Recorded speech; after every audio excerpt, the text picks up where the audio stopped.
Tantor Audio, a division of Recorded Books, presents The Alien Savior by Ella Maven, narrated by Jeffrey Kafer and Heather Costa. Chapter 1. Gar.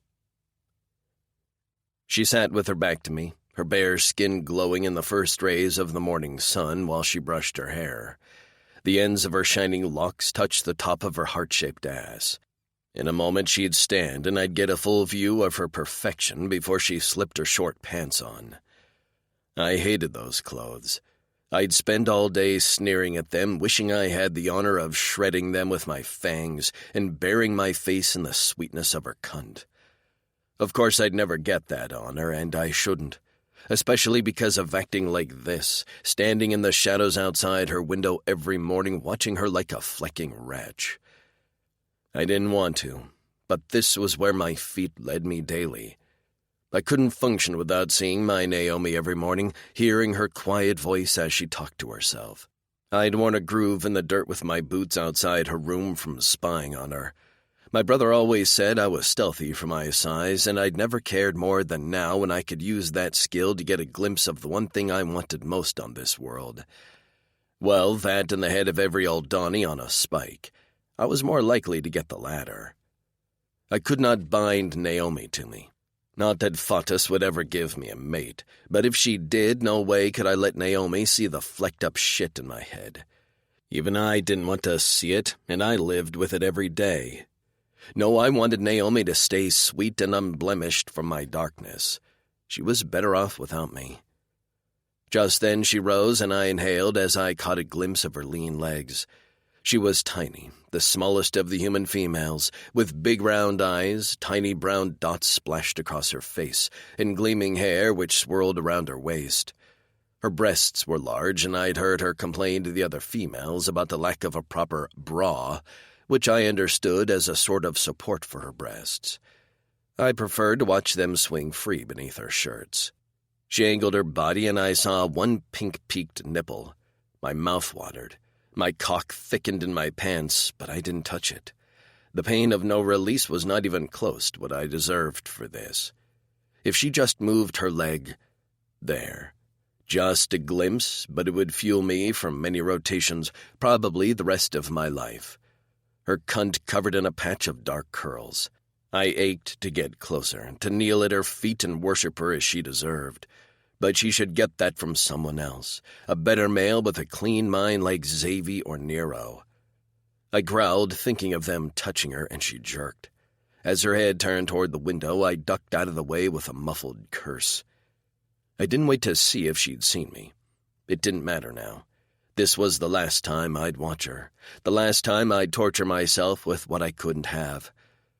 I crept away from her room with my fists clenched and my mind once again a riotous whirlwind of rage. Only when I was in her presence did I forget the anger and the guilt.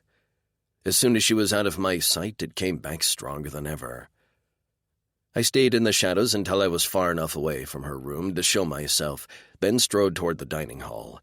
I squinted at the sun and cursed under my breath. I'd spent longer at Naomi's window than I'd meant to, and I was late. I didn't like being late. I stalked into the dining hall, past the warriors getting ready to head to their training, and burst through the door of our private meeting room. Daz looked up at me sharply from his place at the head of the table. I didn't offer an excuse for my lateness, though I knew I should. It was disrespectful to Daz, but I didn't want to make a scene or delay further. I sat in my chair, hands clasped on the table in front of me, and waited. "Well, we can get started now," Daz said in a dry tone as he gave me a displeased look for my tardiness. "As always, we'll begin with an update on our females. My frackie is very round. I told her that, and she didn't speak to me for half of a rotation, so I suggest the rest of you with pregnant mates do not call them round." "Noted," Ward said solemnly. "Reba cries a lot." Daz sighed heavily. "The tears. I strongly dislike the tears." "I'd rather Val be mad at me," Sax said, "because I can usually turn Val's anger into naked time in our furs." "I'm jealous of your talent," Ward grouched. "Reba's anger always ends in tears, so I have to deal with both." "Unlucky." Sax clicked his tongue as he shook his head at his friend. Ward's spine snapped straight. "I am not unlucky. I have a Korra Eternal who will soon bear my chit. Enough," Daz barked. "We are all lucky, every one of us." He shot me, Xavier, and Nero a look. Even those of us without mates, because we have a chance to be a part of the future of our race. "Sorry, Ward," Sax mumbled. "Poor choice of words." Ward shook his head. "No, I shouldn't have taken offense. Reba wasn't feeling well this morning, which made me irritable, and I took it out on you." "No harm, brother," Sax grinned. "Val and Reba are all right other than normal pregnancy symptoms?" Daz asked. "Yes," Sax and Ward both answered. Xavier cleared his throat. His duty was to report on the rest of the females. "Miranda and Drac are doing well. He is settling in, although still not a fan of the large gatherings. Drac was a warrior we'd exiled 15 cycles ago for a betrayal he never committed. We'd found the real traitor and cast him out, but Drac's return wasn't without obstacles. Fortunately, he was mated to Miranda, who was patient with him and fought for him." Xavier continued with the updates, reporting that Tark and Anna, as the parents to the only Drix-human child we knew of, were settling in well. They'd lived alone for 10 cycles, but had since joined the Night Kings because we offered a safer place to live. "Tabitha, Justine, and Naomi are healthy and happy. They've been busy in the kitchens and are currently designing a new organization for our crops." Xavier ended his report. Daz nodded. "Thank you for that." He gestured to Nero. "Have you uncovered anything new about the Oldani's plans?" I leaned forward, eager to hear what Nero had to say. The Oldani were the reason the human females were on this planet. Since they arrived, we had uncovered the Oldani's plot to breed them with stolen Drixonian males to create a class of servant warriors. We used to serve the Oldani as their soldiers, but rose against them in an uprising when we learned they were taking our males and experimenting on them. Now, the Oldani lived in a fortified city, but they weren't content to let us be. They had tried many times to kidnap the humans and force them to breed. We'd learned recently the Oldani had also captured and sold Drixonian males before and during the uprising. The Drixonian who betrayed us, Cryus, confessed to us, before he was killed, that Rex, Daz, and Sax's younger brother was not killed in the uprising as we'd thought. He'd been sold by the Oldani to an enemy race on another planet. Nero tapped on his tablet before gently placing it on the table in front of him. "I couldn't understand how the Oldani were able to travel so close to our borders without our scouts detecting them, or my eyes." His eyes were his sensors at our borders that alerted movement and identified intruders. He swiped on the screen and pushed it toward Daz. "I detected an anomaly under the ground right here. I can't be sure, but I think they have created an underground hideout with tunnels leading closer to Alazar." Alazar was the Oldani's fortified city, well protected by their advanced tech in the eastern hemisphere of our continent. We rarely crossed to their lands, and they rarely crossed into ours, which was home to many clavices of Drixonian warriors like ours. Some were friendly, some were not. I stood up and leaned over to peer at the screen, making note of the location Nero had highlighted. "You're telling me you think the Oldani have made a bunker here in the Western Hemisphere?" Daz asked. Nero's lips thinned as he nodded. "I do." "Fleck." Daz spat as he shoved the tablet with a violent thrust, sending it spinning across the table. The only reason it didn't fall to the floor and shatter was because Xavier caught it. He handed it back to Nero, who cradled it to his chest like it was a chit. "Do you have any idea how large this is or how many Oldani and Kulk guards reside there?" Daz asked. "I don't," Nero frowned. "If I had more time—" "Take the time you need," Daz growled. "I'll reach out to our ally Clavices. I refuse to offer up the lives of the Night Kings for a fight that affects us all. This is a Drixonian fight. I've been talking about uniting again, but didn't out of fear of the knowledge we have females would turn some Clavices ugly." Ward growled softly. We'd had experience with that. A Clavis had stolen Reba and would have killed Ward if she hadn't found a way for them to escape. Clever little human. "But I can't let this go on," Daz said. "We can't do this alone, so I will reach out to Drexels who I know honor our creed. The Aldani have gone too far." His jaw clenched. "Hug your females tight, brothers. War is coming." War is coming. Those 3 words rattled around in my brain like rocks. I thought about all we'd been through, how many warriors had already fallen, and how much hardship our females had endured.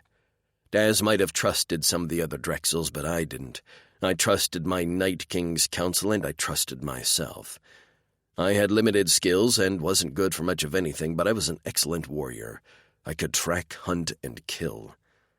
I knew the general placement of the hidden Aldani bunker thanks to Nero's tablet. Every rotation they remained there was another rotation where our females, like Naomi, were threatened. Rage filled me as I stalked to my hut, the fury a living thing inside my gut, chewing, gnawing, and begging to get out. I wasn't sure I could live like this much longer.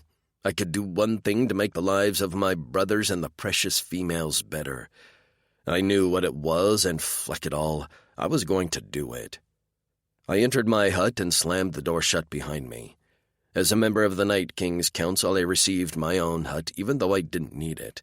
I didn't even require a bed. I'd slept on the bare floor plenty of times, but Ward had insisted I maintain some sort of presence as a leader. Other than my attached cleanser, my hut held a bed of furs, a few pieces of clothing stacked in the corner, a basket of food, and a chair. I sat down in the chair and grabbed an old scrap of leather I'd traded for the other day.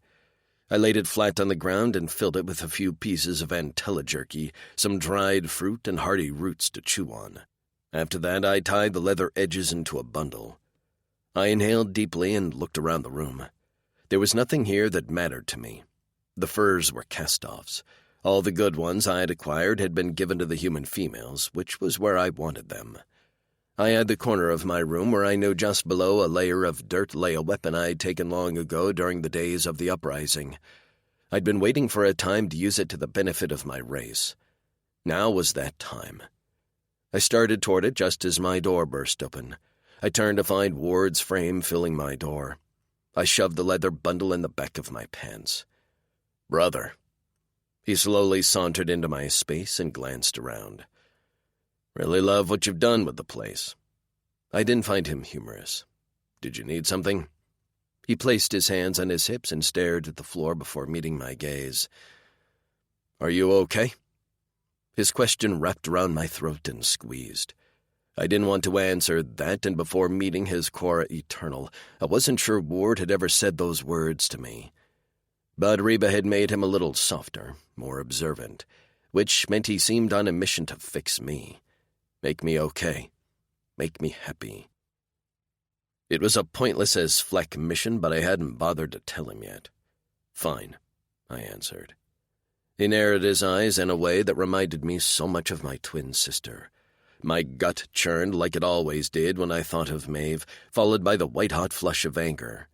I'd lived most of my life without her, but the bond we'd formed in our mother's womb and for close to a dozen cycles would last long past my death.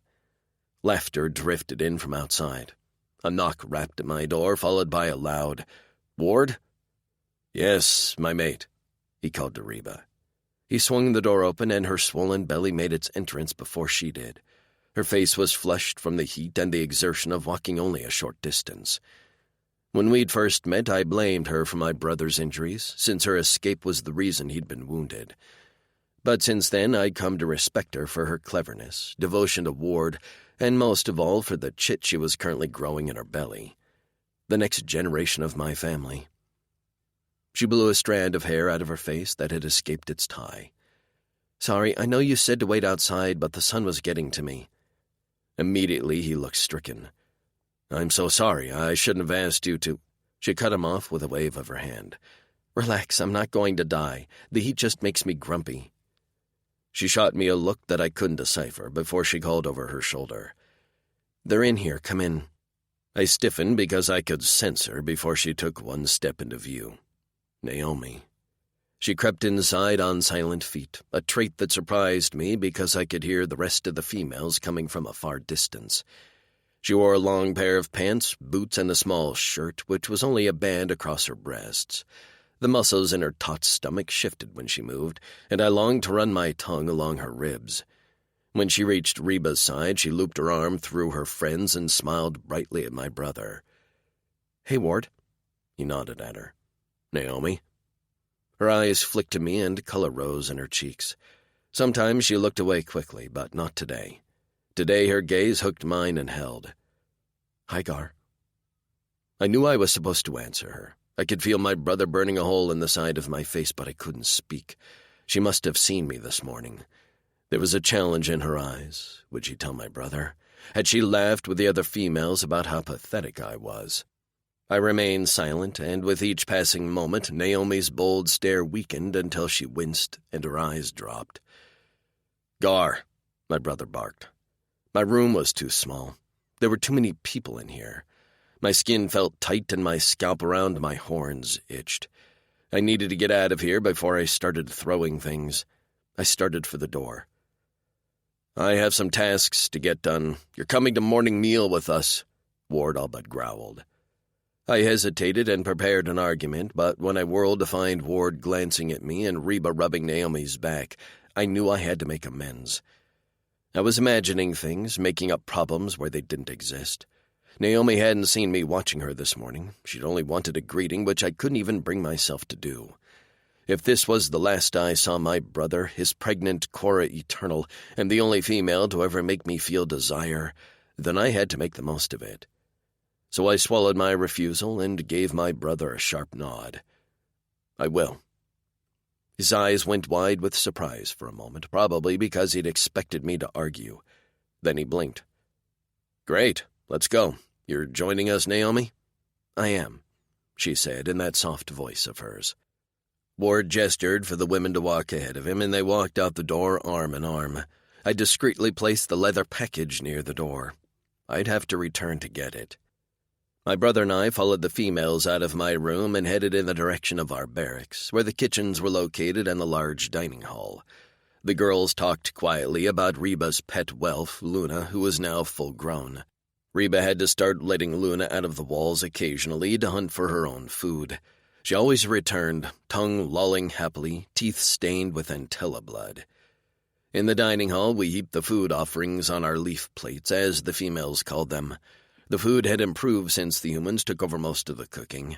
Now we were served what they called buffet style, which meant large vats of food were placed in a row and we scooped out what we wanted. I stood next to Naomi in line, and her presence was like a constant itch under my skin and an ache in my cock. It didn't help she kept glancing at me out of the corner of her eye. Normally I couldn't give a fleck about awkwardness or someone offended by my lack of conversation, but I knew I'd hurt her back in my room. She physically winced at my lack of greeting. I was a total dick, as the females said.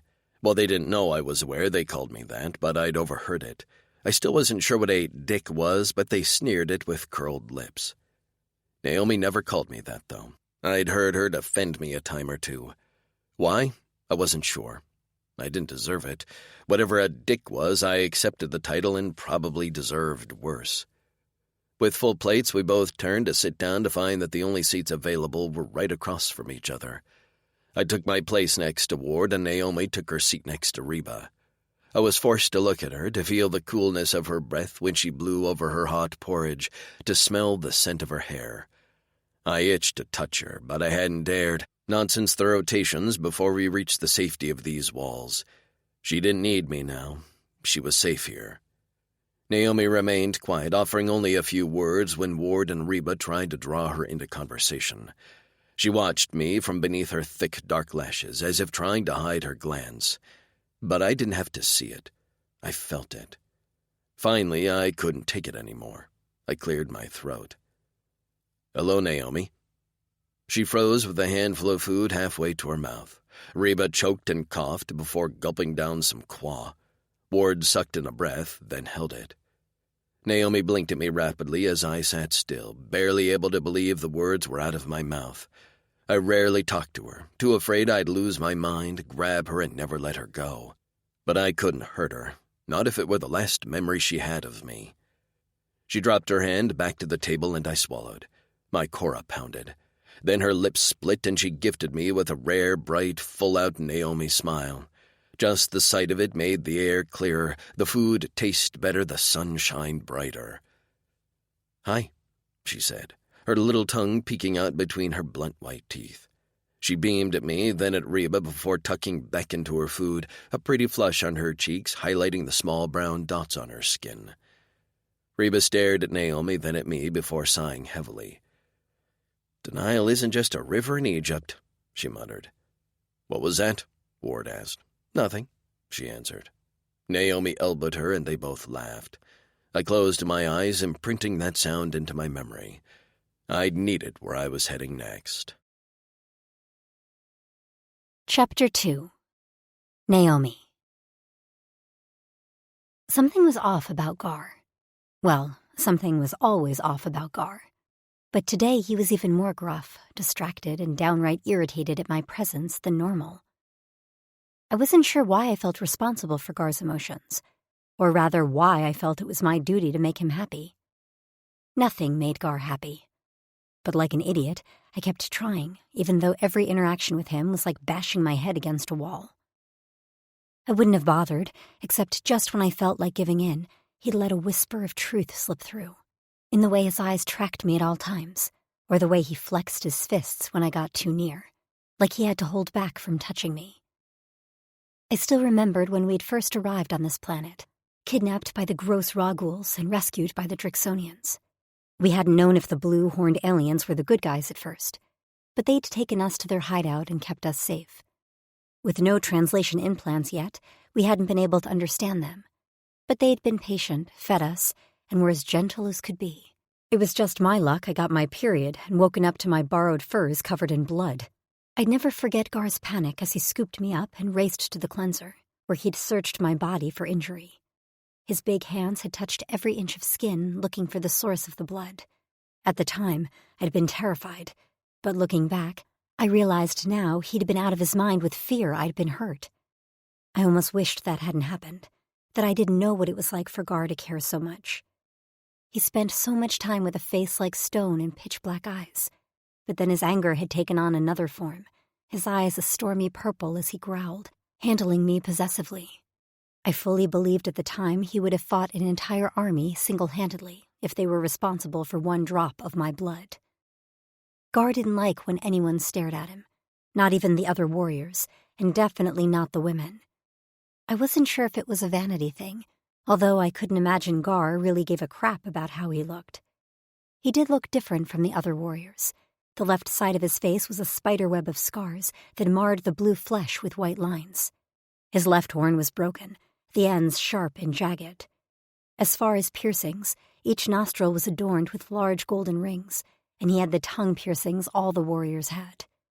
His hair hung past his shoulders in thin black braids. Overall, he looked terrifying, but I still found him handsome. His lips were full, his jaw strong. His eyes, which he worked hard to keep blank, revealed a lot when he forgot to maintain his back-off glower. Still, I stared at him. Often. I'd sneak glances at him, and he never snarled at me the way he did with others. Today, I looked at him more, focusing on the tenseness in his shoulders and the way his fists clenched rhythmically. Something was bothering him. Something big. And I knew Gar well enough to know he'd cut out his own vocal cords before he unburdened himself to someone. Ward was worried about him, too, as he kept trying to engage an unwilling Gar in conversation, all while his face was pinched with concern. When Gar finished eating, he didn't excuse himself from the table at breakfast. He never did. He simply got up, tossed his leaf in the waste bin, and walked out. Normally I'd sit at the table and pick at the rest of my food, sulking, but this time he'd given me a reason to continue poking. He'd said, "Hi," and when I'd smiled at him, longing had crossed his face. It had been a split second, but it had been enough for me. I stood so quickly Reba jerked to look at me with a frown. "I just remembered I told Anna I'd help her with Basil for a little this morning," I said, referring to our friend, the only one who'd birthed a human Drixonian baby. even though 3 of our women were pregnant. Reba gulped down a fresh-squeezed guar drink we made that tasted a little like orange juice. "Okay." Ward was distracted, his gaze tracking his brother as he walked away. His head swung back once Gar was out of sight, and he frowned down at his food. I swallowed. "Right.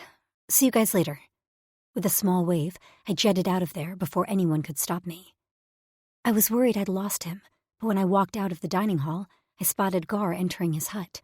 He'd had a leather package in the back of his pants when we'd met him before breakfast. I'd seen him place it off to the side before we left for our meal. What had he wrapped up? I hung back behind a drying rack of clothes, watching his hut. He didn't stay inside long. His door opened and his frame filled the doorway before he stepped out and shut it firmly behind him. That package was once again tucked in the back of his pants. He brushed his hands together, and green dust drifted from them to the ground. I followed him as he headed in the direction of the garage.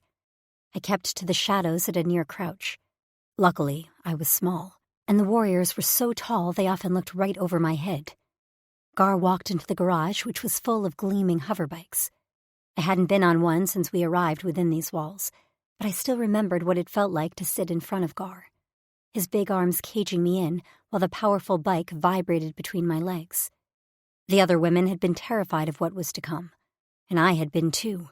Except around Gar, I always felt safe. I'd seen him battle and rip apart Kulks with his bare hands, but I knew he'd never hurt me. I plastered myself in a dark corner and watched as Gar found his bike. He was one of the largest. It had to be to fit his frame, and he also had the largest compartment on the back, which he often used to carry extra weapons for the other warriors when on missions. He placed his leather package in the compartment. Taking a pouch of qua off a rack, he dropped that in too. He straddled the bike and slowly walked it out of the line of bikes, closer to where I hid. His expression was hard, his jaw in a tight clench.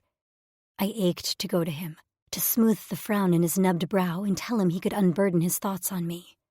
But I knew it was unwelcome. I wasn't that comfort for Gar, no matter how much I wanted to be. "Gar," said a voice from the front of the garage.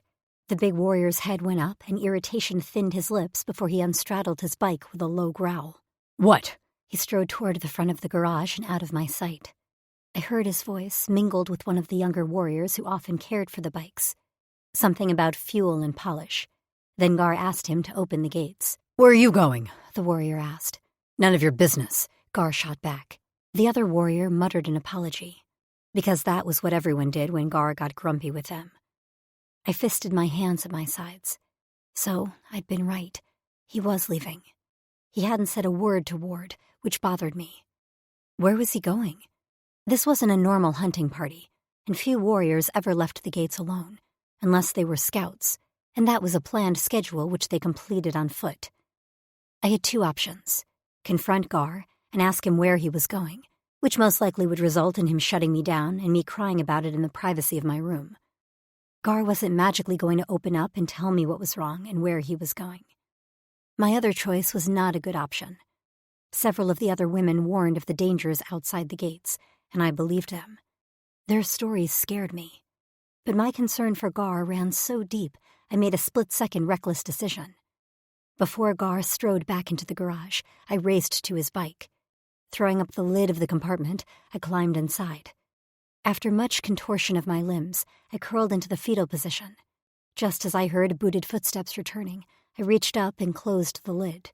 Then I held my breath. Had he seen me? I couldn't imagine the tongue lashing I'd get. Part of me hoped I did get caught. He'd be forced to look at me and talk to me. The footsteps stopped by the bike.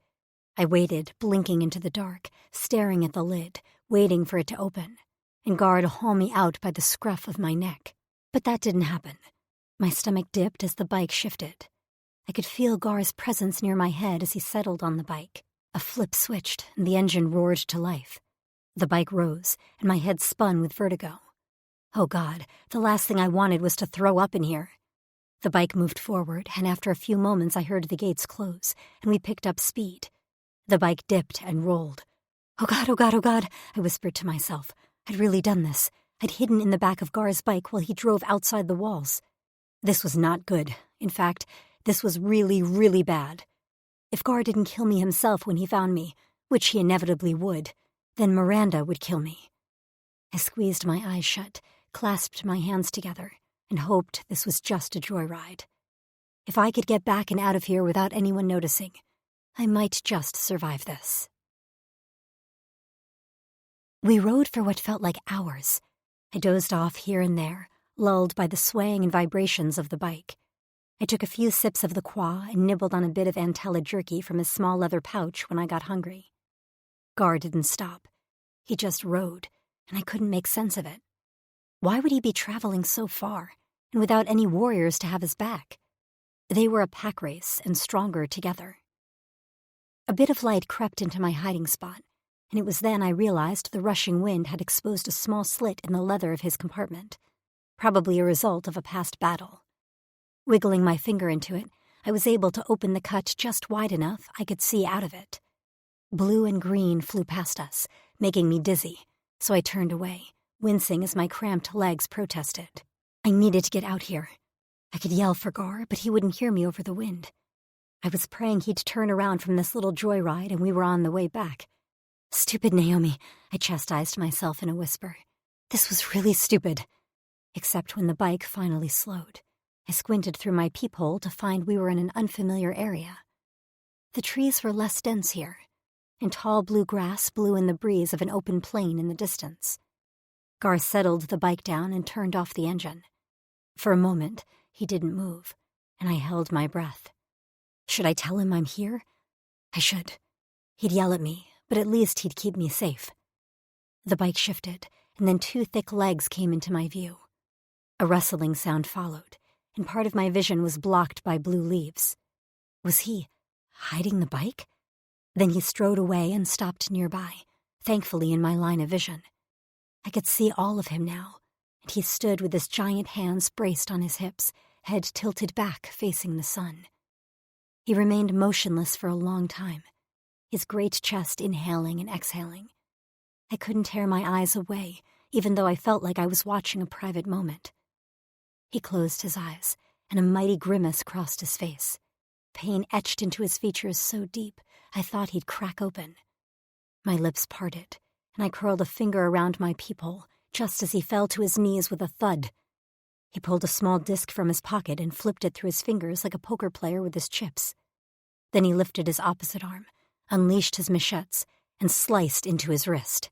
I clapped my hand over my mouth to hold in a gasp as black blood dripped from the cut in his scales. He didn't make a sound, and the pain I'd seen on his face was gone now. His expression remained blank as he shoved the disc inside of the wound before sticking a vial of metis in his arm. The wound closed, sealing the disc inside. I stared, barely able to believe what I was seeing. What was Gar doing? What was that disc? He rose to his feet slowly, surprisingly graceful for a creature his size. He glanced back at his bike, at me, and for a moment I swore he saw me. My heart thudded and sweat dripped down my temple. I opened my mouth to call to him, but before I could get any sound out, he turned and sprinted away. Sprinted away. My jaw dropped in shock, and I scrambled to open the lid of the compartment. Where the hell was he going? His body was a blue blur racing across the open plain, already easily a quarter of a mile away from me. I threw open the lid and had one leg outside of the compartment when a whistle pierced the air, and Gar's body went down with a thud. I gasped and froze mid-exit, as at least 3 dozen Kulks and a dozen other aliens, gray bipedal ones who I surmised were Aldani, converged on his prone form. Although my instinct was to rush to Gar's side and somehow save him, I knew I'd be useless. Fear gripped me in a vice, souring my stomach as I forced a sob down and retreated to the safety of Gar's bike. Covered once again, I peered through my hole. A group of Kulks picked up Gar's body by his arms and dragged him to the edge of the clearing. Then, a section of the ground lifted, like a trapdoor, and they all filed inside. Gar's eyes opened for just a moment, and then they closed as I lost sight of him to the Kulk and Aldani underground lair. Once they were below the ground surface, the door closed. The wind blew. A brigger chirped. That was it. The sudden violence of the afternoon all but vanished, but I sure as hell hadn't forgotten. I didn't move, paralyzed by fear and indecision. I couldn't drive his bike back to the Night King's. Even if I knew how to operate the thing, I didn't know the way back. I was stuck here. No calm, no nothing. But what consumed my thoughts was concern for Gar. The Aldani had him, and no one knew but me, which meant I was his only hope. I spotted a few Kulks emerging from underground. They'd probably be looking for Gar's bike, or to see if any of the other warriors were here. Shit. The Kulks fanned out in a line like a search party, and they were heading my way. My decision made for me, I gathered up the leather bundle of food and stuffed it into my pants. The pouch of qua went down my shirt, tucked between my breasts. A sort of calm descended over me. Sure, I was terrified out of my mind, but I also felt like I had a mission. Don't get caught. Save Gar. The last thing the Kulks would expect was a tiny human female. But I wasn't helpless. I took a deep breath and crept out of my hiding spot. Chapter 3. Naomi. The girls back at the camp sheltered me almost as much as they did Basil, and I accepted their treatment with conflicted feelings. I'd always been protected. Back on Earth, my older brother treated me like I was a princess who must remain untouched. He threatened my prom date with dismemberment and scared off every suitor after our first date. His interest in my dating life was frankly ridiculous, but then I'd never really had a dad, so Theo had stepped up into that role, maybe a little too seriously. It didn't help he was also my boss as the foreman for my construction crew. All day I was surrounded by muscles and alphas, yet none of them looked my way because my Theo warned them away. Heck, most of them didn't even talk to me. Maybe all of that was why I decided to be reckless. Everyone underestimated me and treated me like a girl in need of protecting. I might have been 5'1" on a good day, but I was strong. I swung hammers for a living. So fuck it, I was going after Gar. I didn't want to think about what they were doing to him down there, and if they did catch me, I'd use my womb as a bargaining chip to save him. It was what the old Donnie wanted anyway. By the time I made it around the line of Kulks, I was more determined than ever. The only issue was I had no idea how to open the door leading underground. Sliding on my stomach through the chest-high grass, I could barely make out the change in the dirt level that alerted me to the location of the entrance. My fingers closed around the edges of the door, and I tugged, but this wasn't some basement hatch that opened with a yank. Shit, I whispered to myself. This plan was falling through unless I found a way to get the door open. Just as I started to panic, a mechanical whine started, and the door began to lift. Half of my body was on the edge, and I tumbled to the ground, hitting it on an army crawl as I sought the cover of a tall patch of grass. Armored footsteps hit the ground, and I flattened my body as much as possible, twitching my nose as the grass tickled it. I waited for a metal hand to close around my neck and haul me upright, but the footsteps moved away. I peered through the grass to see the door still open. The Kulks who'd ascended were now joining the line of searchers. With a jolt, the latch began to close. I had a window of time to hurl myself into the door before it shut. I lurched to my feet and dove inside as the door clicked shut, narrowly missing slicing my feet off at the ankle. I tumbled down a few dirt steps and hit a plateau with a thud. I went still, flat on my face, cursing myself. Surely someone was here. Surely I was hurt. A few inelegant grunts and squeaks had left my mouth during that fall, but no other noises surrounded me, nothing but my own heavy breathing. I lifted my head and peered around. A dull solar light on the wall illuminated another set of stairs below the small platform I'd fallen on. I was alone, utterly alone. No Kulks, no Aldani, nothing to guard this area, probably because no one was supposed to know it was here. But I did, and I was starting to think Gar knew about this. Whether he meant to be seen by the Kulks was another story, but Gar had to have known about this. It was the only explanation for his weird behavior. I slowly hauled myself to my feet, wincing as pain fired through my knee. I glanced down to see a tear in the fabric of my pants, the edges stained with a small trickle of blood. Ignoring the pain, I sidled against the wall, as far away from the light as I could, and made my way down the stairs. Fear was a living creature snapping its teeth in my gut. I'd never been in a situation like this, and I still wasn't quite sure what came over me. Maybe it was being surrounded by strong women, or maybe it was the selfless alpha nature of Drixonian warriors. Their bravery had rubbed off on me. It was not lost on me the number of ways my life could have been different on this planet, if not taken in by the Drixonians. Plenty of aliens would have done me irreparable harm. Instead, I'd been treated like a queen. I reached the bottom of the second flight of stairs only to find yet another. Then another. I lost count after that, but I guessed I'd descended about 6 flights when I came to what I hoped was the bottom. A few random solar lights showed a dirt hallway, the walls packed with damp mud bricks. I dug in my cleavage for the pouch of qua, took a few slugs, and placed it back in its hiding spot. Taking a deep breath, I trudged forward. The hallway stretched in front of me, with multiple smaller tunnels branching off at intervals. This wasn't good. I wasn't sure what I'd been expecting, but I'd had visions of finding Gar immediately, getting him free with my own brute strength, and us running out hand in hand. I hadn't bothered to consider this underground lair was a massive network of tunnels. What had I expected? That there'd be little maps at the entrance like an amusement park? Follow the black trail of foreboding to reach the yellow torture room, free whipping included with each ticket. The hallway wasn't flat either. There were dips and hills and occasional small stairs. I was approaching a steep hill in the hallway when footsteps accompanied by the clinking of armor sounded up ahead. I froze, knowing I was a sitting duck. A few feet down the hallway, I spotted a tunnel off to the right. Maybe if I ducked into there, they'd pass right by me. I just had to make it there in time. Taking off at a dead sprint, I raced to the entrance of the tunnel. Just as I saw several pairs of booted feet descending the sharp incline, I ducked into the side tunnel. I didn't stop there. I kept running, pumping my arms as I retreated into the darkness of my escape route. I didn't stop until I burst into a wide cavern, skidding to a stop as I took in the dimly lit area. I promptly gasped, sitting in the middle of a massive underground chamber with a ceiling that was easily 5 stories, sat a round object the size of an army tank. The sleek black metal of the body gleamed, and the top was domed with black-tinted glass.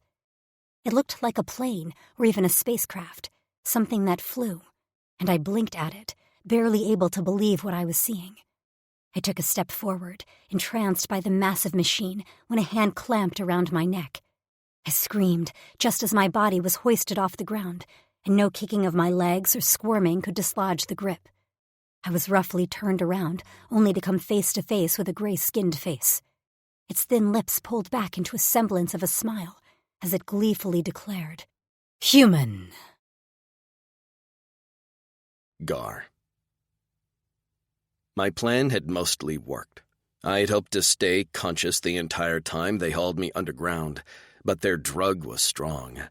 I'd made it halfway down their crude dirt steps before going under. I looked around my current and last home. They had planned for prisoners as I was in a cell-like room. Chains bolted into the wall connected to manacles at my wrists, holding my arms outstretched.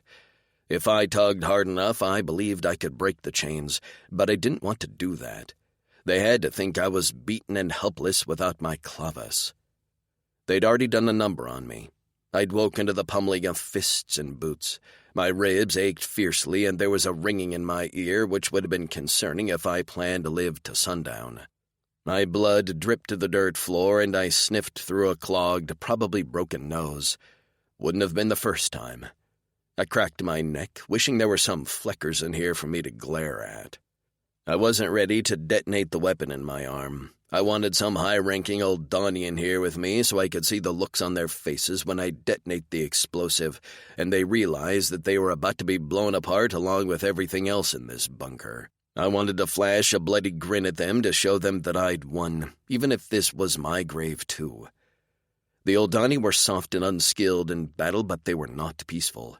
They required stronger species to do the killing and dying, while the Oldani reaped the benefits of the riches of this planet. They sold its fuel, stones they mined, and as we'd recently learned, they'd sold us. The Kulks, who the Oldani currently used as their protection, were no match for Drixonians. In fact, they were no match for most of the Oldani enemies in the galaxy. But we had guessed the Oldani hadn't let on that they no longer had control of us Drixonians. They'd shut down access to the Rinian network, so we couldn't communicate to let others know of our freedom. It was clear the Oldani were panicking. The longer they remained vulnerable, the closer they were to being found out by other races, especially the Plakans on the desert planet Vixlison, who'd long wanted the riches of Corin and Torin. The Oldani were relentless in trying to breed human females with us males to raise their own little Drixonian race, but as far as we knew, they weren't successful. I planned to keep it that way. If I could blow up this stronghold, all they had left was Alazar. Daz was planning to gather the remaining Drixonian Clavises to launch an attack. Soon we'd be free of their presence on this planet. Maybe the remaining Drixonians could even return to our home planet and rebuild the ruins of our civilization. The door opened and 3 Kulks strode inside, followed by 2 Oldani. I recognized the patches on one of their jackets. He was some high-ranking Flecker. Good. I couldn't wait to watch him explode. The Oldani leader approached me, but kept a safe distance, eyeing my tail, which lay still on the floor at my feet. They'd removed the spiked weapons I usually wore at the tip, and maybe they thought that made it harmless. It wasn't. I could still take out 3 of them with that appendage alone. "I'm Commander Roger," he announced, his chin tilted up like I was supposed to give a fleck what his title was. "What are you doing here?" I remained silent. I had no plans to speak. He gestured to the tag on my biceps. "You're a Night King, which is the only reason we didn't kill you on sight." His lips pulled back into a dark grin. "We're aware you have human females, our human females that you stole." My body went tight. I tried not to let it show, but just the thought of these flecks touching Naomi. The Oldani grinned. He'd spotted my reaction, his head cocked to the side. "You're not mated, I see. No surprise, since you have to be the ugliest Drix I've ever seen."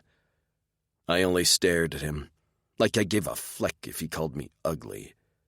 He gestured to one of the Kulks behind him. They approached me and slugged a massive armored fist into my stomach. I normally could take a punch, but he slammed into a sore spot, and my ribs crunched beneath the blow. My vision whited out for a moment as pain echoed in every nerve ending in my body. I blinked, heaving gasps of air as I pondered if he'd punctured a lung. If this kept up, I couldn't draw it out. I couldn't revel in my last moments. I had to set fire to this place now. "Now tell me again, why were you here? This is far outside of your boundaries." Again I stayed silent as I extended my claws. I curled the palm of my left hand until the tips of my claws grazed the inside of my forearm, just over where I'd hidden the disc beneath my skin. Just a quick slice, a press of a button, and this would all be over. I closed my eyes as the Oldani babbled on with more questions and threats. I pictured Naomi as she looked each morning, long dark hair, soft pale skin. I had one regret, and that was never feeling that hair brush against my face, my chest, my cock. But this was the best way to keep her safe, to keep my brothers safe and my niece or nephew currently doing somersaults in Reba's belly safe. My claw punctured my skin just as the door flew open. I opened my eyes, and for a moment I thought I was seeing things. Until Naomi's brown eyes met mine, her split lip trembling, and I spotted an Oldani with his hand clamped around her neck. That was when, my pain all but forgotten, anger flooded my veins.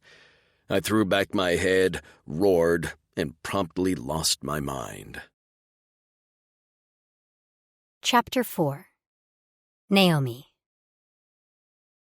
He killed 6 Kulks and an Oldani before they shot him up with so many drugs he finally stumbled and hit the ground in a bloody heap, his chest heaving as he panted, face twisted into a vicious snarl even while unconscious. By the time the door slammed shut, leaving me alone with the beaten Gar, I was drenched in my own tears. My arms were littered with bruises where I'd been held by an Oldani as I fought and kicked to reach Gar while he rampaged around the room, no matter how many times they shocked him with metal rods. I'd never seen him like that. I'd seen Gar in fight mode before with his machetes out, slicing and dicing enemies, But this was something different. This was a massacre with no finesse and no care for his own body. He'd been out of his mind, growling and roaring with muscles bulging like a rabid animal. My throat aching from screaming, my body still trembling with sobs, I crawled toward Gar's prone body. He'd been beaten before I ever walked in, but at least he'd been conscious and aware. Blood leaked from his left ear, and his top lip was split to his nose. More scars, more evidence of his life of violence. I collapsed next to him, curling my body into his to provide him with my warmth. I took the pouch of qua and dribbled some on his lips. I wished I could use it to clean him, but I knew that would be a waste. They might not supply us with food or drink, so I had to ration what we had. At least I had a small amount of qua and food to give him when he woke up. I didn't want to think about him not waking up. At least he breathed. When I leaned my head against his chest, his heart beat loud and steady. He was alive, and I was alive, and for now I had to be happy with that. One moment at a time. The future could hold more pain. I drew him against me, not caring he soaked my clothes with his blood, and a mix of Kulk blood. At least they'd dragged the bodies from our cell, but pools of blood lay congealed around the room, and splattered arcs littered the walls. It was like something out of a horror movie. I had no idea how much time passed in the underground, windowless room, but I felt it the moment Gar came awake. He twitched, and his entire body tightened. His lips parted as a pained moan rattled from his throat. Then his eyes popped open. 2 pitch-black pools stared at me before his nostrils flared and he moved. Quick as lightning, he rolled above me, forcing me to my back in the dirt while he loomed over me with a growl. "What are you doing here?" I wasn't afraid of him, but my body's response was still immediate. I trembled, taking a moment to calm my nerves before I answered. I came to rescue you." His eyes widened, and then he leapt to his feet. Pacing back and forth across the room on an angry prowl, he shot me angry looks as I pulled myself to my feet. "Rescue me?" he asked. "Rescue me?" I couldn't understand how he was upright and walking, not after the damage they'd inflicted on him. "Yes, he stopped and clenched fists while spearing me with an icy glare. "How did you know I was here?" I shrank back against the far wall, knowing anything I said was only going to make him angrier. "Are you sure you should be up and walking around? Answer me!" he shouted. I jerked at the boom of his voice in the small space and licked my lips. I cleared my throat. "I hid in the compartment on your bike and saw you get taken." After spewing my words quickly, I pressed my lips together and grimaced as I waited for his explosion. After a delay where he seemed to process my words, he went off like a bomb. I'd never heard him talk this much.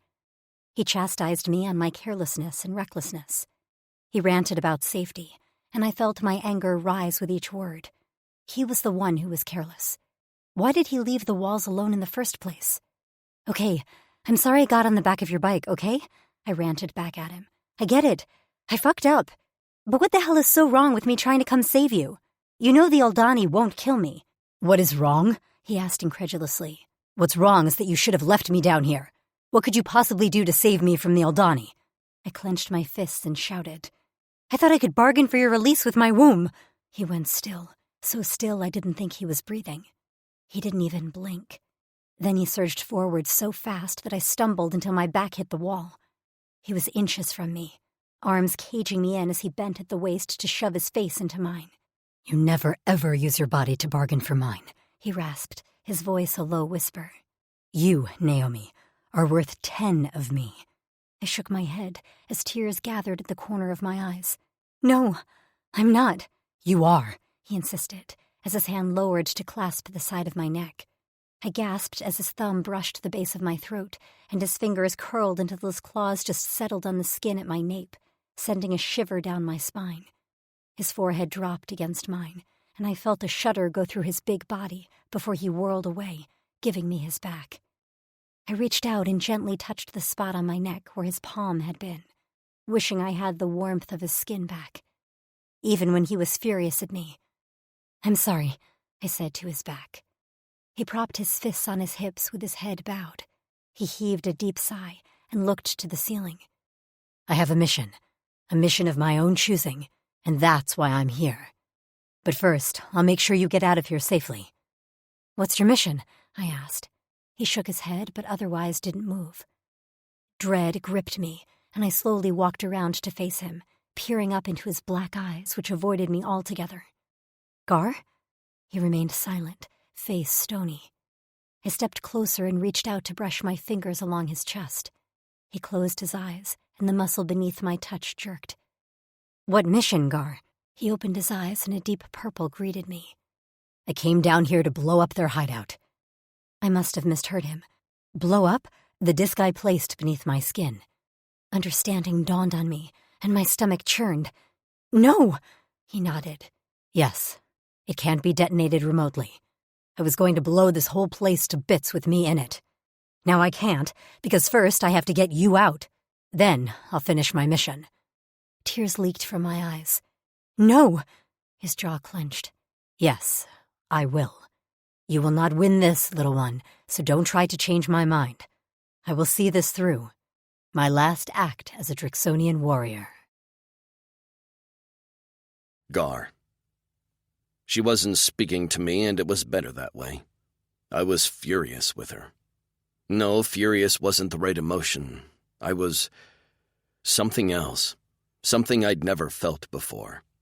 Anger mixed with panic, mixed with pure, unadulterated terror.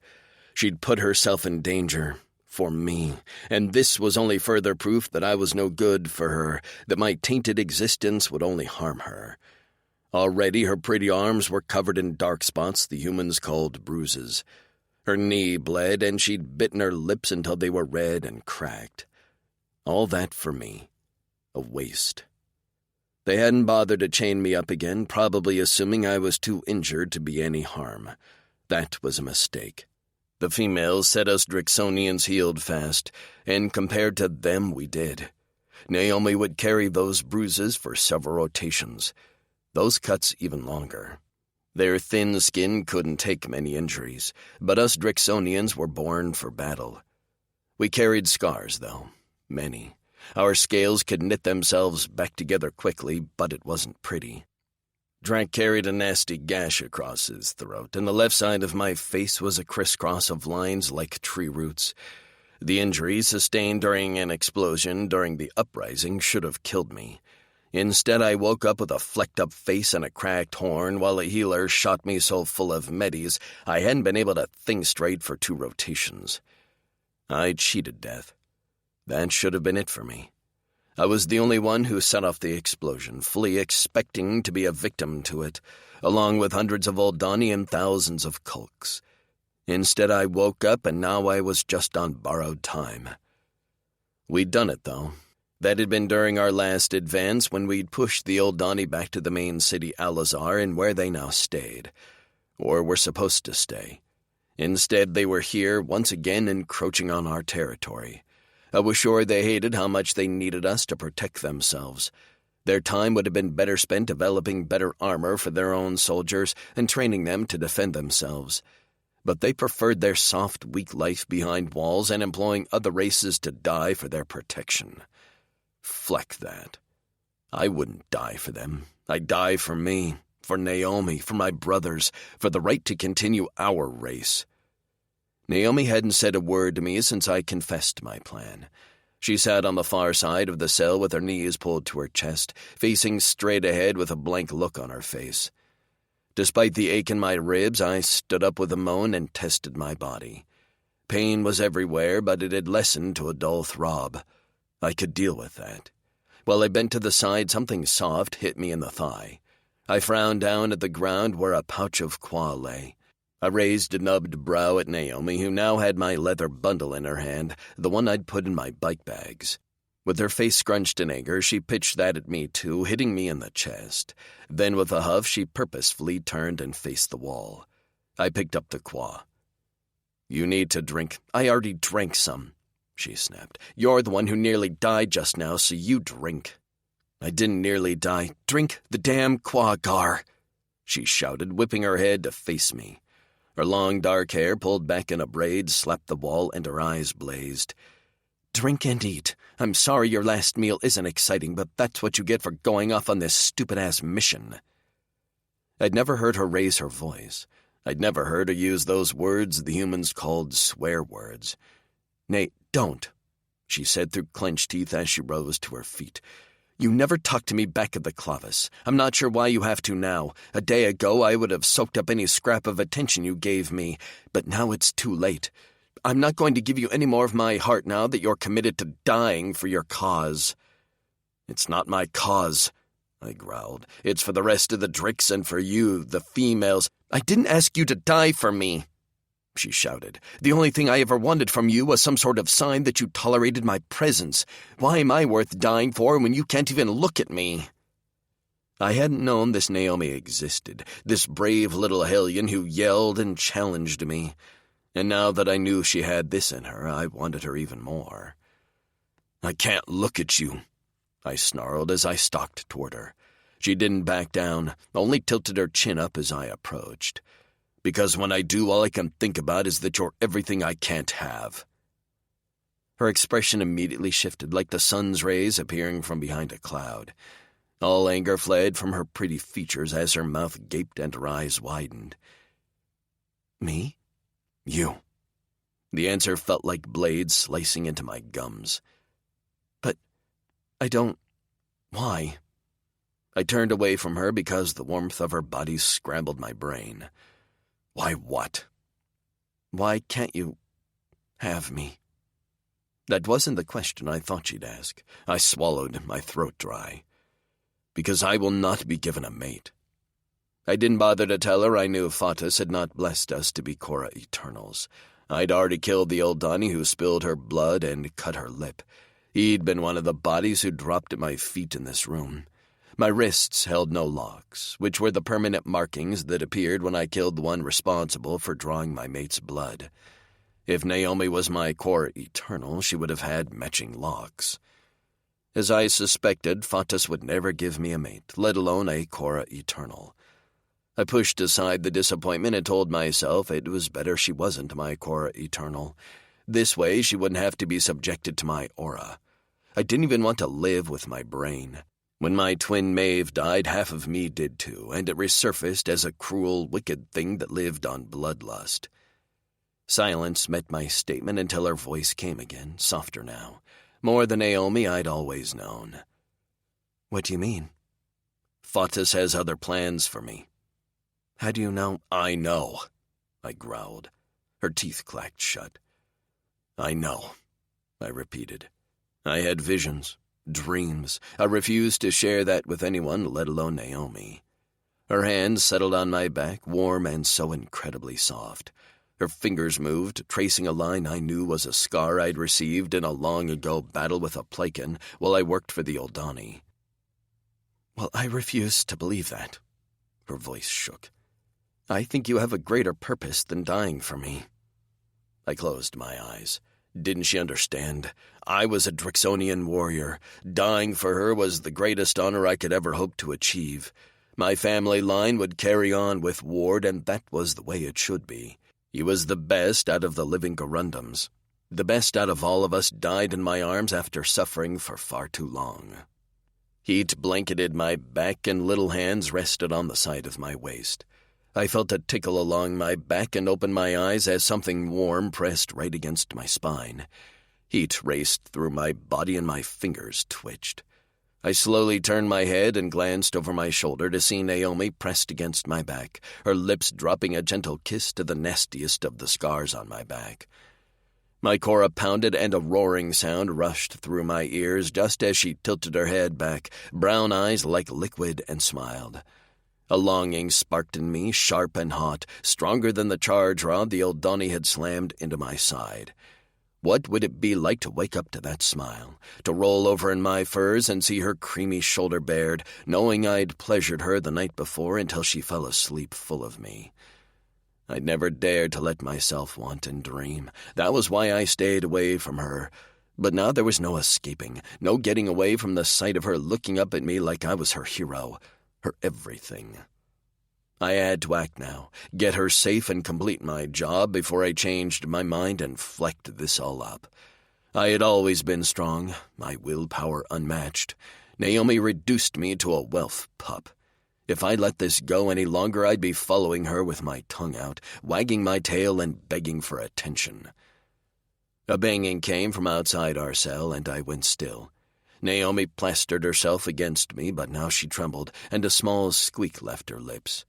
All those warm feelings in my gut vanished as I remembered who I was and my purpose. These old Donnie continually underestimated what we do for our females. "Qua for the human," said a deep voice just as a lock turned and a small flap opened in the bottom of the door. Just as a hand reached through with a jug of qua, I grabbed the wrist and yanked. Hard. A loud crashing of armor sounded on the other side of the door as the Kulk's body collided with the solid metal, followed by a garbled cry of pain. I yanked again, then again, until a thud echoed from the other side. Pulling my lips back into the best grin I could manage, I reached through the opening to snag the key card from the unconscious Kulk's fingers. Shouts sounded outside, and I knew more soldiers had heard the commotion. That was to be expected. There was no stealthy way to get out of the cell without them knowing, and if there was, I didn't have time to figure it out. We had to run for it now before reinforcements arrived. I swiped the card through the door, and it swung open. After snatching the qua pouch, jug, and the leather bundle of food off the floor, I picked up a stunned Naomi and threw her over my shoulder. She made a noise of protest, but I didn't have time to stop and tell her my plans. I was already doing them. I leapt over the Kulk's body, hearing him groan as he came awake, and I listened. The shouts and approaching footsteps were coming from the left, so I went right and took off at a dead sprint down the dirt-walled hallway. I had no idea where I was going. I was unconscious when they brought me down here, so all I had to go on was my eyes, ears, and a bit of intuition. "Do you remember where the exit was when you came inside?" I asked Naomi. "Yes." Her voice wavered as she bounced on my back. "They brought me in from the left, but that is the way the guards were coming," I finished for her. "They will be guarding the exits." I cursed under my breath as I continued to run down a series of twisting hallways with uneven elevation. Who dug these flecked-up tunnels? Probably Kulks. I pumped my arm while the other held Naomi secure. I winced as my ribs protested. Standing in the cell while focused on Naomi, I'd been lulled into the belief my injuries weren't as bad. I was wrong, so very wrong. My legs threatened to buckle with every step I took, and my vision whited out around the edges as dizziness swamped me. A piercing stab in my side came with every breath, letting me know my ribs were far from healed. My method had always been to meet whatever blocked my path head-on and destroy it on my way to safety. But that wasn't going to work. Not this time. I had fought with these many injuries before, but not with so much on the line. If I died, Naomi was vulnerable to the old Donnie's flecked-up plans. "We have to hide," I said. "I have to heal, and we need to draw them away from the entrance and make them search for us." "I don't have a better idea," she groused. "You didn't let me in on your escape plan, nor tell me you were going to smash your way out." "What other way is there?" I demanded. "I don't know." She smacked my back. "Some finesse, a delicate touch." I snorted. "Do I look like I do delicate?" She didn't answer for a moment until she finally muttered, "You're right, I should have known." This time I really did grin. Good thing she couldn't see my face. Chapter 5. Naomi. I swallowed the bile that threatened to rise, and was thankful I barely had anything in my stomach. Bouncing on Gar's shoulder as he raced through the maze of dirt tunnels was worse than riding in the dark on his bike. His gait was uneven, and his breath wheezed with every step. The sound terrified me. I'd never seen Gar as anything but solid and strong. To know he was hurting killed me, even if I was mad at him. Furious, in fact. The confession he'd laid on me in that cell had left me reeling. I didn't know how to process he'd gone off on a suicide mission, all on his own without telling anyone. Or that he did, in fact, want a mate, but didn't think he deserved one. And not just any mate. He'd said he couldn't have and didn't deserve me. In what world was I better than Gar? I hadn't agreed to this hierarchy. I had plenty of my own flaws, current curiosity and savior complex included. My current thought process abruptly ended when Gar stumbled and fell forward. I went flying as he hit the ground hard, bracing himself with one hand. My hip connected with the ground first, and I cried out as pain shot through my spine. I rolled a few times before coming to a stop, immediately rising to all fours to glance back at Gar. His condition had worsened. His wheezing had turned to gasps, and his blue face was ghostly white. "Gar?" I scrambled toward him as he tried to get a leg under him, but it gave out and he slammed into the dirt with a groan.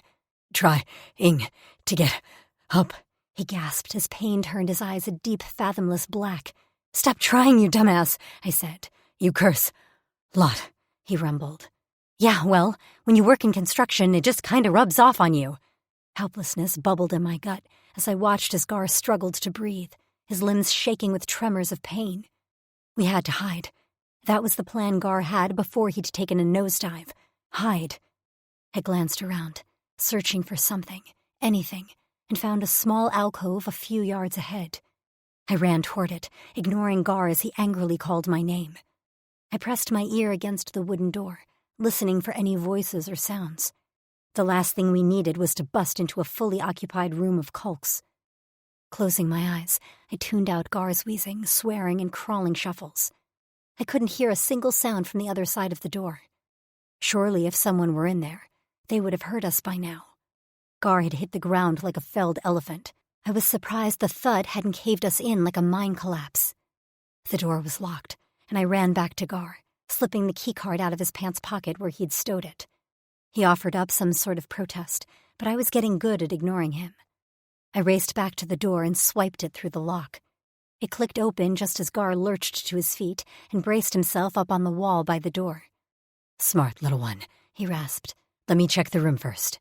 He pulled himself to his full height, and I knew it hurt him. He took a step inside. I peered around him, which meant my sight line was between his waist and forearm.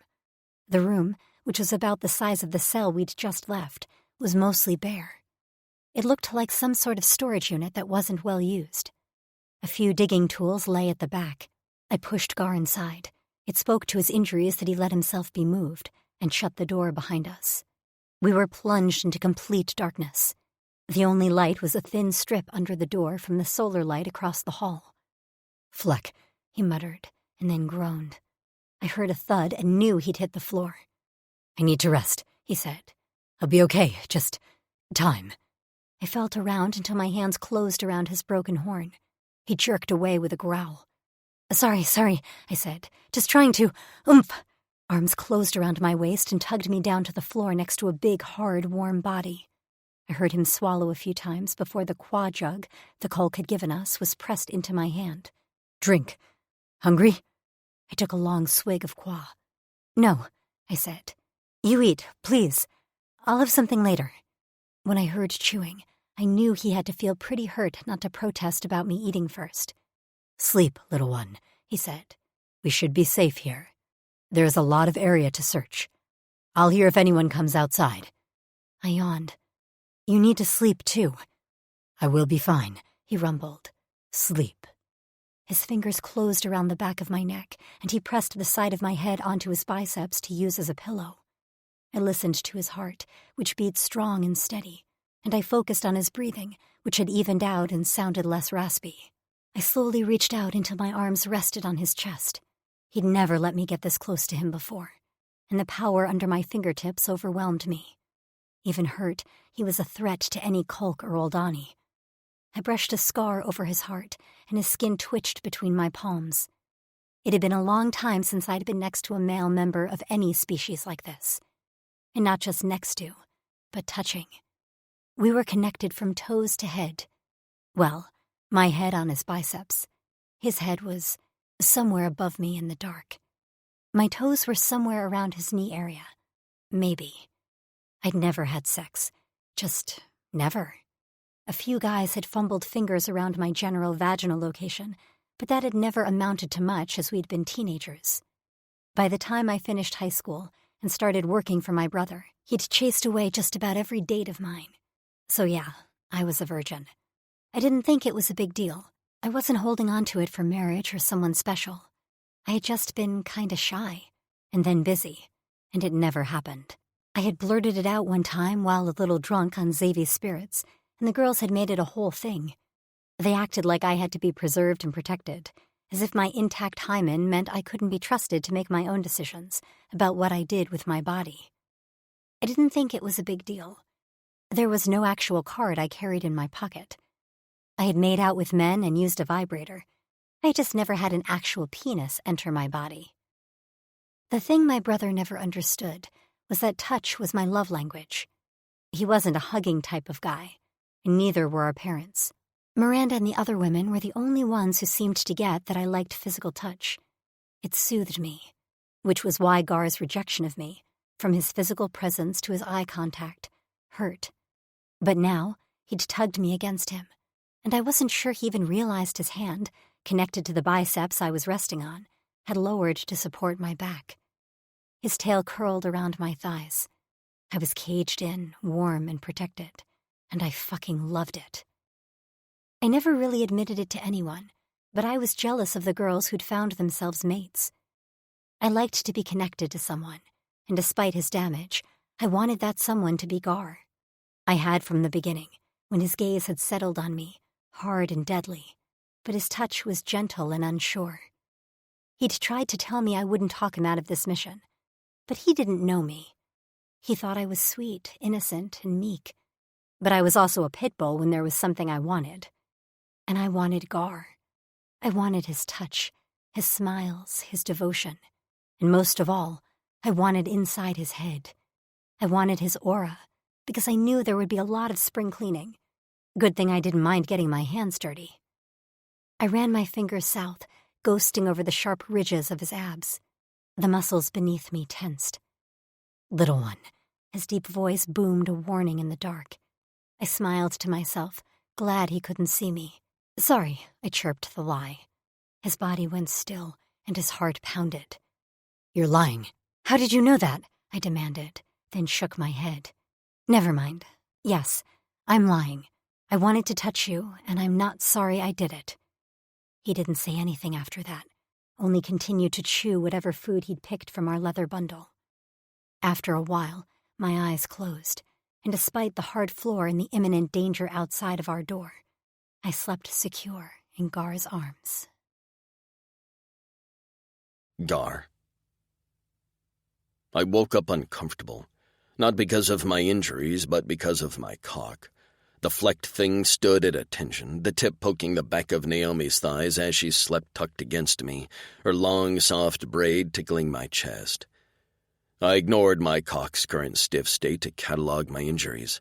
I wasn't sure how long I slept, but in the absence of Metis, it was what I needed to heal. Deep inhales were no longer met with stabbing pains, and my leg moved without stiffness. The test would be if I could bear weight on it. The dull glow from under the door gave us light, but only barely. Although I longed to see Naomi asleep next to me so I could marvel at how well her little body fit against mine, I knew it was better I couldn't see it. Except it didn't really matter when I could feel her, and that was all that mattered, didn't it? The feel of her smooth skin, the way her hair tickled my scales, the sound of her deep, even breaths, and the little mewing sound she sometimes made as she exhaled, like a newborn whelp. Fleck fought us for this, for all this, for taunting me this way. My curse was that those close to me suffered, and I would never let Naomi suffer. She was so good, so kind.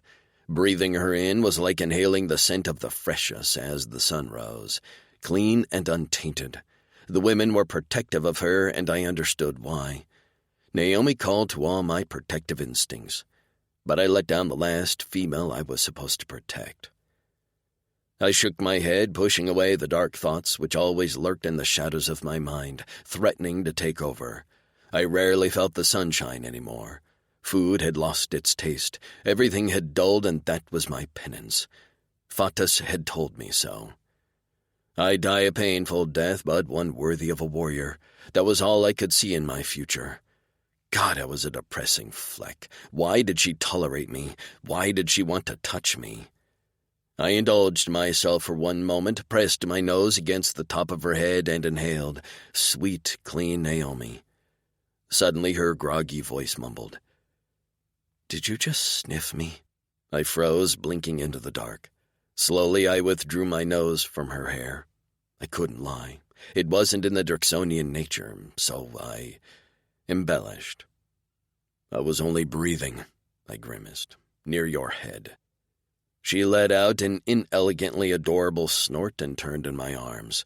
I felt her breath on my neck and then her lips at the base of my throat, the soft pillows of warmth running along the length of my left clavicle before she dropped a kiss near my shoulder. "Did you just kiss me?" I could feel her lips twist as she smiled against my scales. "No, I was only pursing my lips." The sass in her voice made my cock hard. "Near your shoulder." A rumbled sound rose up my throat and burst forth in the darkened space, surprising both of us. I'd laughed, a real, genuine laugh. I wanted to snatch it back and shove the joy back down where it belonged, but it was too late. It swirled around us now like a windstorm. Naomi's small hands immediately shot up and cradled my face, her fingers digging into my cheeks. "You laughed!" she shrieked, before lowering her voice to a near whisper of awe. "I made you laugh." "That was a cough," I said, protesting just to protest. We both knew it was a laugh. She giggled, and just when I thought the moment was over, that I could leave unscathed, lips touched mine. She kissed me. Sweet Naomi pressed her perfect lips to my scarred, ruined ones. She didn't shudder at their unevenness or texture. Instead, she made a small noise in the back of her throat and pressed her lower body against mine. When she swiped her little tongue across the seam of my mouth, my eyes rolled back into my head. I lost all sense of self-preservation then. I took control, delving my tongue into her mouth and lapping at her. Oh, fleck, she tasted like freshness and sunshine, too. Dizzy with her taste, I rolled us over so she lay on her back below me. I slid my tail under her head to cushion it from the hard ground and lost myself in her. She moaned below me, and my cock pressed against the front of my pants, dampening the fabric with copious amounts of lebo. I pulled back to gaze down at her face, barely making out her features in the dim glow, but marveled at the liquid brown of her eyes and the way her flushed skin made the brown dots on her face stand out. Her fingers speared into my braids, nails digging into my scalp. She scratched, and I growled as a shudder ran down my spine. "Gar," she murmured, my name sweet on her lips. "Please." A female was begging me for pleasure, for release. The intent dripped from her tongue and flooded my brain with desire. I had never wanted to give anything to anyone as much as I wanted to hand over my entire Cora to Naomi. I slid down her body, leaving kisses and nibbles and licks in my wake. I thumbed the stiff peaks of her nipples through her shirt, and she jerked beneath me, a small gasp leaving her lips as she inhaled sharply. I sucked a nipple, mouthing at it through the fabric while she squirmed beneath me, fingers tugging my hair. When I dipped lower, her legs fell open, and I pressed my palm against the heat of her cunt. "Oh," she moaned. "Oh, right there." I knew that was where she needed me. The soft light caught on the tops of her breasts, where sweat glistened. I longed to lip the drops from her skin, but I was too focused on the smell of her ripe cunt. Aroused and needy, that was Naomi right now. I ignored the throbbing ache in my cock and pressed harder with the heel of my palm over her clit. Her feet slapped the ground.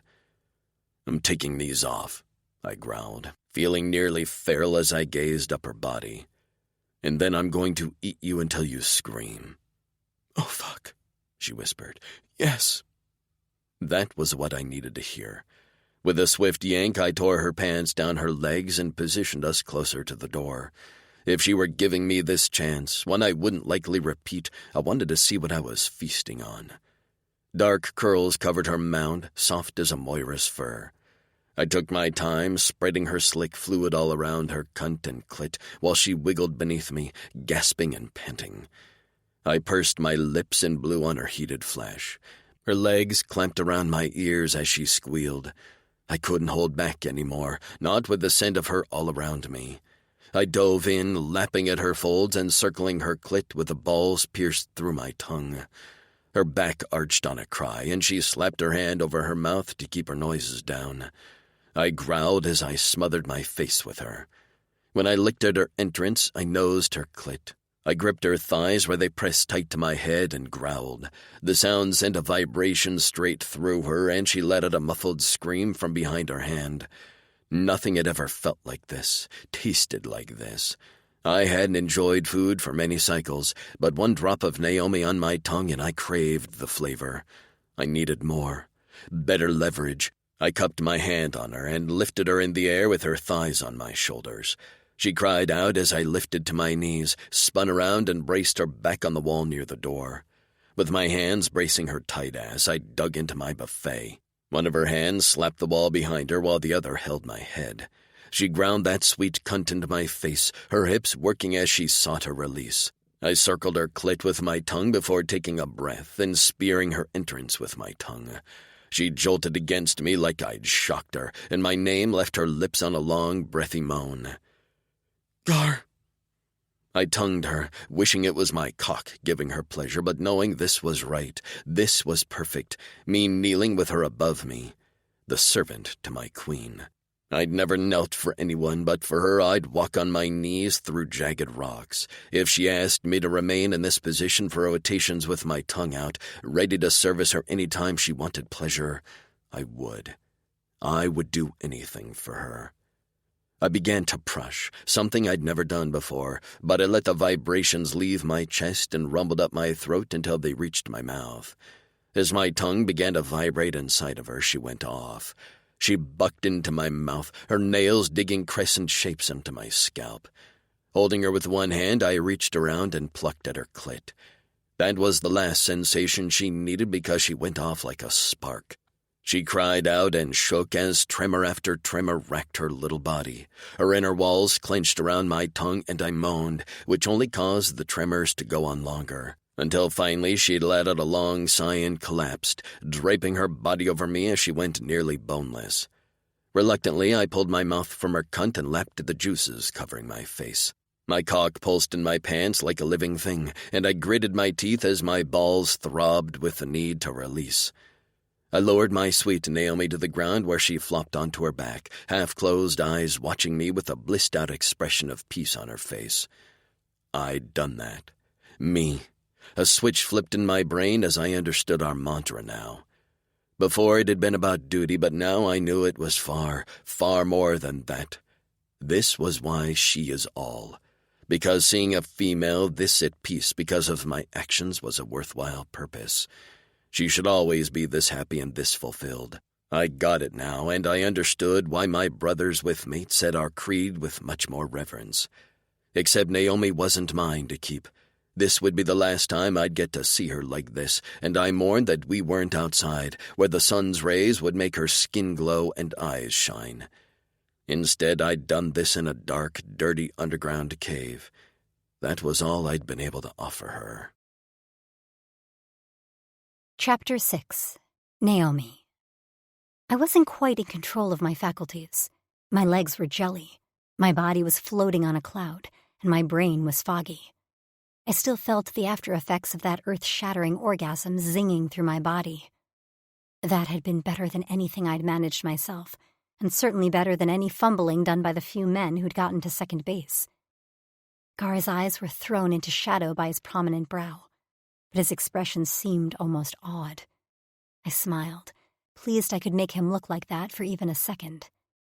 My smile vanished just as he whirled away from me with a snarl and retreated to the dark corner of the room. It wasn't until I heard a rhythmic sound that I realized he was pumping his cock. Away from me. "Gar," I called out, struggling to sit up. He released a low growl, and a splat of something wet hit the ground. After that, silence. Thick, choking silence that washed away all the remnants of the orgasm that had left me feeling so warm and full. I shivered, a cold emptiness opening up in the pit of my stomach. Why had he turned away from me? I'd have given anything to touch him. "Gar," I said again, crawling toward him. Why didn't you let me—" "No," he growled swiftly. "That was for you, your pleasure, not mine." I frowned, even though he couldn't see me. "I'm sorry, what? So you didn't enjoy it?" Silence met my words, then a scuffling sound just as a rush of air hit me, and then Gar was in front of me, inches from my face, his eyes nothing but black pools in the dim light. "I enjoyed every single moment. Your taste, your softness, your sounds. I'll remember the way you said my name when you came on my tongue for the rest of my life. no matter how long it is. I sucked in a breath as his words flushed my body with heat. I resisted jumping him to focus back on our conversation. Then explain this to me like I'm 5, Gar. If you enjoyed that so much, wouldn't you have also enjoyed me touching your cock? Stroking it with my fist? Maybe putting the tip in my mouth? He sucked in a heavy breath, and I could feel the air vibrate as he trembled. Stop, little one. The warning growl meant nothing to me. What did a girl have to do to get one of those blue cocks in her? Why? I demanded.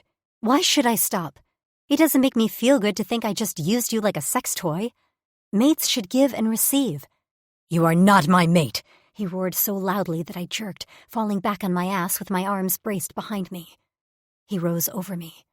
I could see his massive form like a black cloud. His fists were clenched at his sides, and his shoulders heaved as he panted. My heart twisted painfully, and my stomach soured. Suddenly I felt gross and dirty. In the moment, what we shared had felt so special to me, but I must have been flooded with endorphins. Gar had told me he wouldn't take me as a mate, and I couldn't talk him out of his mission. Why had I thought I could change his mind with a kiss and some oral? He might want me, but not enough to take me. I closed my eyes and turned away, so he didn't see the silent tears running down my face. I felt around the floor for my pants, needing the security of my clothing as I felt too vulnerable right now. I thought I'd done a decent job holding back a sob, but I forgot the Drixonians had excellent hearing. Naomi? I ignored him, crawling around on my hands and knees. Shit, I blubbered. Where the fuck are my pants? Naomi. His voice held a tinge of panic. Good, I hoped he'd choked on it. With fumbling hands, I finally found my pants and tugged them on as the stupid tears refused to stop. Stupid Gar stepped close to me. The stupid ass. I knew because I was always aware of his stupid presence. Nah, say my name one more time, and I'm going to shove your own tail up your ass, I growled at him. I get it. I'm not your mate. You licked my pussy to shut me up. You don't want me touching you, trying to talk you out of your mission, or overall attempting to speak any sense into your thick skull. I blinked into the dark at the big, silent, stupid head. Fine. Get me to safety and then blow yourself to bits. Shit, I couldn't hold back the sobs, so my words came out all mushy. See if I care, you dick! I stumbled my way to the far corner, as far away from him as I could go. I patted the ground until I found the leather pouch of food and shoved a few handfuls of nuts into my mouth. I chewed and drank qua and ignored Gar as he remained motionless and silent. For real, he didn't move. I would have worried he was dead, except I could just detect the sound of his breathing. I'm sorry, he finally said so softly I thought I imagined it. I didn't answer at first, because I was still in a snit. He'd yelled at me, hurt my feelings, and made me feel cheap when being intimate like that with him had meant so much to me. Finally, when I felt like I'd made him wait for a sufficient amount of time, I muttered, Good for you. He approached me. I heard his footsteps and saw his bulk in the low light. Then he crouched in front of me on the balls of his feet. I looked away from him. Fingers brushed my chin, then closed around my jaw. Those fingers turned my head until I was forced to look into the dark shadows of Gar's face.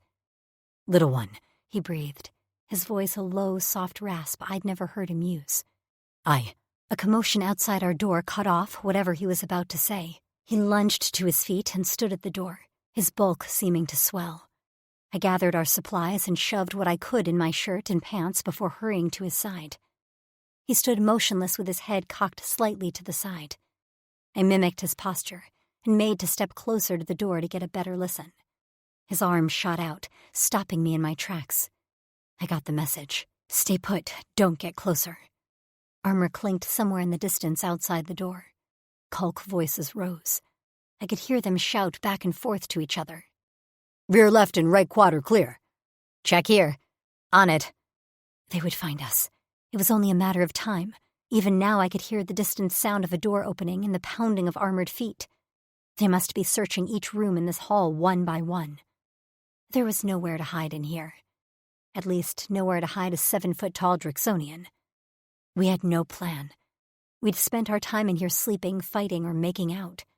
We could have used our time wisely and discussed productive ways of escaping.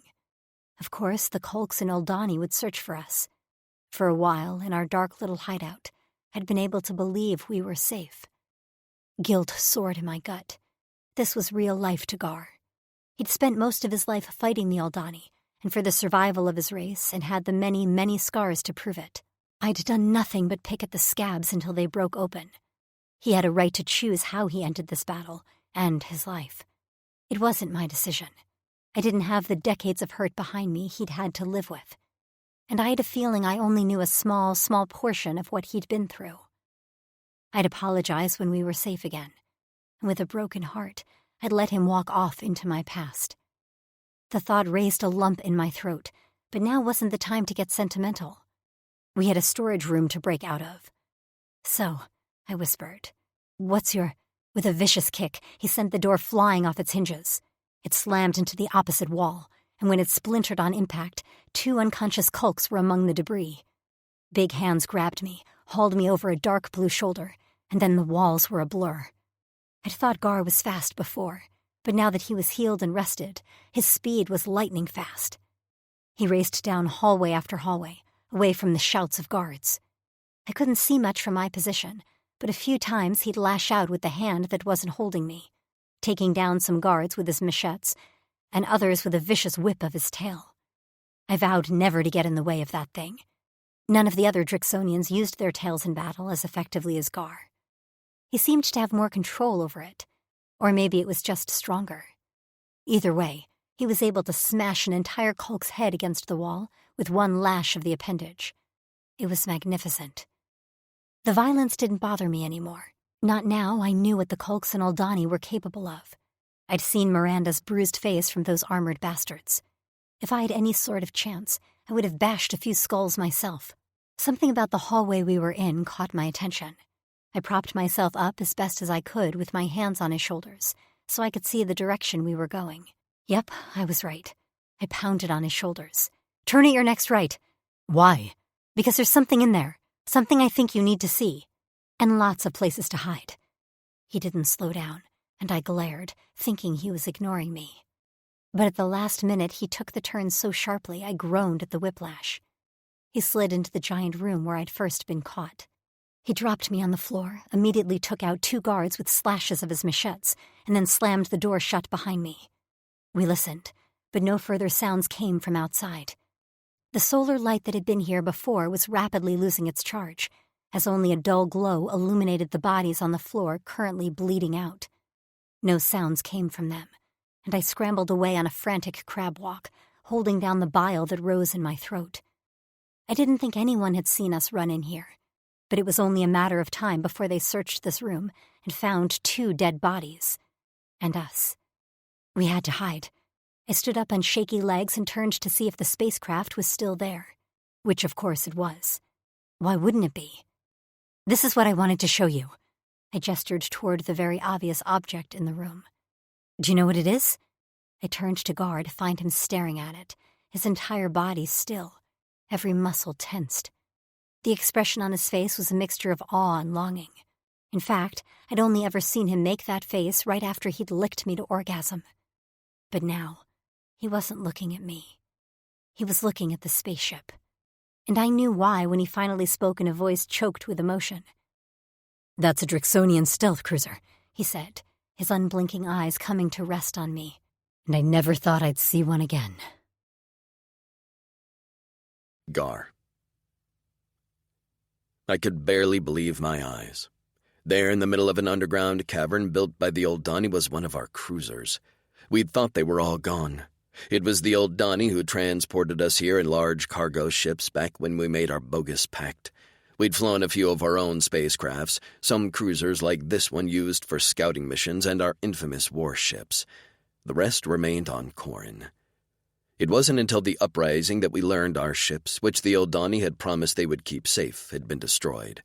We'd seen the charred remains as evidence. It was why we were trapped on Corin with no way back to our home planet.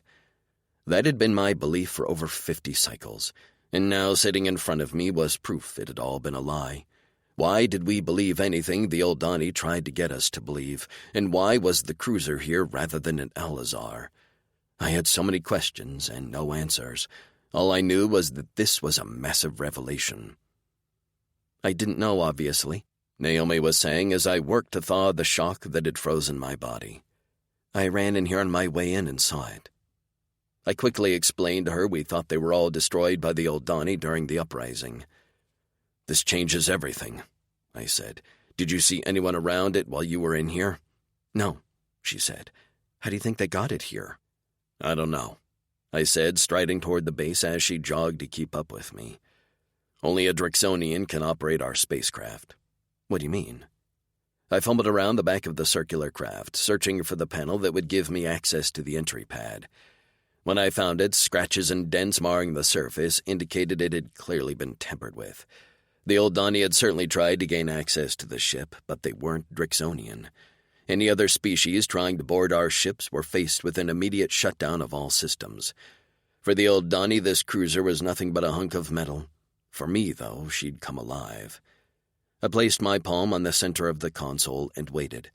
I didn't pray to Fatas because I knew she'd never grant me a wish, but I did send up a plea for Naomi.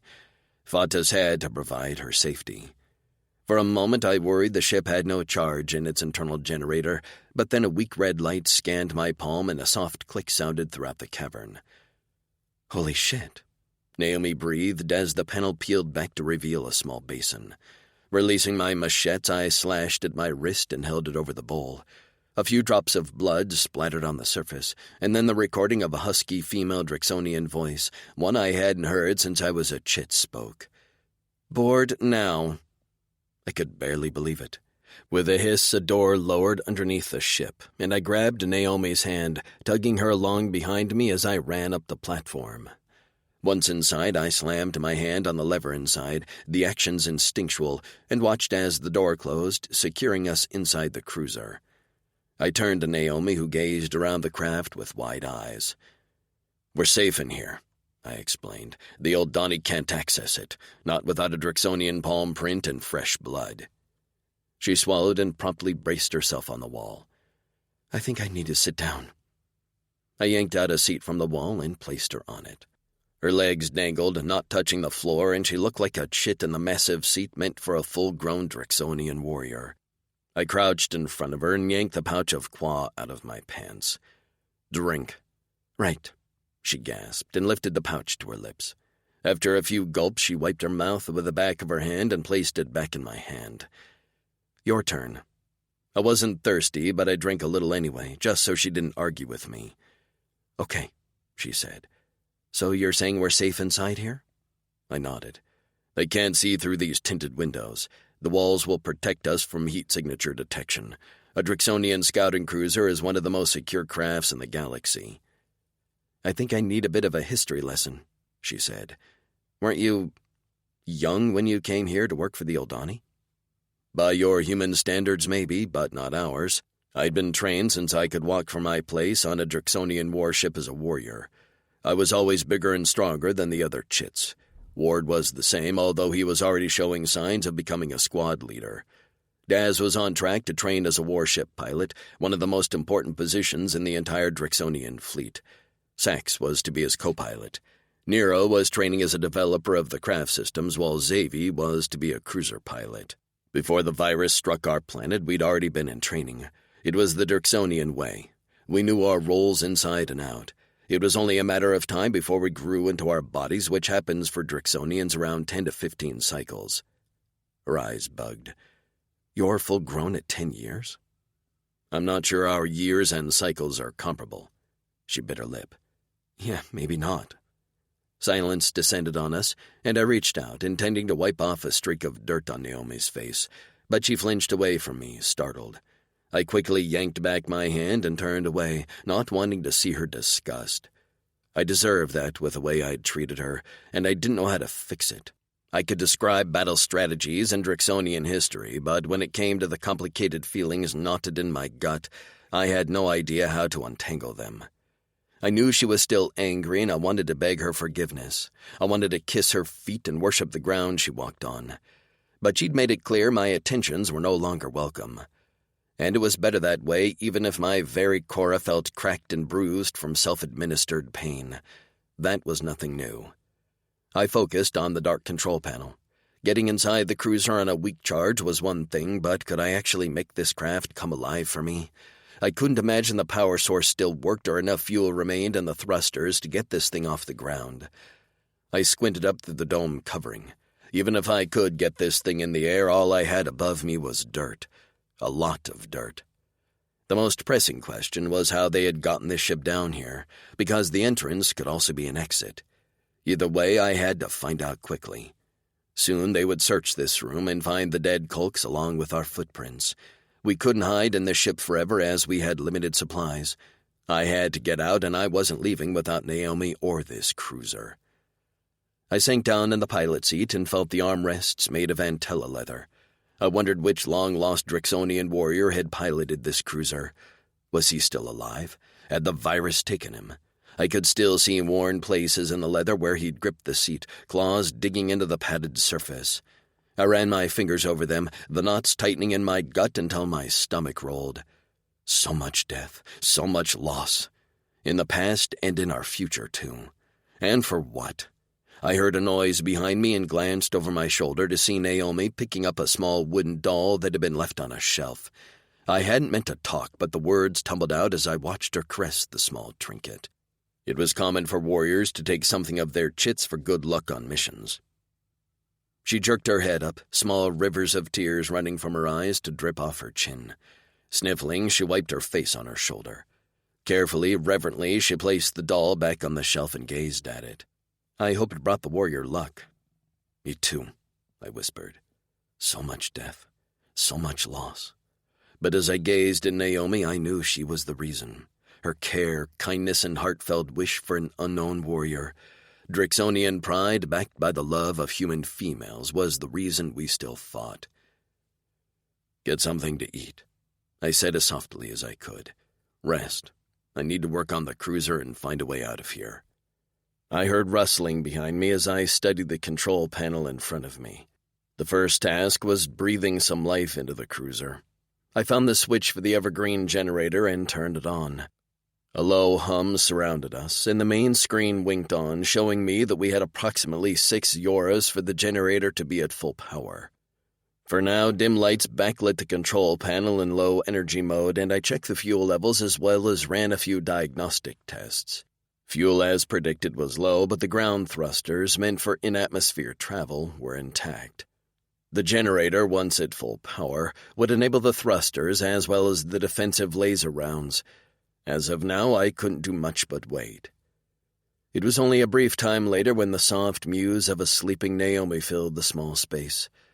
I glanced over my shoulder to find her curled up on the floor, using my leather pack as a pillow. I slowly crept from my seat and cracked my neck. She'd had to sleep on the floor last night, but I couldn't let her do it again. I pulled down the small sleeping pad from behind a panel in the wall. Picking up Naomi with as much care as I could, I placed her on the bed and covered her with a scratchy woven covering. She murmured in her sleep and clutched the fabric up under her chin. When she settled, I sank down to the floor.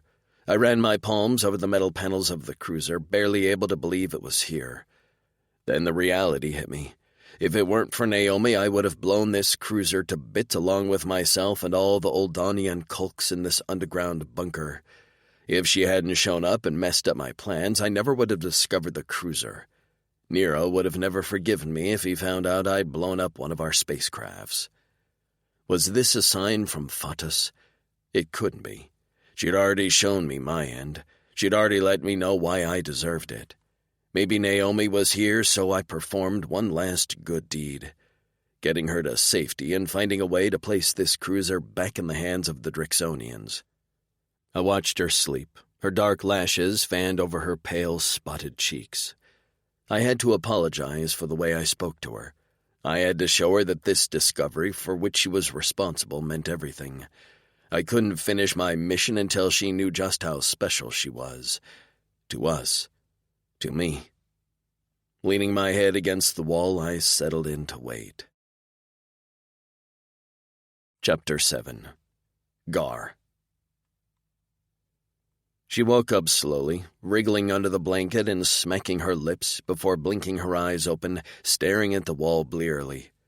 Finally, she jerked to her elbow and looked around frantically, only relaxing when her gaze landed on me where I sat on the floor.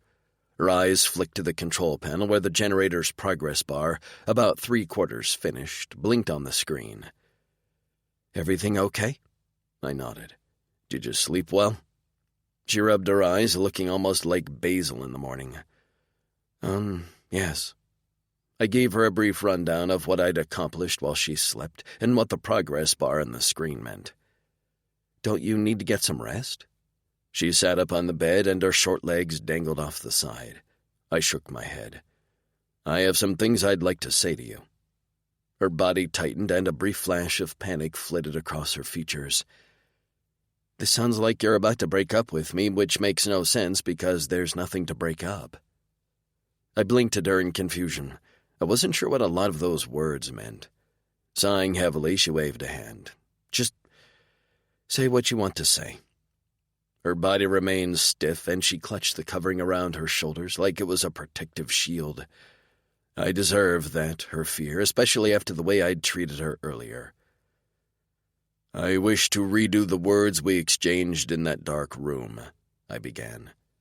Her dark eyebrows rose into her hairline. "Redo?"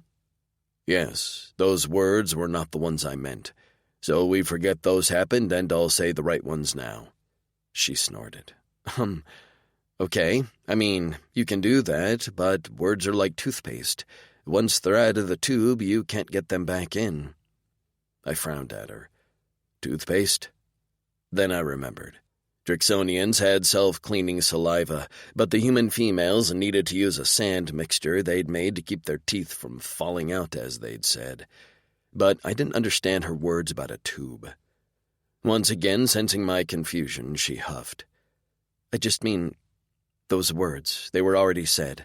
I can't unhear them, and they hurt me." I flinched. I'd known I'd hurt her, but hearing her admit it was like a blade across my throat. "I regret what I said." Her head tilted to the side, and she watched me for a moment before hopping down off the sleeping tray and sitting down at my side, her legs crossed in front of her. She tucked the covering around her shoulders and peered up at me. "There, now I can see you better. Tell me what you want to say." All the words I wanted to say felt jammed, packed in my chest. I'd kept them there, shoved into a deep hole, and I worried once I uncovered the top layer, they'd all fly out like a hunter swarm. But I had to do this. I had to make Naomi see. So I told her something I'd never told another living soul, not even Ward. After the virus, I began to have visions in my sleep. Fatas made it clear I would reach my end mid-fire. I've known this most of my life, and I've come to accept it. "Gar," she murmured, "those are just dreams." "They are not just dreams," I said through gritted teeth, needing her to understand. She wasn't in my head, thank Fatas. She didn't see what I saw every night. The flames, my burning flesh, the agony of the all-consuming blaze, my lungs filling with smoke as I gasped my last breath. Those were the visions I woke up from every night, panting in the dark alone. My visions are real. They are a promise from Fatas. She swallowed heavily and ducked her head. Her small fingers plucked at the covering before she spoke in a trembling voice. "I'm sorry, I shouldn't have dismissed them." She glanced up and shifted closer, placing her small hand on top of mine. "Go on, I'm listening." "I'm listening." I hadn't realized how badly I wanted to hear those words. I'd spent so much time being silent so no one would know what swirled in my head, but maybe that was why the storm inside never stopped. "I've never given anyone a chance to listen to me," I said. "And there's a reason. Burdening anyone with my curses is unfair. Even now I hesitate to say anything." "But don't you think you'd feel some peace if you let some of what you're feeling out instead of keeping it locked inside?" "And how is that fair to you?" I demanded. "I feel a small amount of peace, but then you are forced to live with the ugliness inside me." Her back straightened and her chin lifted. Normally, when my tone deepened to a growl, others fled, but not Naomi. If anything, my growl strengthened her courage. I might not be your mate, as you say, but I'm your friend, and this is what friends do. We lighten the load for each other. I'm tired of watching you carry around this weight on your shoulders. This isn't about what's fair. This is about me sitting here, pleading with you to let me help you." Her hand squeezed mine. "Please, Gar." I inhaled sharply and sought to calm the rage in my head. I didn't always look like this. I gestured to the side of my face, which bore my burn scars and cracked horn. It happened during the uprising. The Oldani were holding out in one last stronghold in the Eastern Hemisphere, and we wanted to drive them back to Al-Azhar. I knew I was the best warrior to break their line and blow up their last attacking force. Without Daz's permission, I grabbed one of our last solar bombs, snuck into the hideout, and detonated it. I swallowed. I hadn't intended to live. I thought that was it. I'd follow Fatas's plan, but on my terms. She wants me to burn alive, fine, but I was going to do it my way. Except it didn't turn out that way. Amid the screams and flames, Ward found me and pulled me to safety. I wasn't conscious for it. I woke up a few rotations later in a healer's hut with bandages all over the left side of my face, neck, and chest. "My word," Naomi whispered. I was angry with Ward for a long time. I didn't tell him why because I couldn't find a way to explain it, but I was furious he'd flecked up my plan. I was meant to die that day, and somehow I cheated death. I cheated Fatas. I'm living on borrowed time now, and I'm choosing again the way it'll end, with the device in my arm eliminating the Oldani encroaching on our territory. By the time I was finished talking, Naomi's eyes shone, and a few tears trickled down her cheeks. Her small nose reddened, and she gnawed on her lips so hard that she'd peeled off a layer of skin. "Little one," I murmured, overwhelmed at her emotional reaction. I reached for her, intending to swipe away the tears, but she launched herself at me, colliding with my chest while she wrapped her arms around my shoulders. She clung to me, and her little body shook as she cried. Her tears fell on my chest, beating on the scales there. "I'm sorry," she mumbled as she clasped her hands behind my neck. "I can't imagine what that was like to keep this to yourself all this time." I closed my eyes, grateful she didn't try to argue with me or tell me that I was wrong. She'd listened like she said she would, and she understood why the visions had been such a burden to me. I released a long, slow breath and held her slender body against me. Her legs straddled my hips, and she fit so well with her head tucked on my chest. Her cries were quieter now, and her dark lashes stuck together in wet little spikes. I smoothed her braid down her back, and she took a shuddering breath. Her head lifted, and she changed her position on my lap until our gazes were more level. She slowly raised her hand, and I watched carefully as she ran a finger along the length of my broken horn. "Can you feel my touch?" she asked. Our horns were most sensitive at the base. My cock took notice, straining in my pants to get to the warmth between her legs that hovered above me like a tease. I nodded to answer her question. She reached the end, and I let her prod at the jagged end. "Does this hurt?" "No." My answer was a rasp. "And these?" Her fingers brushed the white scars on my face and neck. "Not anymore." They had, at the time, pain like I couldn't believe. I'd borne it silently, unwilling to let Ward know how much I resented still being alive. She cupped my face, and my eyelids lowered. The warmth of her palms spread through my face, wrapping around my head like the sun's rays. Would she still touch me like this if she truly knew the depth of my pain, how I let my sister suffer out of selfishness? Fatas had shown me my punishment. I'd never be rewarded by someone as sweet as Naomi, no matter how badly I wanted her. Her lips touched mine, and I flinched. She froze and pulled away. I caught the pain in her face and couldn't do that again. Not to her. I grabbed her face and jerked her to face me. Shock widened her eyes. "I told you all that to explain that is the reason you can't be my mate. Fatas has other plans for me, but not a rotation goes by since we met that I don't wish for a different life where I could keep you, where I was free to touch you and make you happy and allow you to see my aura that isn't tainted with fire and pain and regret." Her chest rose and fell, her pulse strong beneath my fingers against her neck. There were no more tears this time, only determination. "Do you want me, Gar?" "More than anything," I growled. This time I kissed her first, unable to let her think she was anything short of perfect. Because she was perfect. She had a purpose in my life, even if it wasn't the purpose I wanted. If only I was free to make her mine.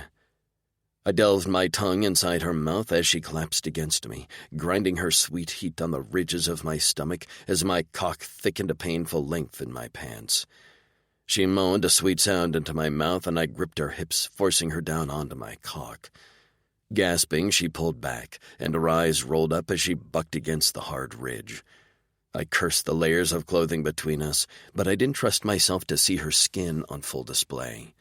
I had never been this hard, and I didn't know how this ended, but I knew I had to come to some sort of conclusion as my balls were heavy and full, near to bursting as Naomi's full breasts bounced under her shirt, her pale skin flushed a pretty shade of pink, and she moaned my name. "Gar, yes."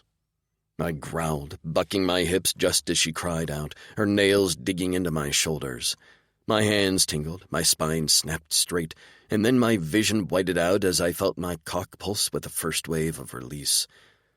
I came, hard, all while Naomi pressed kisses to my neck, my face, my shoulders. I hadn't realized I was crushing until my head fell back against the wall, and I slumped into a boneless heap. The kisses continued, along with a soft sound that reminded me of the female's wordless singing. "Are you okay?" Her soft voice floated up to my ears. Was I okay? I was changed, that was for sure. I understood a little more now while my mated warriors refused to leave their beds early. I would never leave if I got to do that again. What would it be like to release inside Naomi's sweet cunt? I shook my head. Now was not the time for fantasies. "You're not okay?" Concern tinged her voice. "I'm fine," I answered. I dropped my hands from her hips only to find reddened marks there. I jerked up, nearly toppling her off my lap. "Did I do that?" "Did you do—" She glanced at her hips. "Oh, yeah, but it's fine. You were squeezing. I have such pale skin, it shows." "I hurt you." I clenched my jaw. "Gar." She gave me that no-nonsense tone, and I focused on her stern expression.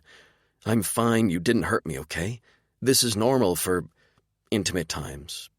Or so I've heard." "You've heard?" I asked. "Have you not?" She blushed and ducked her head. "I have not had, sex.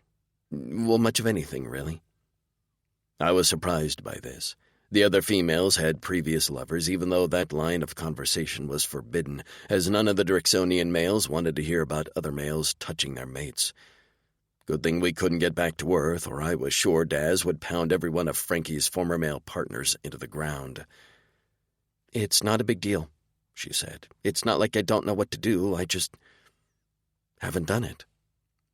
She was untouched, as was I. "I know what to do as well, but you are the first female I've touched. I've never—" I gestured to the lap of my pants. "I've never released before. Not until— in the room, with your taste lingering my mouth." Her eyes lit up at that. She did a little shimmy. Then they dulled. "Well, maybe we'll have more time. Just a little more. We can show each other." Light spilled across the front of the cruiser, and I jerked to my feet. Naomi scrambled behind a chair with a squeak, even though no one could see inside. I crept toward the cockpit to find the generator progress bar almost finished. Peering out into the darkness of the room we were in, I spotted 2 Old Donnie and at least a dozen Kulks streaming into the room, weapons in hand, pointing them right at the cruiser. Chapter 8. Naomi. The Kulks and Oldani found the bodies of the Kulk guards quickly, and they didn't seem surprised. Several Kulks approached the cruiser warily, banging on it with metal fists as Gar sat in the chair at the cockpit, still as a statue. His gaze flicked between the increasing enemy presence outside of the cruiser and the progress bar of the charging generator. I didn't know what to do, so I picked up all our supplies, stuffed them into my pockets, and lifted the tray bed back into the wall. Gar had assured me they couldn't see inside, but I still felt like I needed to hide. I crouched behind the other chair in the cockpit, until Gar's arm lifted with a definitive point to direct me to a seat. I sat quickly, and Gar slapped a button on the armrest. Straps wrapped around me, holding me in place.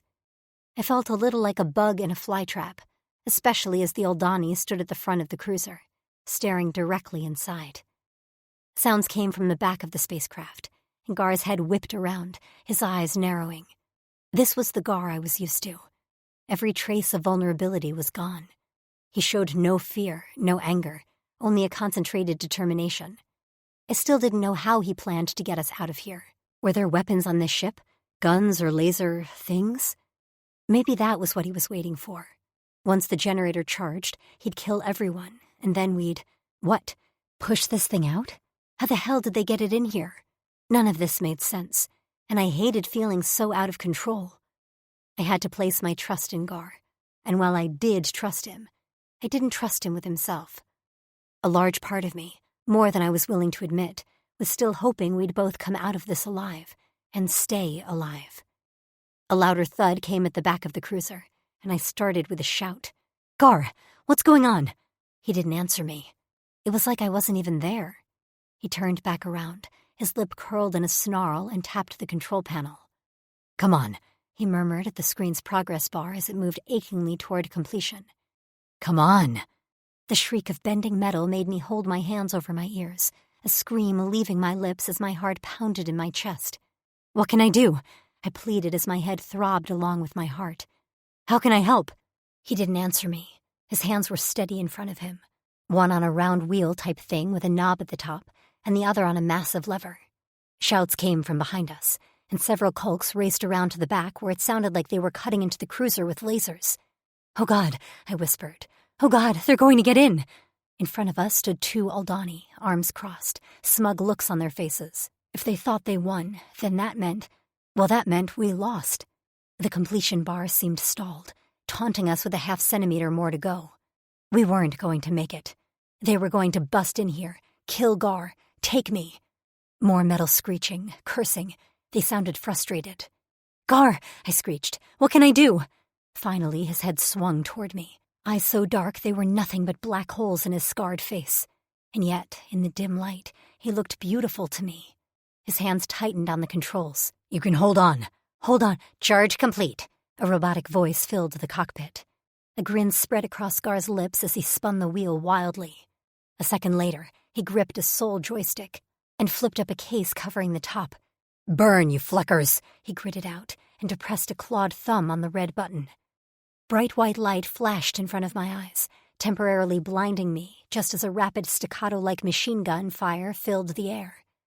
Streaks of laser fire shot out from all around the rim of the cruiser, mowing down the Kulks and Aldani, who were unlucky enough to be in the crossfire. I closed my eyes, unable to handle the brightness, just as shrieks and cries echoed through the cavernous room, followed by the acrid smell of smoke. When the sound stopped, I blinked my eyes open to see Gar's entire body tense, muscles bulging as he looked above us, neck craned back. "What?" I got out just as he slammed the lever down. The massive roar was deafening, and I clapped my hands over my ears, crying out just as Gar once again gripped the joystick. He spun another dial, and this time when the laser fire started up, they didn't shoot out into the room. They shot straight up, into the air. I blinked up out of the dome of the cruiser to see the lasers peppering holes in the dirt roof. It was then I realized with horror that Gar, in typical Gar fashion, didn't intend to carefully extract this cruiser from underground. Hell no. He was going to smash his way out. "Hold on," he hollered over the sound of what felt like a dozen rockets below us. The laser fire continued, followed by the screams and gunfire from the remaining Aldani and Kulks in the room with us. They must have realized what Gar intended to do as well. Chunks of dirt and charred tree roots and debris landed on the roof, and just as we lifted off the ground, pockets of sun poked through the dirt ceiling. A few at first, then more, and I caught a small glimpse of clear sky just as he flipped a few more switches and the roar grew in intensity. A rumbling came above us, and I watched with a disassociated terror as a massive chunk of earth and boulder-sized rocks plummeted toward us. I screamed, convinced the roof of the cruiser would cave in just as Gar gripped another lever and depressed it. Instead of avoiding the tons of rock and dirt, the cruiser shot upward, fire flaming around us just as my body decompressed from the force of the thrust. I screamed again, but Gar didn't flinch. We rose in the air, meeting the ground as it fell to meet us. Gar snarled, a loud growl that grew until he roared, the muscles in his neck straining, his fangs almost fluorescent in the dim light. When the first rock hit the top of our cruiser, I covered my head. But no glass shattering came, no cracking. Only the constant barrage of rocks and dirt slamming into the cruiser like we were caught in a hurricane. All the while, Gar roared a challenge at the ground, along with the cruiser's thrusters. And then, just when I thought we'd be plummeted back into that hole covered in rock and dirt, light seeped through my cracked eyelids. I peeked from behind my arms, and my mouth dropped open in shock. Sky was visible through the dirty roof of the cruiser as we soared out of the ground. Laser fire from below pinged the bottom of the cruiser, but it didn't matter anymore. We were out. His plan had worked. I gazed up at the sky in wonder, letting out a whoop with my hands in the air like I was on a roller coaster. "We're free!" I giggled. But Gar wasn't celebrating. He swallowed, just as the cruiser, which had been ascending as it sped forward across the plains, slowed. We seemed to hang in the air for a moment. Then, we began to drop. I sucked in a breath and gripped the straps covering my body. "Gar, hold on," he said. "It's under control." Nothing about this felt under control, but I didn't say that as we began to plummet faster. I craned my neck, trying to see below. We had reached the edge of the plains and were maybe a half-mile above the top of the trees as we continued over the dense forest on a diagonal decline. Why are we going down?" I asked with a gulp, panic evident in my shrill tone. "Thrusters don't have enough fuel to take us much farther," he said, pressing buttons and switches and spinning the wheels rapidly. "I have to land and cloak it." "Cloak it?" "Cloaking shield. So the Oldani can't find it." "We won't make it back to the Night Kings?" He shook his head. I didn't respond to that, even as my stomach sank faster than the cruiser. I had to take what I could get, though. He'd blasted us out of the Oldani-controlled bunker. We were better off now than we were an hour ago. At least, that was my last thought before Gar swore. The cruiser dipped wildly, and I braced for a wicked impact. Gar. I was not a pilot, and that was never more clear than now when I was a hair's breadth away from crashing the entire cruiser. Naomi sat beside me with her face pale and eyes squeezed shut. I didn't think she was breathing either. I knew a location where I could land, but I had some more ground to cover before I got there. As much as I loved to smash my way through my obstacles, leaving a trail of broken trees in my wake would be obvious to the Oldani. I knew a clearing where I could cover the cruiser's tracks. I turned on the cruiser's cloaking shield, which would hide us from sight. "Cloaking enabled," said the cruiser's voice, a female Drixonian recording that made my throat tight with homesickness. I tapped repeatedly on the mapping screen, but it wasn't working, either because the cruiser was in a safe mode using only essential operations, or because it was broken. Either way, I had to land this flecker manually. Naomi was going to hate this. I spun the wheel and the cranking sound made Naomi whimper. "Got it handled," I said gruffly. I wished I could take the time to assure her properly, but I was barely hanging on myself. The cruiser was losing altitude fast, too fast for my liking, and only Fontas knew if my plan would work. We cleared a dense crop of trees, the tops scraping the bottom of the cruiser with a loud screech. Naomi screamed, and her eyes popped open just as my destination loomed below us. A quah spring rarely used, but I was aware the center was just deep enough to sink a cruiser. The Oldani wouldn't be able to see it, and they certainly wouldn't search for it here.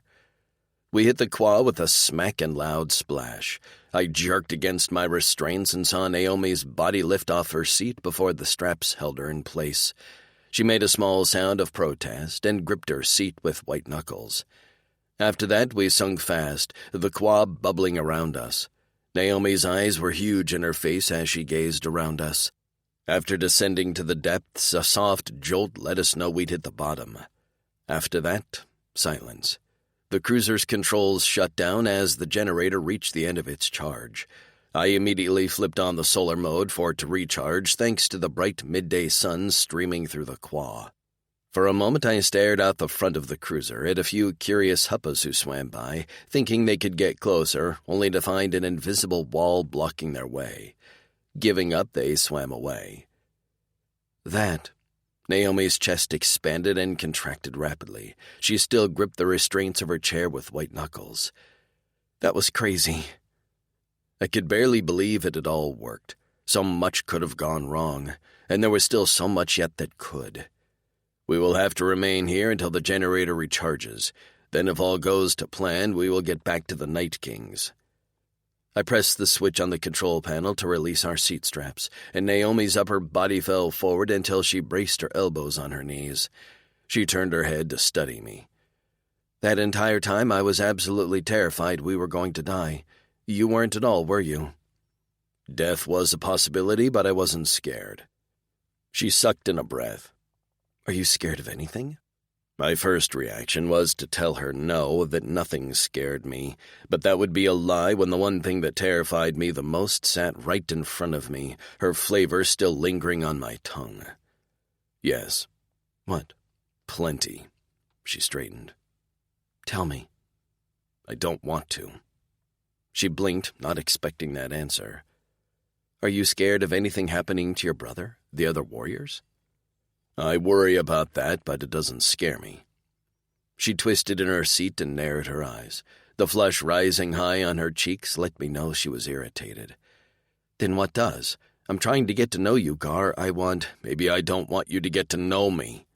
I snarled at her, tired of this conversation, and her insistence on opening me up and poking around at my insides. Maybe that's my greatest fear, that once you saw what I was really like inside and out, you'd run so fast and so far away from me that I'd never see you again. I pounded my fist on the control panel, and she jerked as her mouth fell open. At least now I'm able to look at you every day, hear your voice, and even for only a small part of my day, I get to drink in your presence when I've lived a lifetime in a drought. Drops fell from her bottom lashes to leave dark stains on her shirt. She blinked and then licked her lips. I turned away, unwilling to see the devastation on her face and hear the words that would break me. You don't scare me, she said softly. I get that you're trying to. And if you or anyone else, I would have let you push me away. I would have given up. But I'm not giving up now, because I don't see a reason we can't make the best of the rest of your borrowed time. I closed my eyes as her words reached down my throat like a fist and wrapped around my pounding cora. Her voice shook as she continued. But this will be the last push, because I can't keep getting hurt and letting you throw sharp words at me. I'm tired of your snarls and your growls. So if you don't want me, then you tell me to leave you alone. I'll give you your space. After that, she fell silent. I opened my eyes the rest of the way to find her huddled on her chair with her knees pulled up to her chest, her hands clasped around her chin. She rocked softly with her head turned away from me. Her hair had come loose from the braid she'd had it in, and the dark locks fell in shining waves around her shoulders and legs. Everything about her posture was defeated and defensive. She was putting herself out there with the knowledge I would most likely hurt her again. Why couldn't I be as brave as her?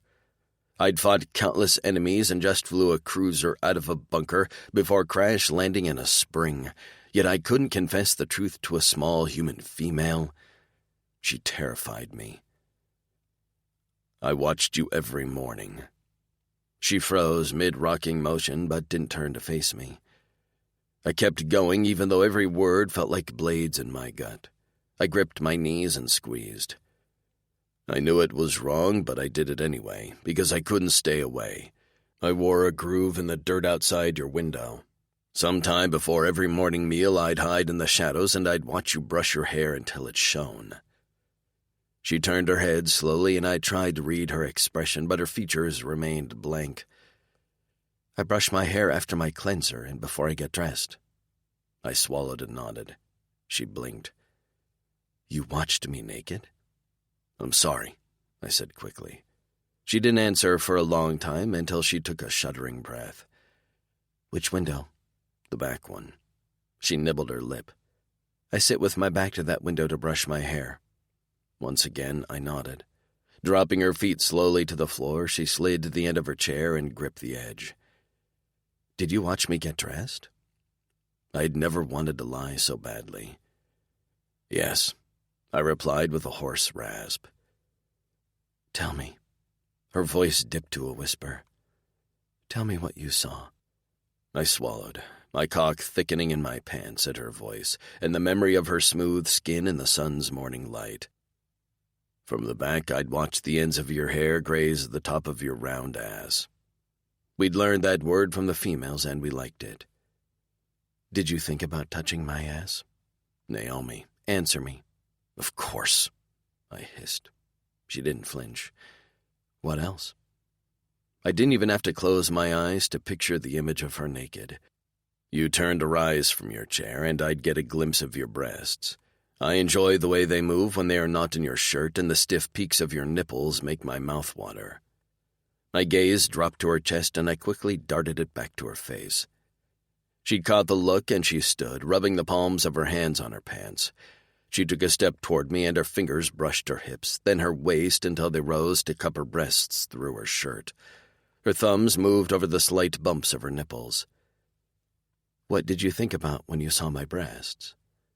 She was going to kill me. I had to dig my claws into my knees, pricking through my pants to stop myself from reaching for her. I owed her the truth, though. I looked her square in the eye. "I thought about drawing your nipples into my mouth and sucking on them. I'd run the balls of my piercing along the peaks and nip them with my fangs until you begged me to stop."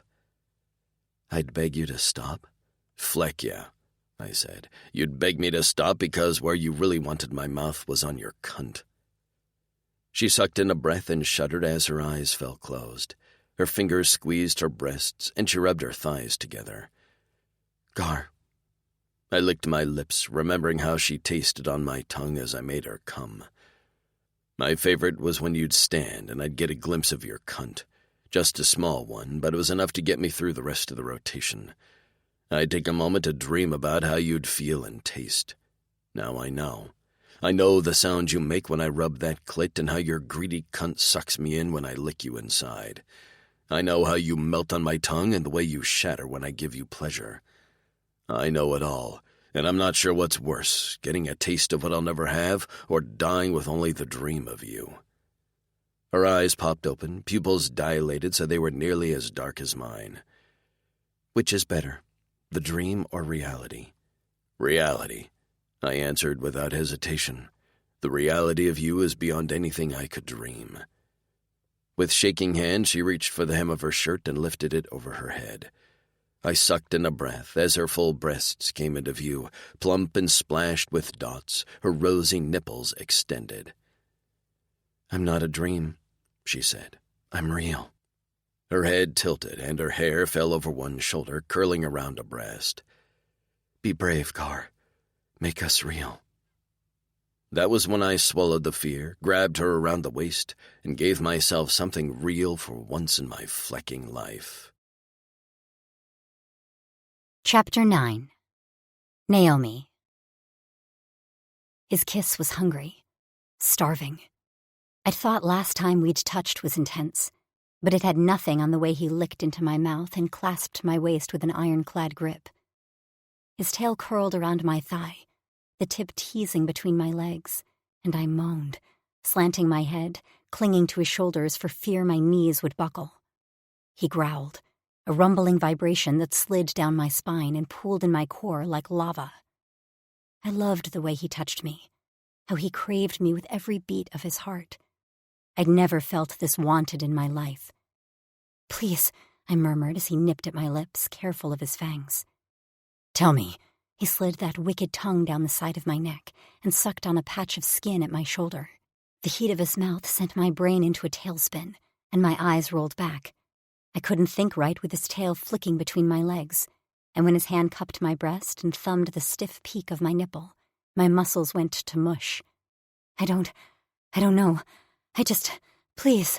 With astonishing speed, he grasped me around the waist with his massive hands and rose to his feet.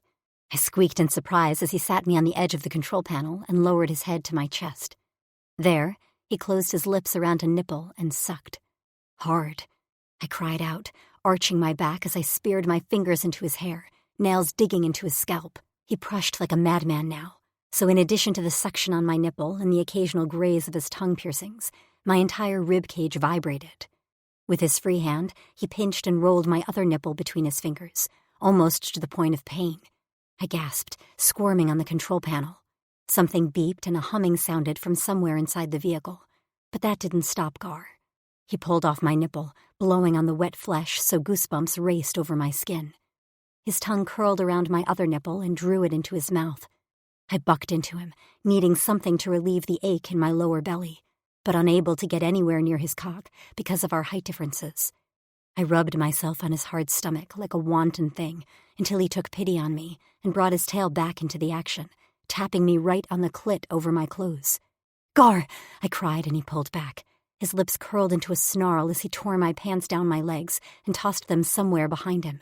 I lay stretched before him on the control panel, completely naked, while he remained clothed. I started to demand he join the no-pants club when he went to his knees between my legs and shoved his face into my pussy. I screamed, an actual honest-to-God scream.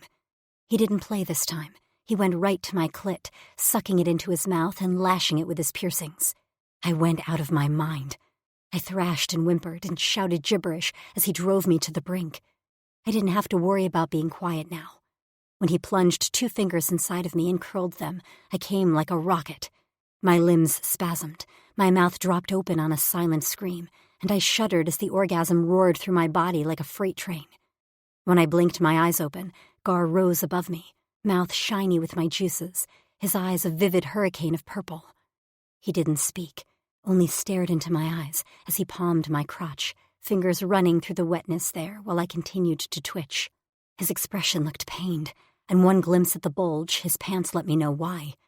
I refused to let this end here. Submerged in a lake, alone, with fish-like creatures who couldn't tell a soul what we did, I clasped his head between my hands, lowered his face to me, and said in clear words, "Take me, Gar. Make me yours." He descended on me with a growl, fucking into my mouth with that wicked tongue of his. For a moment, I thought this was his way of saying no, but then I felt a wide, blunt velvet heat at my entrance, and I sucked in a breath. I pulled back, blinking at him while he panted above me. I glanced down between our bodies to see him fisting his cock in a tight grip that looked painful. The head just barely kissed the entrance to my body, hovering there like he couldn't decide to go forward or back. The thickness of his cock and the massive bar pierced under the head terrified me. I couldn't deny that, but I was also so slick and turned on that I couldn't imagine not being filled with him. I ached with emptiness in a way I'd never felt. My body had a mind of its own as I pressed on the back of his naked thighs. When had he removed his pants? To pull him closer. He sucked in a shuddering breath before exhaling roughly. "Little one," he said in a soft, gentle voice I didn't think he was capable of, "you have already given me more than I could have imagined." "Then give me this," I said, rolling my hips so that the tip of his cock just barely notched into my entrance. "Be the first inside me.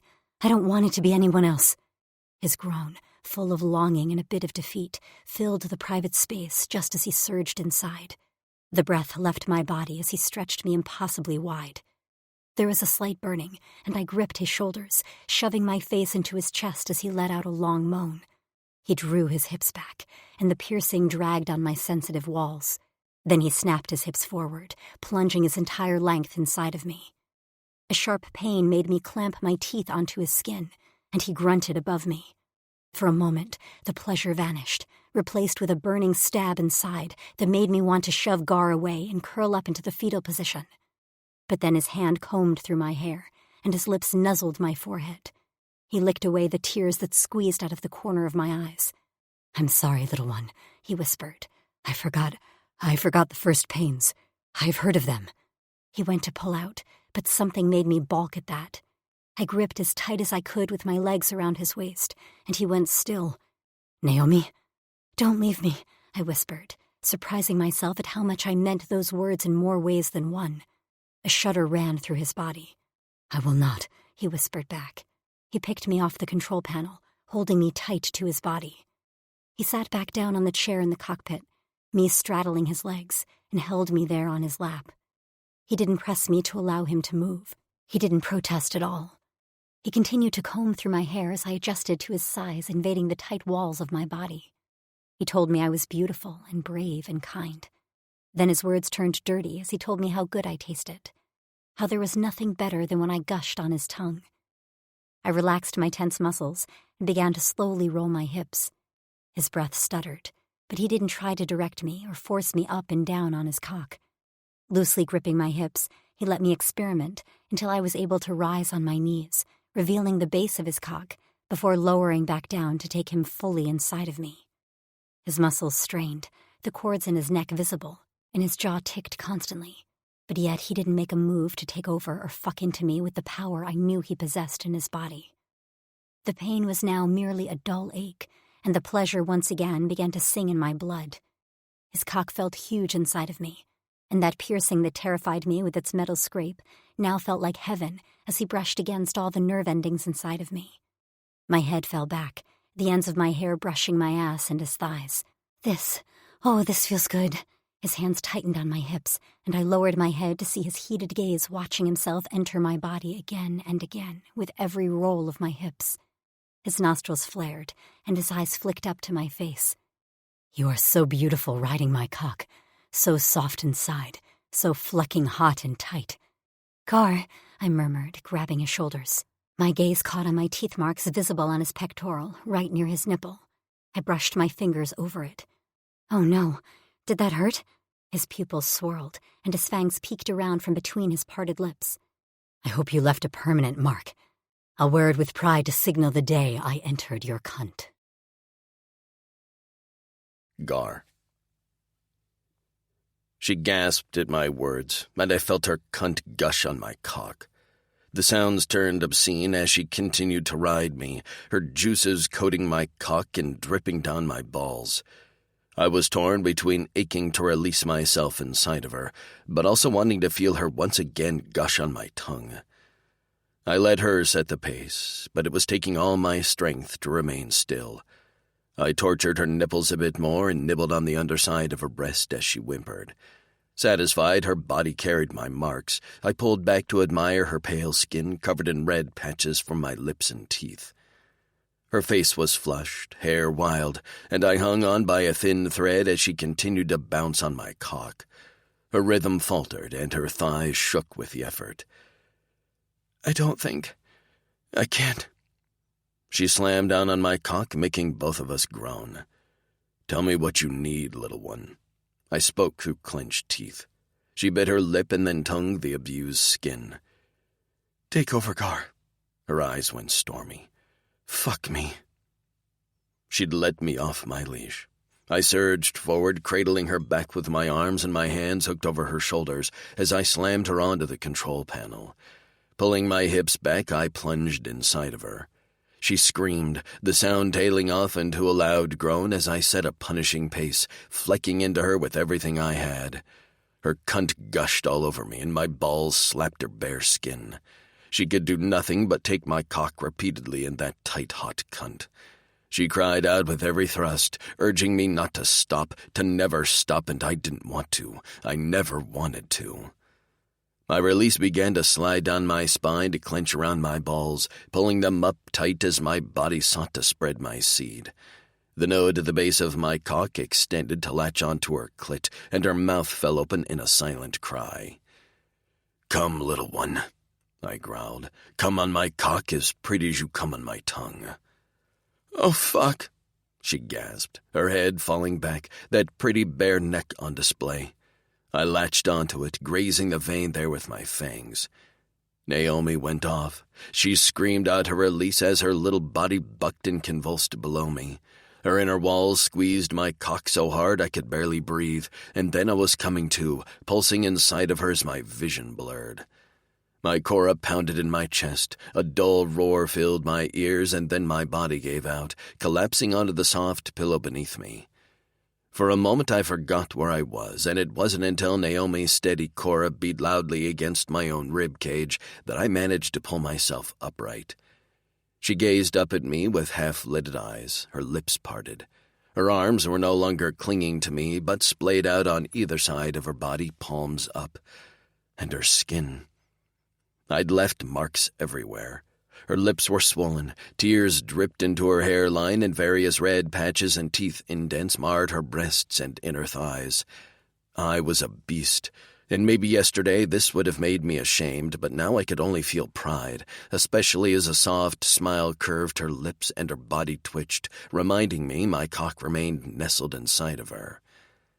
It all made sense now. All of it. Why our Drixonian society had been built the way it was, why my brothers now doted on their mates, why we fought so hard for who we were. It was this, the gift the females gave us with their soft touches. When Naomi looked at me like she did now, I swore I could move mountains, take on a whole army single-handed. I clenched my fists, resisting the urge to beat my chest and roar. Instead, I slowly withdrew from her body, noting her wince. Blood streaked my cock, and I should have felt guilty. But instead I only felt pride, especially because a soft smile once again graced her lips as she let out a small sigh. "How do you feel, little one?" I carried her to the portal cleanser. "Tired. Not sleepy, just like I don't want to move." I tugged the nozzle of the cleanser out of the wall and positioned it above our heads and then pulled the curtain around us. I hit the cleanser power button and hot air rushed down over us. Naomi jolted at the sound, but then settled against me as the grime from the last few rotations sifted off our bodies to disappear in a small drain in the floor. Satisfied we were clean, I turned off the cleanser and put it away. Naomi's feet still hadn't touched the floor, and I found I liked the weight of her in my arms. I knew she was safe there, unharmed, pampered, like she deserved to be. Glancing at the generator charging progress, I saw we still had over halfway until fully charged. I pulled out the bed pallet, which was too small for us to sleep side by side, and that suited me just fine. I lay down with my hand pillowed behind my head and arranged Naomi's naked body on top of mine. She sighed and rested her cheek on my chest. Her breath blew hot over my scales, and my colors rippled as my cock, feeling the heat of her satisfied cunt, jerked to half-mast. I had thought she'd fall asleep, but I could see her eyes blinking as she stared off into the small space thoughtfully. Her fingers played with the scars and marks all over my chest, occasionally grazing one of my nipples. "Does this change things?" she asked quietly, her words breaking the stillness and peace of our paradise. I closed my eyes as my brain mulled the words. I felt her shift on my chest, and I instinctively gripped her tighter so she wouldn't leave my side. But she only humphed. "I'm just getting more comfortable." I loosened my arm at her waist and opened my eyes to see her wriggle into a new position, with her legs straddling one of my thighs and her head propped on my chest with her fist. She went quiet and still then, watching me. "All right," she'd asked me a question, and I didn't think too long on it because I didn't have to. I should have agonized and fought, but I'd been fighting all my life. I'd fought enemies I could see and couldn't see, but I'd never met an opponent like Naomi. "Fatas will not bless me with a Cora Eternal," I said. Her jaw tightened. "I don't care about that," she growled. "I don't care what Fatas does or whether I have locks or any of that. It doesn't matter because I'm choosing you. So now it's your choice if you want to choose me. I choose you." Her jaw clacked shut and her eyes went big. "I choose you now. I choose you in my next life. I will always choose you, Naomi." Immediately, her eyes blurred with tears and her lower lip trembled. "So, I will fight for you. I will fight for us, until Fatas decides to take me. I don't know when it will be. It could be this rotation or 20 cycles from now." She pushed herself higher on my chest until our faces were aligned. Her hands cupped my jaw. "Are you serious? What changed your mind?" I realized the only one I was hurting with my denials was you. My own hurt and pain I can live with. I can push aside my wants and desires. But I cannot hurt you or cause you pain. I cannot let you think that you're not wanted, that you're not the most precious thing to me in my life. I nudged her nose with mine. "I'm yours, just like you are mine. And it will be that way until Fatas decides to end us." Tears dripped from her eyes to land on my cheeks. "She won't, Naomi, she won't," Naomi repeated, her voice stronger this time. "Because what we have is real, and we will beat the odds. I know we will." She kissed me, and I couldn't dwell on her words or ask her what odds were.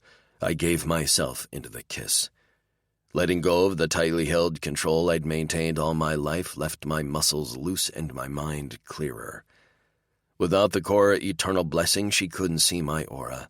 She couldn't see the chaos that was my mind. And that was for the best. For her, I'd be her Gar.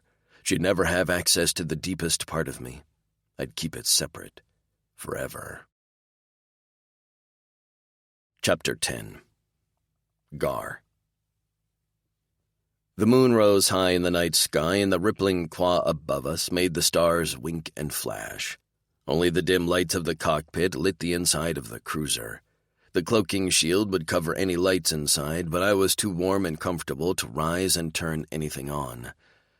I liked the way the soft lights gleamed on Naomi's skin where she rested on my chest. Her hair lay all around us in soft waves, and I enjoyed watching the shiny strands sift through my fingers. "Do you want to return to Corin?" Her voice cut through the stillness, and I paused, my hand resting on the back of her neck. "I haven't thought about what I want," I said. She lifted her head, and that small space between her eyebrows was wrinkled. "What?" I shrugged. "The other warriors want to return, so I committed to fighting for that, but I never thought I'd live long enough to see it." Her lips parted and her eyes went sad. "Gar, Corin is—" I gritted my teeth at the images. "A source of bad memories for me." Her hand slid up my chest to lay on my neck, her thumbs slowly stroking the hard line of my jaw. "Tell me." I narrowed my eyes. "I don't revisit bad memories." She swallowed, and her hand convulsed on my neck. "I know you had a sister." "Nit," I barked, and she flinched, nearly sliding off the pallet to the floor. I grabbed her and rose from the table, depositing her back on the pallet as I searched for my pants. With my back to her, I didn't have to see the hurt on her face. I could just end the conversation here. "Gar, I swear to your Fatus, if you end this conversation, I will make you regret it." I paused with my hand out, reaching for my pants. I straightened and turned slowly to face my fierce mate. On her knees, with her fists clenched at her sides, she glared at me, eyes firing. "Don't shut me out." I stabbed my thumb into my chest. "I should get to choose what I share with you. And maybe I'd allow that if I thought you were just avoiding the pain of bad memories, but I don't think that. I think something bad happened and you haven't worked through it." "Something bad happened?" I spat as I stalked to the pallet. She jerked away like she meant to run, but held her ground, muscles tense. "Something bad happened?" I repeated, my voice escalating. "Of course something bad happened. Maeve was perfect, beautiful, kind, smart. She could have been anything in our society. There was no limit for her based on her initial aptitude screenings. She said I was her hero, that I'd be a legendary warrior. And I believed that. I believed her until the virus swept through our house. It took my mother quickly, but Maeve, it ravaged her. For 7 rotations I held her in my arms as she coughed blood, as she fought to breathe, as she begged me to put an end to the pain and kill her." I inhaled sharply and roared as I thumped my chest. "She begged me." "Gar." Naomi's voice had gone soft, and she reached for me, but I took a step away from her. "I didn't do it." I could still hear Maeve's gasping pleas. They haunted me at night. "I didn't do it because I selfishly wanted more time with her, so I refused to end her pain. When she finally died, she weighed as much as a whelp pup, cracked 3 ribs from coughing, and rotted all her teeth from vomiting." Naomi had collapsed onto the bed, bracing herself on her hands with her legs bent to the side. She didn't look at me now. Her gaze rested on the pallet. She looked defeated, and my Cora pounded as my angry voice seemed to echo in my own head. I was such a fleck. I fell to my knees, the thud making Naomi gasp as she scrambled to the edge of the pallet. Even after I'd unloaded my burden on her, she still checked to see if I was all right. I didn't deserve her. "Is that what you wanted to hear?" I asked, my hands resting on my thighs, palms up. I was exhausted, wrung out, my brain a maelstrom of memories and darkness. "No," she whispered. I shook my head and lowered it. I'd had her for barely any time, and I'd already turned her away by showing her who I truly was. Fingers brushed my shoulder, and I glanced up to see her standing above me, holding the covering to her chest with one hand. "What I didn't want to hear was you blaming yourself for the way your sister died." "She suffered, little one." My throat hurt and my voice rasped like I'd inhaled too much smoke. "I had the ability to end it, and I didn't." "And I'm sorry that she suffered. I'm so sorry for what you all went through. But I refuse to let you blame yourself for not taking your twin sister's life when you were a child yourself." "I was old enough." "You were not full grown," she said. "You told me you weren't. You cannot punish yourself for loving your sister so much that you held out hope she'd recover. Because you did, didn't you?" "I did," I whispered. "Ward told me she would not, but I didn't want to believe." "And you think this is what Maeve would have wanted? For her hero to torture himself over something he couldn't control?" My jaw clenched. "I could have saved her pain." "Maybe," she said. "But I'm also sure there were moments at the end where she was glad to have that extra time with you. Can you recall anything good? Any words you exchanged that weren't her pleading with you to end her pain?" I forced myself to think back to that time, something I refused to do since the rotation she took her last breath. I had to search to the depths of my mind and Cora, shoving aside the steel walls I'd placed there to hide all the thoughts that could cause me pain. Finally, the image of her on the bed appeared in the dark recesses where I'd shoved Maeve. I closed my eyes, recalling the way her bony hands had grasped mine, the cuffing fits, the spots of blood on the furs. "What do you think your chits will be like, Gar?" I'd frowned at her. "I don't want chits. Females are annoying." She'd smiled. "I'm annoying?" "You don't count. You're my sister." She'd laughed, which turned into a cough. I wiped her brow, nearly hissing at the heat of her skin. Her hand grasped mine, and she squeezed with what little strength she had left. "You'll have chits, a girl first, and you'll name her Maeve." She smiled then and closed her eyes as she seemed to sink into the bedding. "Yes," she murmured to herself, "and you'll be her hero, just like you're mine." She died before sundown. I sucked in a breath, having forgotten that conversation all those cycles ago. How could I have forgotten that? I'd hidden Maeve away. I hadn't honored her memory. Was I living up to being her hero? I blinked my eyes open to see Naomi standing above me, her eyes bright. "She told you to name your daughter after her?" I must have said the story aloud. I nodded. "She did." "Then you will." She cupped my face. "We will. We'll have a daughter and we'll name her Maeve, and you'll live, Gar. You'll grow old and get a bad back and chase Daz's son away from our daughter when he comes sniffing around." My lips curled. Daz's son better treat her right. Naomi ducked her face into her shoulder to smother a laugh. "I think we have a while to worry about that." I parted the covering, hiding Naomi's body with my hands, and gripped her waist, tugging her toward me. I nuzzled her stomach and dipped my tongue into her belly button. She gasped and gripped my hair. "You are so smart, little one. How do you always know what to say to me?" Her hand soothed my hair as I fluttered my lips across her belly. "I don't always know the right things to say. I was never good at standing up for myself. At work, I faded into the background because I didn't want attention. Back at the camp, I do the same thing, but with you. I want you to notice me, and I want to see you smile. Her voice broke off, and she cleared her throat. "I want to make your life better." I paused and tilted my head back. "You do make my life better. You made it better from the first time I laid eyes on you." "Gar," she whispered, "you have given me so much. I will devote my life to you and your safety." I ran my thumbs over the indents below her hip bones.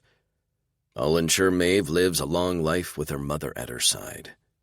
A tear slid down Naomi's cheek. I cocked my head to the side. Do you think she's there now? Did we make a chit, little one? Did my seed take root inside of you? I hope so, she whispered, and those 3 words made my cock jerk and harden between my legs. I slid a hand lower until my thumb rested over her clit. She shifted her legs, and her hand, holding the covering at the top of her breast, shook. I think we need to fill you again. Her eyes fluttered, and she let out a long moan. Naomi. He was teasing me, and if someone had asked me a week ago if Gar was capable of kneeling before me with a mischievous glint in his eye, while slowly stroking a thick finger between my thighs, I would have said no way in hell. But now, he carefully parted the blanket I'd wrapped around me, revealing my naked lower body. He stared at me hungrily as he swiped that long, wicked tongue across his full lips. As his gaze slowly lifted to me, he stretched out his tongue and flicked it across my clit. I gasped and would have toppled over if he hadn't grasped my waist to hold me steady. With a growl, he buried his face into my pussy and began to eat me in earnest. My knees wobbled, and my head spun as he lapped at me, sucking the hardened nub of my clit into his mouth as I moaned and wiggled. I dug my fingers into the braids on top of his head to help my balance. I wanted to thrust against his mouth, but his strong grip on my hips kept me steady, still, and at his mercy as he speared me with that thick tongue and began to crush. The vibrations zinged through me like an electric shock, stealing my breath. My hand could no longer grip the blanket, and it fluttered to the ground at my feet. Gar's eyes were closed, and he kept up a steady growl with the vibrations that sent my body into orbit. I came hard, crying out as I bucked against his face. When my knees gave out this time, he lowered me to the floor onto my back, where I panted while the tremors continued to course down my spine, to throb in my clit. He held himself above me, face shiny with my juices. "You get so wet for me, little one," he murmured, and the pride in his voice made me smile. "It has nothing to do with you," I smirked. "It's just your tongue." He blinked in surprise, and then a wicked grin crossed his face. "Just my tongue." His fingers probed at my entrance, and then I felt the blunt head of his cock there.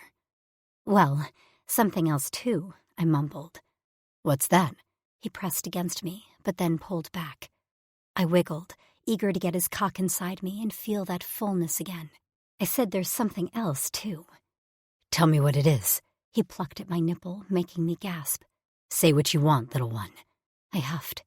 "You know." "I want to hear you." "Your cock," I shouted. "I want your cock." With a roar of victory, he slammed inside me. I was still sore from earlier, but I held back a wince, knowing the pain would soon be replaced by pure ecstasy. As he reared back and plunged into me again, pleasure washed away the twinge of discomfort.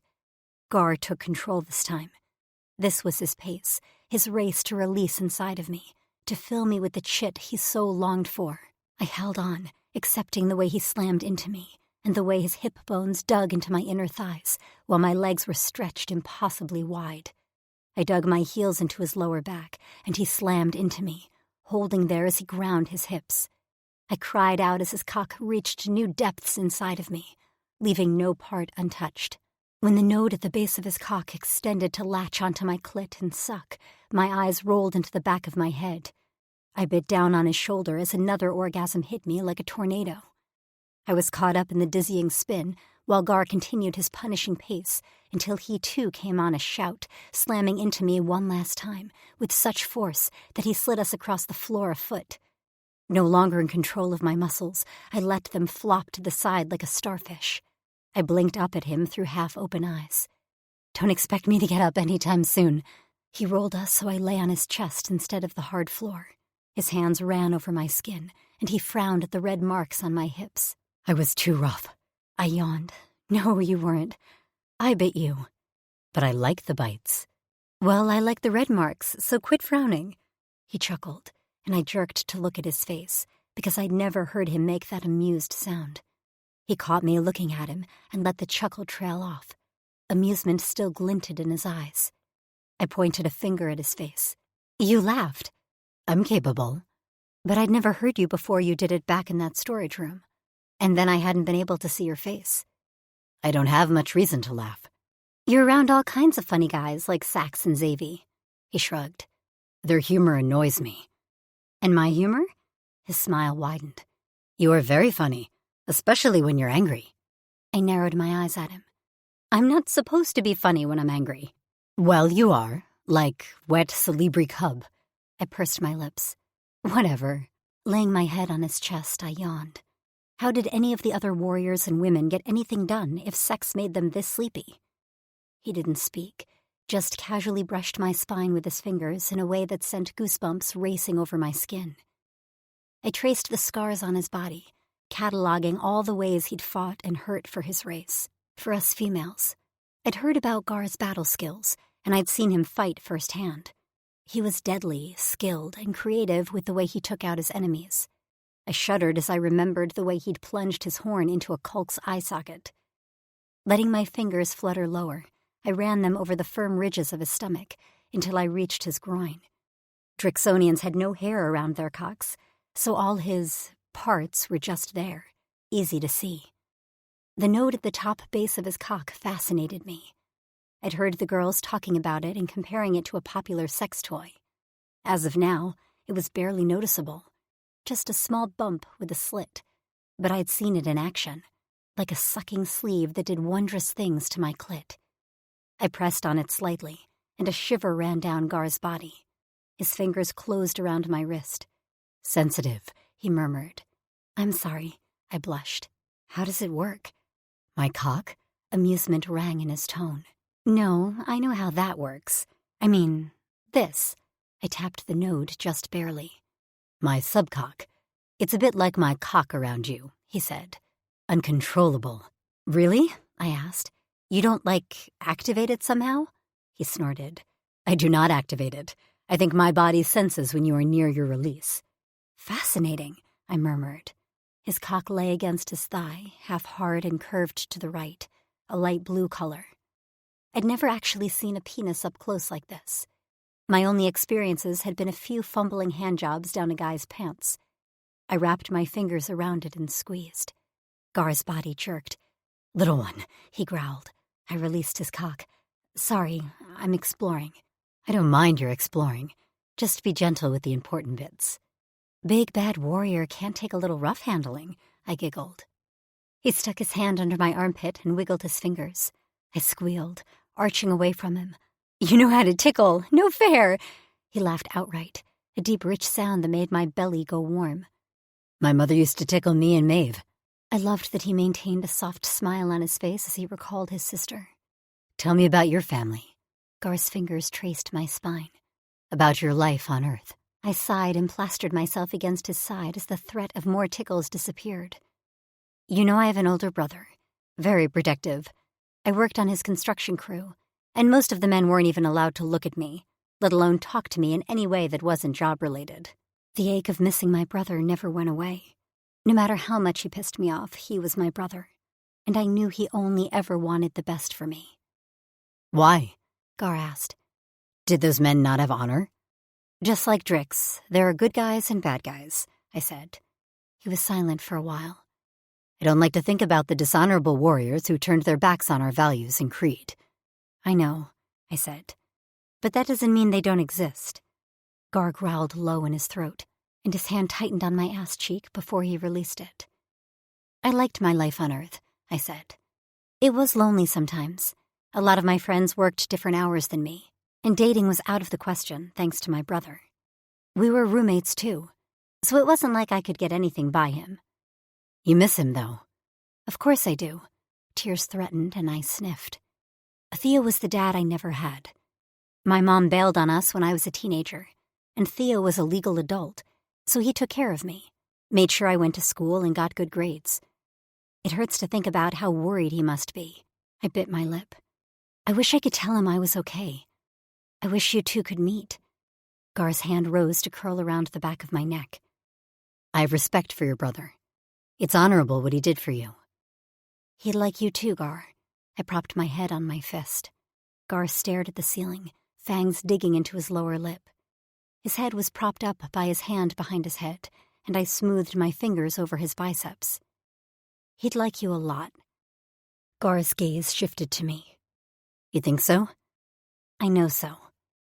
I wish I could meet him and assure him I will take care of you. A tear escaped out of the corner of my eye to drop onto his chest. I wish you could too. What did you want? He brushed away my tear. Out of life on Earth. What did I want out of life? Yes. You answer that first. What did you want out of life? He cast his eyes to the ceiling again. For most of my life, I only wanted to be a warrior. Carry out my duty with the Aldani, then destroy them in the uprising. And then when you females came along, do my best to protect you or die trying. He hesitated, and I waited for him to speak. When he didn't, I prodded him. Is that how you feel? He looked me square in the eye. Yes and no. Now my devotion to you takes priority. For so long I didn't want it shit. Convinced Fadas cursed me, and I couldn't pass that down to an innocent. But I can't be cursed if I have your affection. You're not cursed. I pressed a kiss to the inside of his wrist. Something pained crossed his face. Maybe not. He cupped my face. Now tell me what you want for yourself. I stroked a scar near his right nipple. I always wanted to be married with kids. I loved my job, but I didn't aspire to be in charge or anything. I just wanted a big family like I never had growing up. Then I came here, and it was like, suddenly I had that family. I had lots of big brothers and sisters. I smiled. I can't say I hated it, once I realized you all weren't going to hurt us. Never, he said vehemently. I know. And while some of the other girls resisted some of the warriors at first, Frankie fought it. That wasn't me. I knew I wanted you, Gar. I was waiting around for you to want me too. He pulled me up, so our faces were level, mere inches apart. His stormy purple eyes locked onto mine. I always wanted you. But I didn't know that, I said softly. And now? Now I know. Don't ever doubt my affection for you, little one, he rasped. It was always there. I wasn't brave enough to admit it until you gave me the courage. I will do everything I can to keep this family of ours safe. I pressed my lips to his, where I murmured, I know you will, and I love you for it. The words surprised me, and I pulled back to see his expression had gone soft. He nuzzled me, pressing kisses all over my face. I know you females speak of this term called love, and I don't know what that is. All I know is my Cora beats for you. And mine for you, I answered. That's better than love. His tongue licked a path down my neck, and I felt his lips stretch into a smile there. Then Fleck love. Chapter 11. Gar. Naomi slept behind me on her stomach, the sheet covering the lower half of her body, where I'd left her after licking her cunt until she screamed. I pressed down on my cock, still half-hard even though I'd shot into my hand as she came.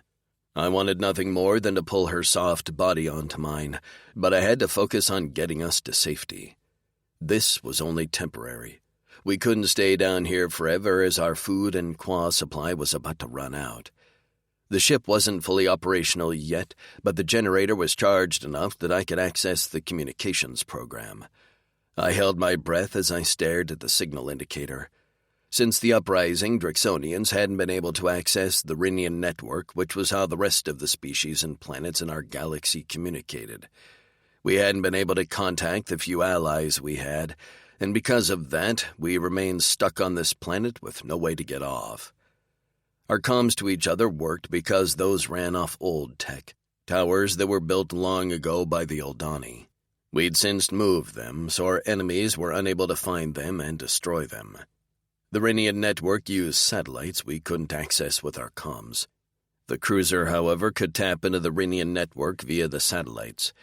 It was what we'd used on Corrin. Even though Corrin and Tauren had their own satellites, they were the same model. We'd often shared signals back before we became enemies. Due to our exceptional back-end tech, the cruiser's connection to the Tauren satellite would be undetectable to anyone, including the Aldani.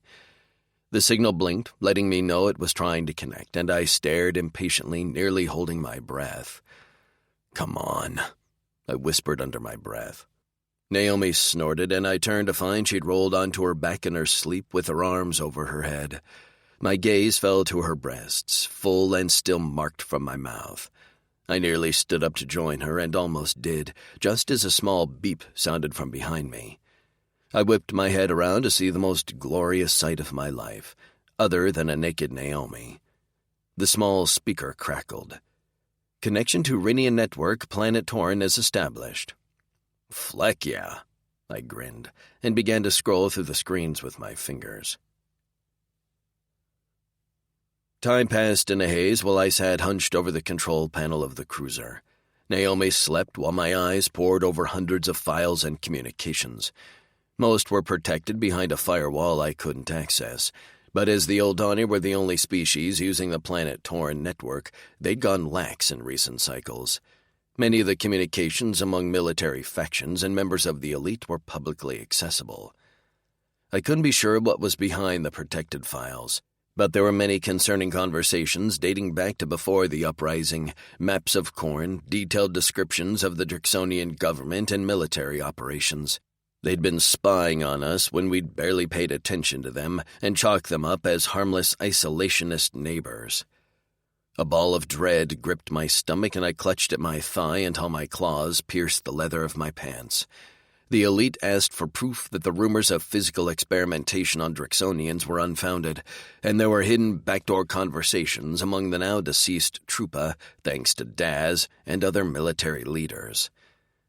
It was all here. Everything Nero had wanted to read with his smart little brain was right here on the planet's network. The old Donnie never thought we'd gain access again, but they were wrong. The cruiser, while important, was no longer the priority. What needed to get to Nero as quick as possible was the cruiser's ability to access the network. I didn't have time to wait for the ship to fully charge, and I couldn't risk damaging anything when I held this kind of information. Each part of the control panel of the cruiser, like our warships, was separate, so if something broke, we only had to replace a small part. That applied to the network access control. It was a small box located below the cruiser's main screen. If I delivered that to Nero, he could access the entire Rinian network. It would mean everything to our fight for final freedom from the Oldani. By the time I was on my back unscrewing the panels hiding the controller, Naomi had woken up. I heard her rummaging around in our leather satchel of food, which was depressingly bare. She nibbled on the end of our lone teen bar, but didn't finish it, carefully wrapping it back up before taking small, careful sips of qua. She had to be hungry, starving even, which only further convinced me we had to leave the ship behind and travel back to the camp with a controller. We could return for the cruiser when we had more warriors. She padded toward me with a covering wrapped around herself. She knelt by my side, craning her neck up to watch my big fingers fiddle with all the delicate parts. "What are you doing?" "Taking out the controller so we can take it to Nero." "What does the controller do?" I cursed as I tried to wedge my fingers inside the slim edge of a panel. I quickly explained to her what the Rinian network was and why our gaining access to it and learning Oldani's secrets would mean everything. She listened intently, asking a few questions before falling silent. "So we're not taking the cruiser with us?" I shook my head. "Too risky with the Oldanian Kulks looking for us. We'll take the controller with us and sneak back home on foot." She nibbled her lip. "Okay." "Okay?" I could sense her anxiety. "Yes, I trust you." I gave her a small smile and then reached for her hand. "I need your tiny fingers. Pull down right here." She lay on her back next to me, and as I showed her what I needed her to do, she studied it with concentration, her tongue peeking out of the corner of her mouth. When the panel came free, I let it drop to the floor near my head. "Thank you, little one. Now get dressed. As soon as I disassemble the controller, we're going to leave." She glimpsed up, her eyes tracing the streaks in the sky as the sun was about to break over the horizon for the start of the day. "You should eat. I'm fine. Are we going to argue about this again?" "I'm not arguing. I told you I'm fine." She huffed, sent me a glare, and snatched her clothes off the ground to get dressed. I smiled to myself and kept working until the small controller dropped into my hand. Such a simple device, but it held our connection to vast amounts of knowledge that could finally defeat the Oldani and allow us to return to our home planet. When I straightened, it was to see Naomi peering up at the lightening sky, a concerned look on her face. So we're going from here. She pointed at the floor of the cruiser. To out there? She pointed up through the quad to the sky. Yes. I set about wrapping the controller in leather. It had a watertight case, but I didn't want to take any chances. Yes, she echoed. That's it? How are we getting from point A to point B is what I'm trying to ask. I enjoyed when she got like this. She reminded me of Maeve, big-hearted, curious, and not afraid of me. These cruisers were built with the capability to land in water for the occupants to escape and for the cruiser to later be recovered. I grabbed her hand and led her to the rear door of the cruiser. I punched in a few buttons on the panel and waited as the motor of the airlock began to hum. I explained that a small compartment would extend from the back of the ship. It only had room for one Drixonian, but Naomi and I would both fit. We'd enter, open the door to the compartment, and swim out. The compartment... Even in the midst of a journey, we pause for beauty. This music is that moment just for you. Thank you for spending your time with us.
would then drain of qua and clothes.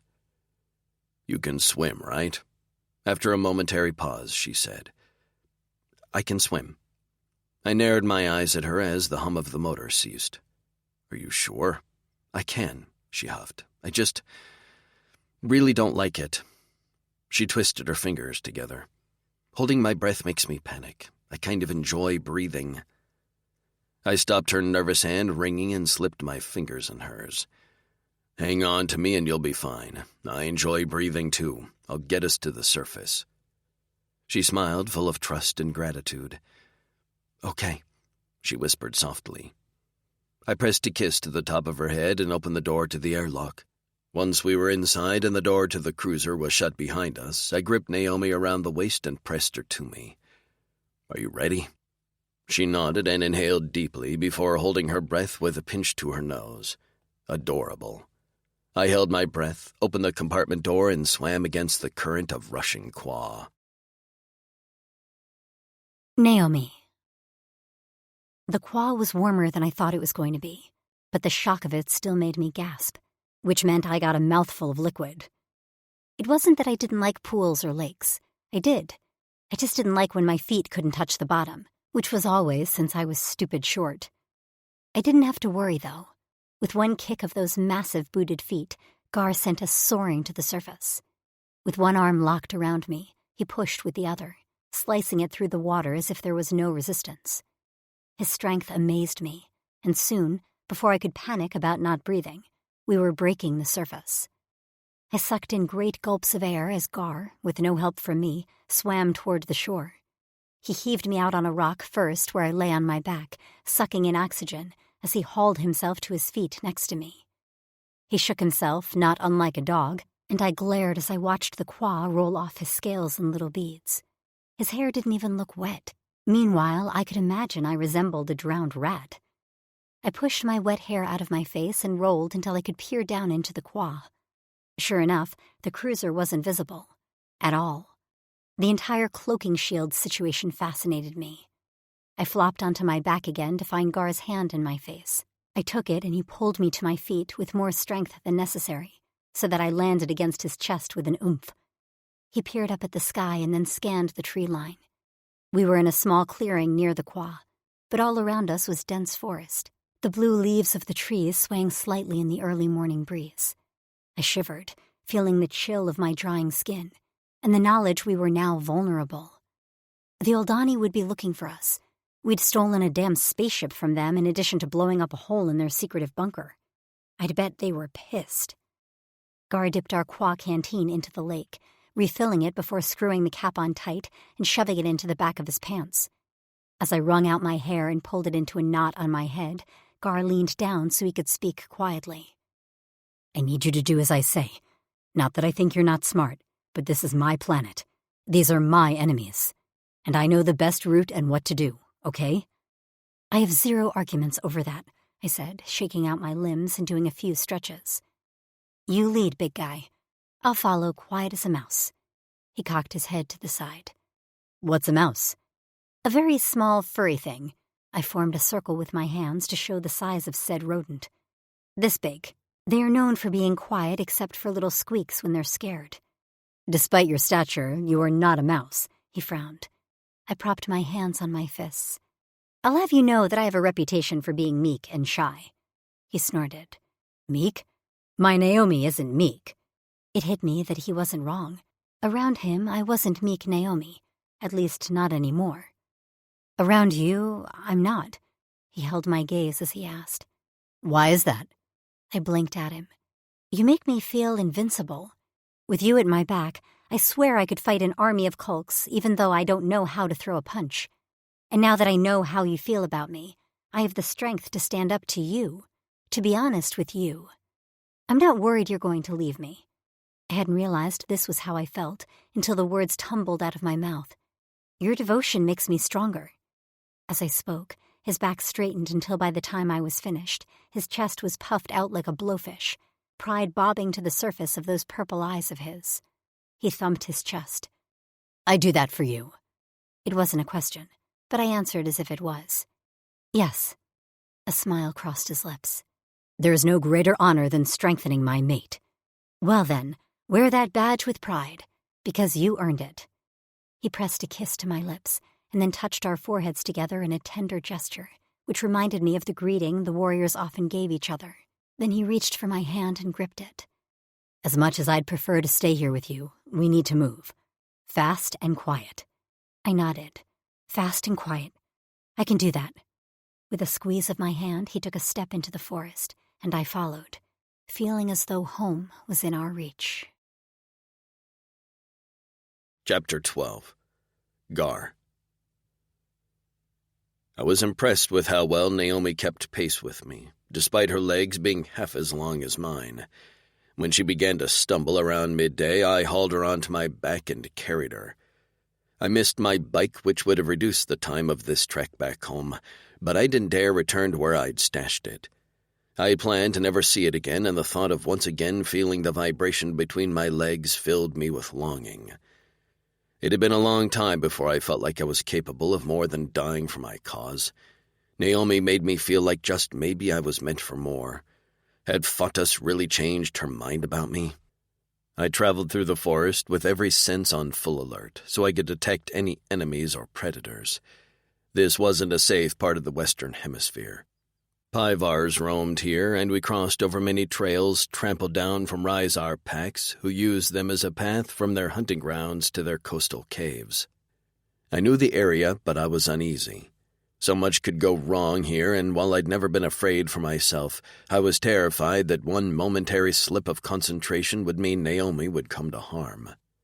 By the time the sun began to drop below the horizon, Naomi's limbs trembled where she clung to me, and I didn't like the paleness of her complexion.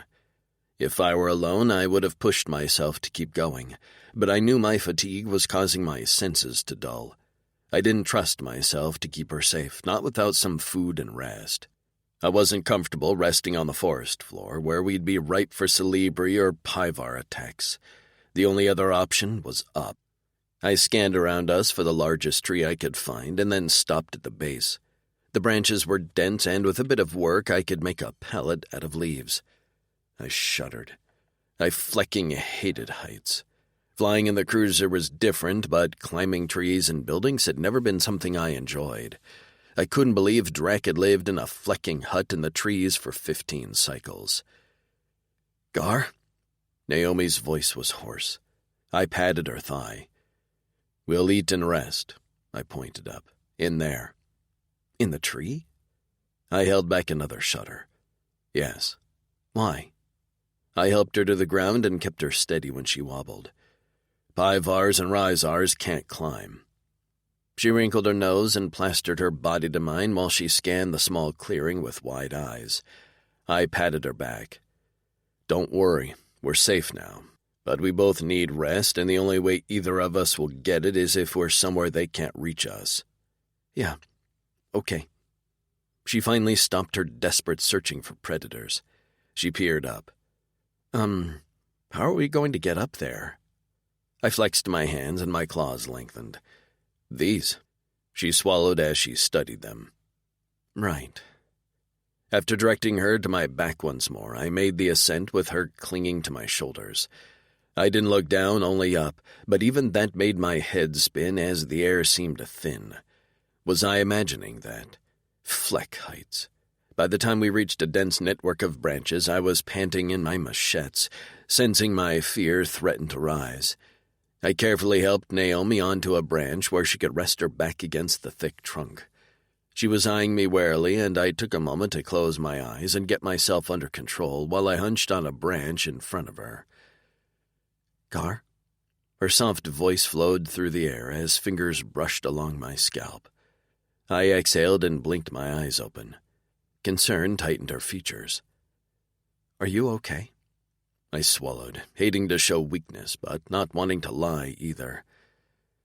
"I hate heights." She went still. "What?" I gritted my teeth. "I flecking hate heights." "Then why are we—" "Because this is where we'll be safe," I snapped, more forceful than I meant. But Naomi didn't take my attitude personally. She smiled and ran her hands over my chest. "So let me get this straight. You weren't scared to blow yourself up. You weren't scared to shoot your way out of an underground bunker or crash land into a lake. But you're scared to climb a tree?" I narrowed my eyes at her. "What's your point?" She leaned forward and rubbed our noses together. "Well, I'm scared of all those other things, but I'm not scared of heights. I've been on building support beams 6 stories off the ground." She wrapped her arms around me and planted a loud kiss on my neck. "So we're a good team." Her beaming smile was enough to put me at ease. I still wasn't comfortable, but I relaxed enough to sit with Naomi while we ate what was left of our stash. All day I'd managed to pick some berries and nuts on our path, and we ate some of that, preserving the rest for the morning. After that, I created a makeshift bed with a crosshatch of branches and leaves. It wasn't exactly comfortable, but I settled on my back and let Naomi use me as her cushion. She came to me with a soft sigh, pressing her head to my chest, her little fingers slowly trailing over my scars, something I wasn't sure she realized she even did.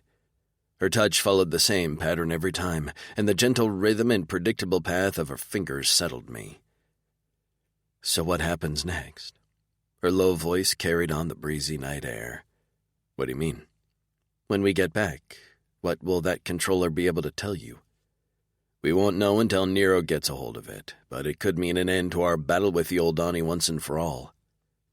We'd learned recently that the Old Donnie had sold Drixonian warriors before and during the uprising, including Daz and Sex's brother, who we all thought was dead. If Rex had really been alive this whole time, I didn't want to think about what his life was like, especially if he ended up owned by the Plakans or on several other underdeveloped planets in our galaxy. If I had the knowledge Maeve was alive and not dead, I wasn't sure what could keep me from tearing apart the entire universe. I glanced down at Naomi. She could. She'd be the one thing holding me back from a suicide mission. That must be why Daz and Sax hadn't lost their minds yet. Their mates kept them grounded and focused. "Do you think we'll ever get back to Corin?" she asked. I liked that she said we.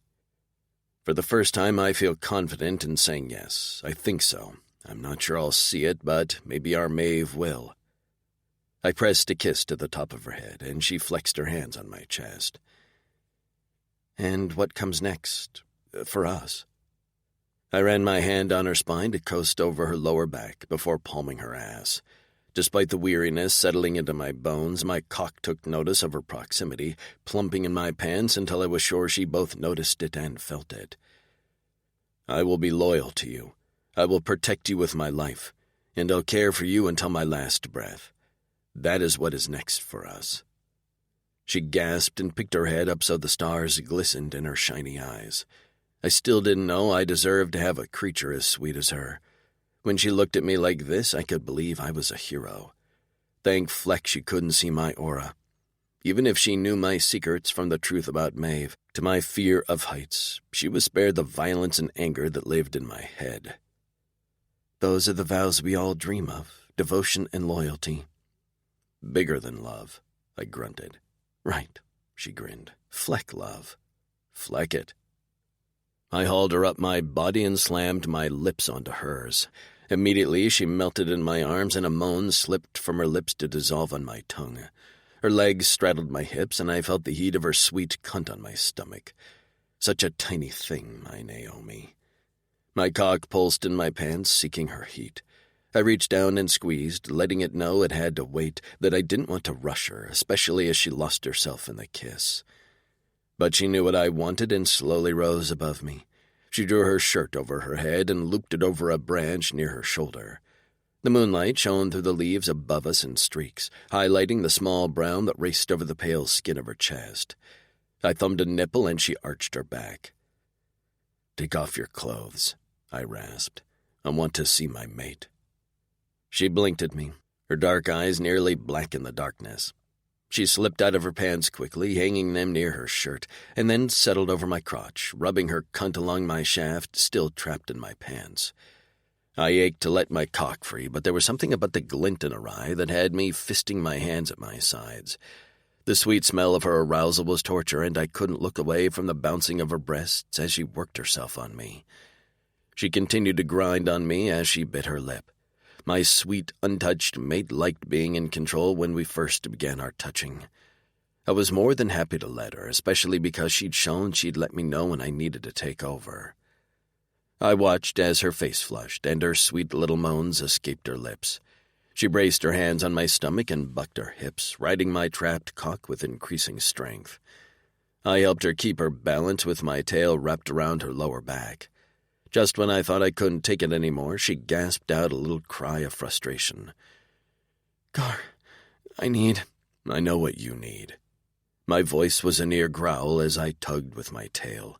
With a soft grunt, she landed on my chest. I released the buckle of my pants and groaned as the pressure on my cock eased. I lowered my pants down my thighs, freeing my cock. I fisted it, stroking it a few times. Lebo leaked from the tip, dripping down my shaft to coat my balls. "Fleck, you smell good," I said, burying my face in her neck. Her hands came up to frame my face. "You feel good," she whispered, rubbing her cheek along my jaw. "Let me inside you, little one." I positioned her so the tip of my cock nudged her entrance. "Let me fill you." "Please, I need it."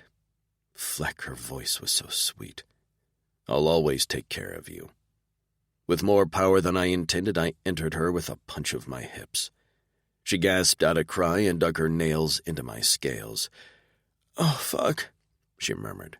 I clenched my jaw and held myself still. "Okay?" "Yes." Her voice was strained. She rolled her hips and my head spun. "Yes," she echoed, softer this time. "Feels good. Move, Gar. Fuck me." I didn't wait for her to ask again. I powered my hips into her as I held her body against mine. She writhed and moaned on my cock, her sweet, pleasured cries filling the air.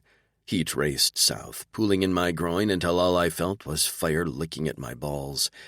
The need to release inside of her was a constant barrage of sensations, and my core felt like it would punch through my chest. Only when I felt her body shaking with tremors did I also come, stifling a roar as I came inside my mate. She clutched me, aftershock still jerking her limbs as I rolled us onto our sides, our bodies still connected. She peered up at me with half-lidded eyes, a satisfied smile on her face. Hair wrecked, hips reddened from my hands and stuffed full of my cock. She'd never looked more beautiful. "Sleep, little one," I murmured. "Tomorrow we go home." "Home," she whispered happily, pressing her face into my chest. "I can't wait." Neither could I. Naomi. My entire body ached so much it hurt to lift my hand to my mouth to drop in a few nuts. Then it hurt to chew and swallow. Everything that had happened in the last few days was catching up to me, and yesterday's mad dash through the dense forest, even when Gar was carrying me, had been about the most my body could handle. Oh, and I was sore from Gar fucking me last night like a demon possessed. At least that was a good ache, one I relished. I had insisted on walking today because the thought of holding on with my arms wrapped around Gar's massive shoulders made me tremble. I knew he'd carry me like a baby if I let on how weak my arms were. And I also knew that would slow us down. So I ignored the numbness in my feet and kept walking, one foot in front of the other, placing them in Gar's giant footsteps, moving forward.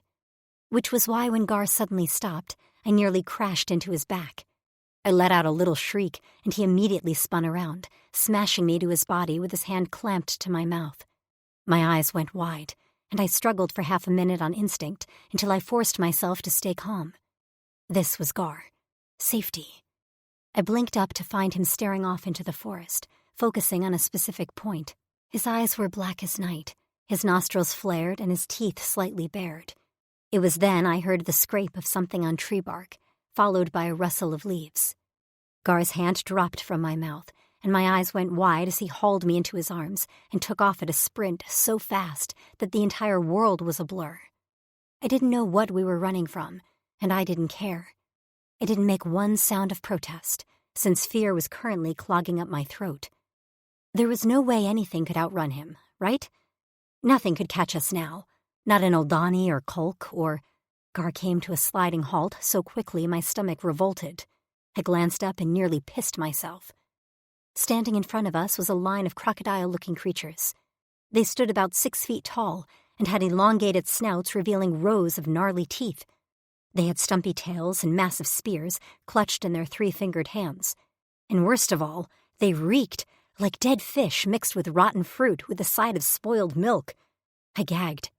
Rhizars. They'd thrown Reba in a cage and would have eaten her if it weren't for Ward, Gar's brother. I couldn't imagine how terrified she must have been. Gar spun around, but another 6 Rhizars appeared behind us. We were surrounded, and I shook in Gar's arms. Was this really happening? Fuck the Kulks and Aldanis. Were we going to be done in by a bunch of lizard-looking man-eaters? Gar didn't seem angry or scared. He placed my feet on the ground and pressed on my shoulders. I went to my hands and knees, huddling there as he towered above me. His tail swished along the ground, kicking up dried leaves and dust. I focused on that, and the calm way he rolled his shoulders while his machetes lifted from his skin. I would always be in awe of those deadly blades, which shone in the sunlight like obsidian. He clicked his tongue piercings on his fangs, and that was the only sound he made before he surged forward like a pouncing lion. With his tail, he swiped an arc of dirt at a line of Rysars, who sputtered at the debris clouding their eyes. Their attention occupied, he dove at the row of 3 standing closest to us. I barely saw what happened. 1 second, they were lowering their spears to charge, and the next they were on their backs, blood spurting from gaping wounds in their necks and guts spilling over the ground. Armed with a spear in either hand, Gar spun to the next group, stabbing with their spears while he slashed with his machetes. They fell, victim to his horn blades and their own fallen comrades' spears. The ones who'd received facefuls of dirt had recovered, and one grabbed for me. I shrank back, but shouldn't have worried, especially as a rush of air passed by my face, followed by the thump of the Rysar's hand hitting the ground. Blood spurted from the detached appendage, and I screamed just as the Rysar reared back, shrieking as he grasped his damaged limb. That injury was the least of his worries, especially as Gar shoved the spear tip down the Rysar's open mouth until it jutted out the back of his neck. "Oh God," I mumbled, retching what little was in my stomach as the Rysar fell to the ground, lifeless eyes staring at me accusingly. After that, I watched with a disassociated detachment as Gar skillfully and unemotionally took the life of every Rysar present. There had to be over a dozen, and none of them got close to me. He moved fluidly and deadly, using every part of his body to kill. I remained huddled on the ground as the last one fell. Well, his body did. Gar held his head in his hands before he tossed it aside with indifference. He didn't even wipe his hands as he strode toward me, coated in blood and fluids, and I retched again, and his boots stopped suddenly. He reached for me, and I held a hand up. I'd seen him kill before, but somehow this felt different, more personal. He'd been inside my body, and I'd let him hold my heart in his hands. He was capable of this. I'd known it, but seeing it was enough to make me lose the contents of my stomach. I wiped my mouth and sat back on my heels as I gazed at the bodies around us. When I finally looked up at Gar, he was tense in a way he hadn't been during the slaughter. Fear lurked in his eyes, along with a defensive wall which had his nostrils flaring with each intake of breath. He was bracing himself for my rejection. He'd killed them for me. I knew enough to know those Rysars would have picked my bones clean if they'd gotten me in their clutches. Gar hadn't hesitated to defend me. That was the way life was on this planet, and I could either accept it or try to judge Gar based on Earth ethics that didn't apply here. I couldn't judge him based on morals from a galaxy away, especially when he'd proved to me he held the morals that mattered. He cared for me. He respected me, and he'd done exactly what he promised. He'd protected me. Ignoring the rolling in my stomach, I reached for his hand, only to find he wasn't watching me anymore. His attention was on something in the dirt. He crouched and flicked away a few leaves before picking up a small disc with a glowing red light. His lips peeled back, his colors flashed on his scales, and he hissed out one word that had my heart sinking into the bloody dirt. Aldani. Chapter 13. Naomi. "What is that?" I found my voice despite the ache in my throat from puking. "Tracker," he spat. This wasn't the Gar who held me and called me little one. This was the Gar who killed, who smashed through cell doors and killed a dozen Rysars like it was another day at a 9 to 5. "Tracker?" He rose and kicked at the headless body near him. "Aldani must have bargained with some Rysars to help search for us. They dropped this when they found us. Aldani will be swarming here any moment." I stumbled to my feet as panic gripped heart. "What?" He blinked at the tracker before clasping his fist around it. He raised dull, emotionless eyes to me. With a clenched jaw, he reached into the pocket of his pants and withdrew the leather-wrapped controller. Placing it in my hands, he said, "I need you to take this back to the Night Kings." "I'm sorry, what?" He pointed to a large tree in the distance, the massive leaves visible even from several miles away. Just keep that in your sightline. You'll reach the edge of our territory before sundown. Nero's eyes will pick you up, and a pack of warriors will be there in no time. Wait, this didn't make sense. Where? He shoved the tracker into his pocket. If there was any other way, I'd do it. But this is the only plan I can think of. I have to lead them away from you. My eyes went wide as I realized what he planned to do. What the hell? No, Gar, I'm not leaving without you. He spun on a heel and shoved his face into mine. You will. You will because I promised to protect you. And this is the only way. I can take out a dozen Rysars, but not an entire contingent of Kulks and Oldani. Not with their tech. The only chance of keeping you alive is leading them away from you. All that matters is you and that controller getting back to safety. No way. First, I was terrified to be on my own. And second, I refused to leave without him. Gar, please. He spread his arms out at his sides, gesturing to the bodies around us. This is what I do, Naomi. This is who I am. I don't know what I thought. He bit off a curse and turned away from me. I don't know who I thought I was, making you forever promises I can't keep. The only promise I can fulfill is that I'll protect you, and I'm doing that the only way I know how. He didn't call me little one. He didn't look at me with his pretty purple eyes. These were black and lifeless, in a way I'd never seen him look, not ever. That's not true. Tears gathered in my eyes. You're my mate, and— I'm not your hero, he growled. I'm no one's savior. I'm just a warrior who should have remembered his place. Your place is at my side, a sob escaped. As my mate. For a moment, his expression wavered, and a sliver of purple sliced through his irises before they returned to a fathomless black. Maybe one day, if we meet again. My body bucked, and I lurched toward him. Don't say that! I have to go, he shouted, emotion creeping into his voice with a hint of panic. This is what I have to do to keep you alive and deliver the key to our freedom. He backed away, and when I made a step toward him, he held out a hand. I stopped, swaying on my feet as tears coursed down my face. Please, I asked one more time. He shook his head. Follow the tree. I know you can do it, little one. A muscle in his jaw ticked. Be brave. Until we meet again. He turned on a heel, and without another look over his shoulder, took off into the forest. I remained standing where I was, surrounded by the bodies of his enemies, until his words echoing in my ears spurred me on. I had no other choice. I couldn't follow him, and I couldn't stay. So I turned and stumbled forward. Shoving the controller down the front of my shirt to rest between my breasts, I picked up the least bloody spear I could find. Stabbing the ground, I used it to propel myself forward. One eye on my feet, another on the tree ahead. Be brave, he'd told me. I was too tired and too heartsick to work through my emotions. My stomach was a tangle of anger, fear, and a bone-deep fatigue. But there was one thing I couldn't do, and that was let down Gar, his warriors, or my friends. I'd get that controller into Nero's hands or die trying. The large tree with the teardrop-shaped leaves was my North Star. I didn't let it out of my sight, terrified I'd get lost.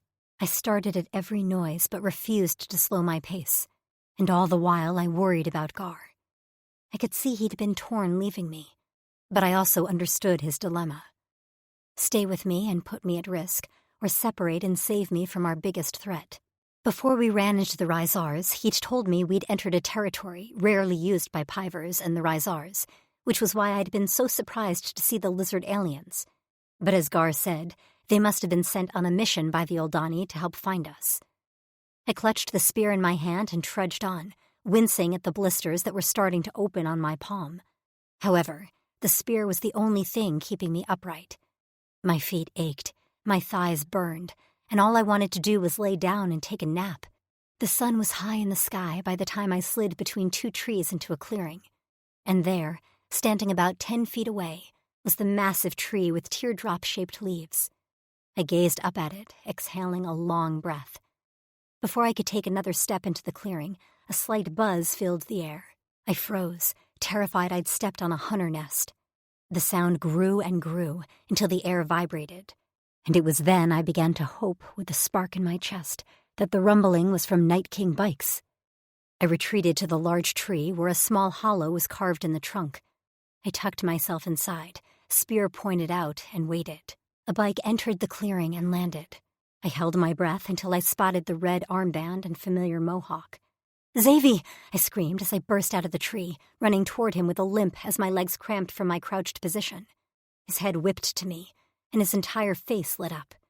He held his arms out, and I flew into them. I clutched his bare chest, sobbing into his scales as he held me tightly.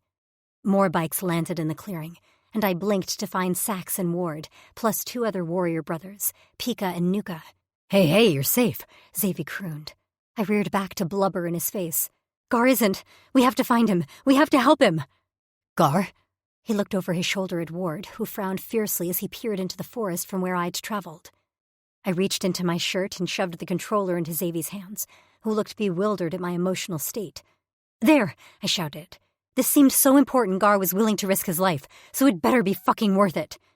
Xavi blinked at the bundle in his hands and then up at me with round violet eyes. "Who are you, and what have you done with Naomi?" "Did the Eldani learn to clone?" Sax muttered. "Fadas help us if they did." "I'm not a clone, I'm me." I stomped my foot in frustration, and pain streaked through my hip. I winced, and Xavi tossed the leather bundle to Sax and reached for me again. "Come on," he said, hauling me across his lap. "Let's get you back to camp. You need food and rest." "What I need is to find Gar," I insisted, struggling weakly. I craned my neck and shot Ward a pleading look. "He has an Eldani tracker. He said he would lead them away from me, from us. But he's smart," Ward said, finally meeting my gaze. Sorrow lurked there, but also a grim acceptance. "He'll handle himself until we're able to mobilize a crew to get to him." "But—" "No buts," Ward said. "He'd kill me if we took off on a harebrained mission with you in this state. We'll get Val to give you a checkup, and then you'll tell us every detail so we can save Gar the best we can. Understand?" I slouched miserably. "Fine." "Mother of Fatas," Sax murmured. He'd unwrapped the package and held the controller in between his fingers, eyes huge, skin a flushed riot of colors. "It's a controller," Pika spoke up. "Nero's going to shit himself when he sees that." Sax's eyes found mine. "Where did you get this?" "A cruiser." "A cruiser?" Xavi choked. "A Drixonian cruiser?" "Yeah," I mumbled, more worried about Gar than their stupid spacecraft. Xavi looked up as if the cruiser would drop out of the sky and land in front of them. "Where is the cruiser now?" "Oh, yeah, about that," I swallowed. "It's in a lake." Naomi. The first thing I noticed was the rows and rows of gleaming bikes and makeshift tents made from antella skin, clumped in groups along the path leading to the camp. As we reached the gates, I took notice of the amount of guards there. Usually there was 1 on each side, but now 2 stood on each side, while another 2 patrolled each line of wall from gate to coast. The Night King's camp sat on a cliff, which jutted out over the ocean, or what they called freshus. The walls extended along an entire section of cliff, effectively rendering it completely impenetrable. Several of the guards wore black armbands, a contrast to the red of the Night King's. I stiffened, and one of Xavi's arms patted my leg gently. "Allies," he said in my ear. "Don't worry." I didn't relax my muscles, not until we were inside the gates, but even that had changed in my short absence. The entire place was bustling with warriors, dozens and dozens, all different colored armbands. It was a lot to take in, especially in my physical and mental state. We parked the bikes in the garage, and when I made to walk out by myself, Ward grabbed me and shook his head. Up close, the familial resemblance to Gar was clear in the cut of his cheekbones and fullness of his lips. My heart ached. I tried to jerk my arm out of his grip, but it was no use. "What's going on?" I asked. Ward tipped his chin to the other warriors, and in a second they were surrounding me, like an elephant pack protecting their young. Only then, with Ward's hand still clamped on my arm, did we walk through the camp. Even then, I felt eyes on me everywhere. No matter where I looked, horned heads with black pupils craned their necks to peer at me. The Night Kings were so used to us women, we weren't a novelty to them anymore. But warriors from other clavices sought out a glimpse of me, like a rare bird at a zoo. I shrank back against Ward, suddenly feeling not so brave without Gar's presence. I would have walked through this camp at his side with chin high, but without him, I felt vulnerable. My eyes pricked with tears, and I hastily brushed them away with the back of my free hand. I hadn't decided if I was going to forgive Gar for this, if I ever got to see him again. The thought he'd never return made my throat tight. No way. I wasn't going to think about that now. On the way back, I'd told Xavier as much as I could over the roar of the bike, and he'd promised he'd report it to Daz. I wanted to be involved, though, and resented I had to be treated like a child and sent to the nurse's office. I kept my head down, noticing out of the corner of my eye some more makeshift barracks where I was sure some new warriors were staying. The tents outside must be the overflow. I was led directly to the healer's hut, and when we burst through the door, Rokas started from where he was bent over the metastation. He jerked to his feet, eyes wide when he caught sight of me. "Valerie," he called. "What?" she called, sweeping into the room, swollen belly first, wiping her hands on a cloth. "We found the runaway mate," Sax announced, pushing me forward. Val went still, the cloth dropping to her feet before she rushed forward, sweeping me into her arms and cradling my head to her chest. "Naomi, oh, sweetheart, you have no idea how worried we were." She held me away from her at arm's length, nurse eyes assessing my body. "Come back to a cot and let me look at you." With a hand around me, she ushered me to the back room while calling over her shoulder. "Get the girls." She sat me down on a cot and went right to her station, grabbing liquids and gauzes on a tray. "Miranda has been... I can't even tell you what she's been like since we found you were missing. And Justine..." Val turned around and placed the tray beside me on the bed. "Well, Justine has lost her mind. You're her favorite. Tabitha hasn't written a word since you've been gone and cries a lot, which for Tabitha is alarming, as you know." She was rambling, and I let her, although her words only added pounds of guilt on my shoulders. Wetting a piece of fabric, she began to dab at my face. "Whose blood is this?" I had blood on my face? Fuck, of course I did. Maybe my own from branches whipping my face, but most likely the blood belonged to... Bile rose in my throat, and I grabbed a nearby basket just in time before I gagged, throwing up nothing but a few berries and stomach acid. "Rysar's," I gasped. "Rysar blood." Val's eyes went wide, and she stood frozen in place just as a hand threw back the fur, giving us privacy, and Miranda lunged at me. After that, it was a dog pile. Justine screeched like a banshee when she saw me, while Tabitha sobbed like I'd never seen her sob before. Frankie tittered around the room, wringing her hands with tears coursing down her cheeks. Reba and Luna joined the fray, the mass of wealth sniffing my hands in a frenzy. "I'm okay," I murmured, even though I didn't feel okay. Not at all. My heart had cracked earlier when Gar left me in the woods, and I wasn't sure if I'd ever find all the pieces. Miranda and Justine sandwiched me on the cot, their arms slung around my shoulders as Val continued to work on my cuts. I knew I was filthy. I hadn't had a proper shower since I swam through the Kwa, and I could still feel the wetness between my legs from Gar's attentions last night. Before I knew it, I had dropped my head in my hands and began to sob uncontrollably. "Gar is out there, all alone," I blurted out between tear-filled hiccups. And he said he was devoted to me, and I was his little one, and... I didn't miss the way Miranda's eyes dropped to my wrists, which only made me defensive. "We can be mates without the stupid locks," I shouted at her. Eyes wide, she reared back. "They don't matter," I insisted. "I know how I feel, and he told me how he feels. But he's dumb and took the tracker away so the Aldani wouldn't find me, and I don't trust him not to sacrifice himself. That was what he planned. That would have happened if I didn't follow him down into the Aldani's secret lair or whatever. But then we found the cruiser, and he blasted his way out all pew-pew. I made finger guns and aimed them at the ceiling, feeling a little lightheaded. And now I don't know where he is, and I'm heartbroken because I miss him, and I feel like I can barely breathe." I clutched at my chest and blinked away the tears to gaze around the room. Every female eye was on me. A few mouths gaped open. Tabitha was the first to speak, her face pale as she said, "I've never heard you speak so much at one time." "I'm capable," I muttered. "It has never had so much to say before." Val took a tentative step forward. "Let's get you in the cleanser, and then some rest." "I don't want to rest," I snapped. "I want Gar back. I want him here safe. Even if he's a big stupid head, I want him here. I don't care about rest. I'm not hungry. I want Gar." The room roared with a loaded silence before Miranda finally broke it. She pointed at Justine. "Get the men." "Why do I have to?" "Because most of us are pregnant. Get your skinny ass up and get some blue asses here now." With a huff, Justine shot out of the room. Miranda helped me to my feet and led me to the cleanser. "Let's get you clean so you feel better, and can tell them everything, okay? You'll tell them all you know, and they'll get on finding Gar right away." I nodded, letting her lead me. Good. That was good. I was taking action. I couldn't rest, not knowing Gar was out there leading around a pack of Aldani and Kolk who would have his head. No rest for me. They'd have to drug me first. Chapter 14. Naomi. They'd drugged me, the bastards. I woke up to arms around me, and for a split second of grogginess while I pulled myself out of REM, I was convinced they were Gars. Then I realized they weren't scaled, blue, or fucking massive. I was in Miranda's room, judging by the massive amount of plants everywhere.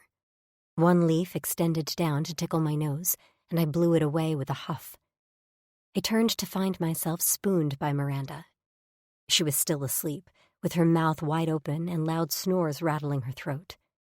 She looked peaceful and well-rested, and I wanted to hit her. I settled for flicking her between the eyes. Jerking awake, she lifted her head off the pillow and batted her hand in front of her face as if to chat away a fly. "Miranda," I hissed. Her eyes popped open, and she stared for a moment before flopping her head back down on the pillow. "More sleep," she groaned. "More sleep?" I asked incredulously. Just for that, I flicked her again. "Ow!" She slapped her hand over her forehead to protect it from more flicking. "Will you quit it?" "No, I will not quit it." This time I flicked her chin. She shoved me, and I nearly fell off the pallet of furs. I readied for a catfight when a horned head popped up on the other side of the pallet, wide awake and narrow-eyed. "Miranda?"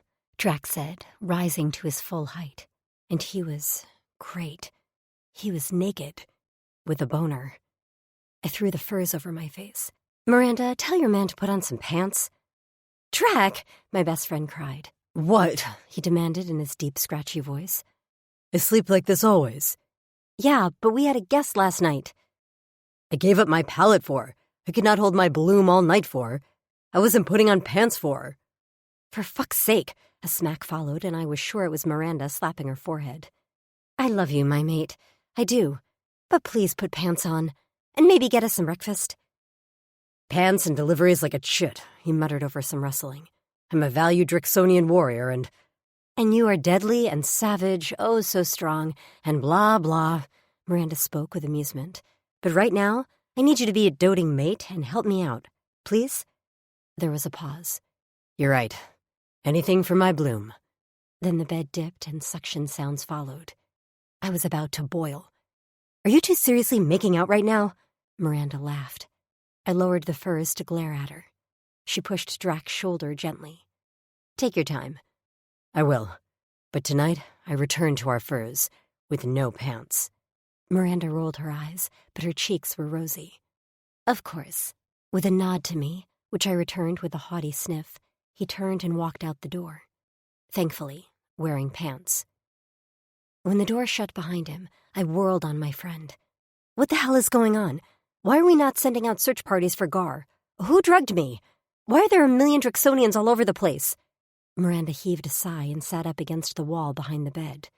"Listen, first, you were so worked up that we needed to drug you to get you some rest. It was the right decision, whether you agree or not. You gave us enough information last night that we've sent scouts out to look for him. But this isn't easy. As you saw," she waved her hand outside the walls, "things have changed since you've been gone. Daz has been working tirelessly to unite the Clovises, and it hasn't been easy." "I haven't been gone that long. How did he manage this in a few days?" Miranda shrugged. "He's convincing, I guess. And it hasn't escaped the notice of other Clovises that the appearance of Kolks and Oldanis in our territory has increased. Shit's about to hit the fan, and they all want to be on the winning side. We're stronger together." "So what about Gar?" "They haven't found him yet." My eyes went wide, and she held her hand in the air, palm out. I know, but they're looking." Despair swamped me, and my shoulders slumped. Without my anger, sadness bled into my veins, sapping my energy. I dropped my head into my hands. "I'm so worried about him. I can't even breathe thinking of him out there, hurt or captured or—" Miranda's arms circled me, and she rested her chin on my head. I burrowed into her, thankful for the physical touch locking me together so I didn't fly apart at the seams. What happened out there between you two? How did I describe it? Everything, I sniffed. Miranda's arms tightened. Everything? I turned my head so my voice was muffled by her large boobs. We fought, we talked, we connected. I shivered thinking about the way he touched me. Committed. Naomi, she whispered. It all poured out then. I started at the beginning and explained what happened, but instead of the timeline of facts, I poured my emotions into it. I told her how I felt every step of the way, and how I knew in my heart he was my mate. I wanted him back, whole and happy, and I was worried that that wouldn't happen. There's so much more to him than being gruff and silent. He talked to me, and he told me about his nightmares and his dreams, and he talked about his sister. Miranda's arms spasmed. I continued into her chest. He told me he wanted to be with me until the day he died, but that he would also fight to the death for me. Unfortunately, he chose the latter. He doesn't get that choosing to live is the best promise he could ever make to me. Oh, Naomi, Miranda murmured. She held me at arm's length and wiped the tears from my face. I hadn't even realized I'd been crying. That was how Drac found us when he strode through the door, 2 trays in his big hands loaded with food and drink. I hadn't thought I was hungry, but the smell filling the room made my stomach rumble. As soon as he placed the tray on my lap, I mumbled a quick thank you and dug in. I polished off 3 Taranta eggs and a bowl of cut fruit before my stomach protested. Only then did I lean back with a steaming mug of pula. I never actually liked coffee. What I missed the most was Diet Coke. Pula tasted more like a bitter tea, but I'd grown used to it, and it did have some sort of energy booster in it I really could use right now. Miranda ate much slower, while Drac retreated to the corner of the room and pulled out his blades to sharpen on a whetstone. The slicing sound sent shivers down my spine, but I ignored him as Miranda mirrored my pose, holding her own mug of pula. I feel guilty relaxing. I don't want to relax, I said. We're not going to relax long, she answered. Finish your drink, and then we'll both take a turn in the cleanser. After that, Drac will escort us to talk to Daz and the rest of the council. Escort us? Daz trusts the Drexels of the Clavises here, and they all told their warriors that us females aren't to be touched or bothered. But Daz isn't taking any chances. It's why you didn't see any of us when you got here yesterday. We're sequestered most of the time. I wrinkled my nose. That sucks. Miranda's lips turned down. It hasn't been fun. Tabitha is crawling the walls, and Justine is grumpier than normal. I glanced over at Drac, but he hadn't looked up from his task. I knew he hated crowds, and my concern for him grew. How is your mate doing? Miranda's eyes strayed to Drac and stayed there. She nibbled her lip as concern clouded her expression. He hates it. Too many warriors. Too loud. Everyone is on a schedule, and he doesn't do well living like that. Not when he was free for so long. The sharpening sound stopped, and Drac met her gaze. It's been fine, my bloom. I can tell it's bothering you, she scoffed. I didn't say it doesn't bother me. It does. But I believe in Daz. He said he'd unite the Drix Clavises, and he's done that. We will no longer live to defend. We will go to war with the Eldani, and we will win. His voice gravely raised goosebumps on my arm. With a nod, he bent his head and began to wipe his blades clean. I slowly turned my head to Miranda, but she hadn't looked away from Drac, and conflicting emotions flitted across her deep brown eyes. Finally, she met my gaze, and with a sad smile gripped my hand. We'll find him, and then we'll get through whatever comes next, okay? We've come this far.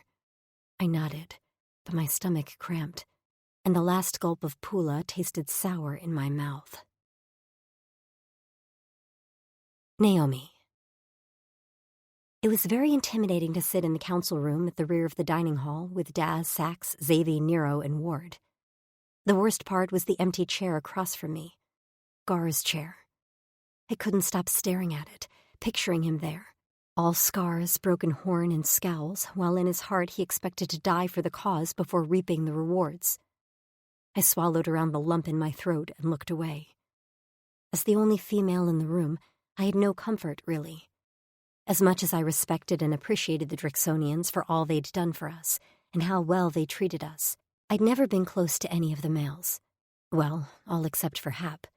And he was still absent, taken by Shep out of the camp to rest after his injury. Ward was tense, and I hated to see him like that. Did he know how badly Gar hurt every day? Even if he did, I doubted he knew how to help him. I hadn't been sure either, but Gar had been receptive to me, at least for a little while. I rubbed my damp palms on my pant legs and jerked to attention when Daz began to speak. "You told us some of what happened last night," Daz said, "and we've used that to start the search for Gar.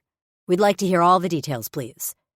I nodded, and after gulping from a cup of qua in front of me, started from the beginning. When I told them Gar intended to blow up the bunker with himself in it, Ward slammed his fist onto the table, with so much force he left a dent in the surface. I froze, my words stuck in my throat in the face of his anger. He refused to meet my eyes.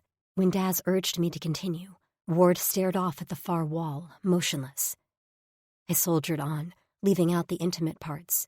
Those had been for Miranda, and explained how Gar had sacrificed himself to lead away the enemy when he found the tracker left by the attacking Rysars. "I didn't want him to," I explained. "He wouldn't listen to me, and I had no choice to get the controller to you." "Of course, he led the enemy away from you," Ward finally spoke up. "That's his duty." He glared at me, and I couldn't tell if he was angry with me or with the uncertainty of his brother's whereabouts. "He'll always put females first." Normally I would have cowered at Ward's glower, but Gar had changed me. The courage I'd thought fled when he left my side in the forest sparked to life. "And I'll tell you what I told him. I didn't ask for him to sacrifice himself for me." Ward's nostrils flared. "It doesn't matter. What he did is the only choice for a Drixonian warrior." I rose from my chair, which still only put me at eye level with Ward. I heard a gasp somewhere in the room, but I was on a tear. "Well, maybe we need some revisions on your duties. Because how is he putting me first when it killed me to watch him walk away? When I cried the whole way because I felt like he'd ripped my heart out. It's not putting me first when he's risking the life of himself, the man I love." I ended my words on a near growl. When I finished, the entire room descended into loaded silence. No one moved or spoke. Realizing I leaned halfway across the table, nearly in Ward's face, he'd rushed to my face. I sank back down in my seat, and the chair leg creaked. I wanted to crawl into a hole. I'd yelled at Ward and confessed my love for Gar all in one rant. What a freaking day. Ward didn't speak for a long time.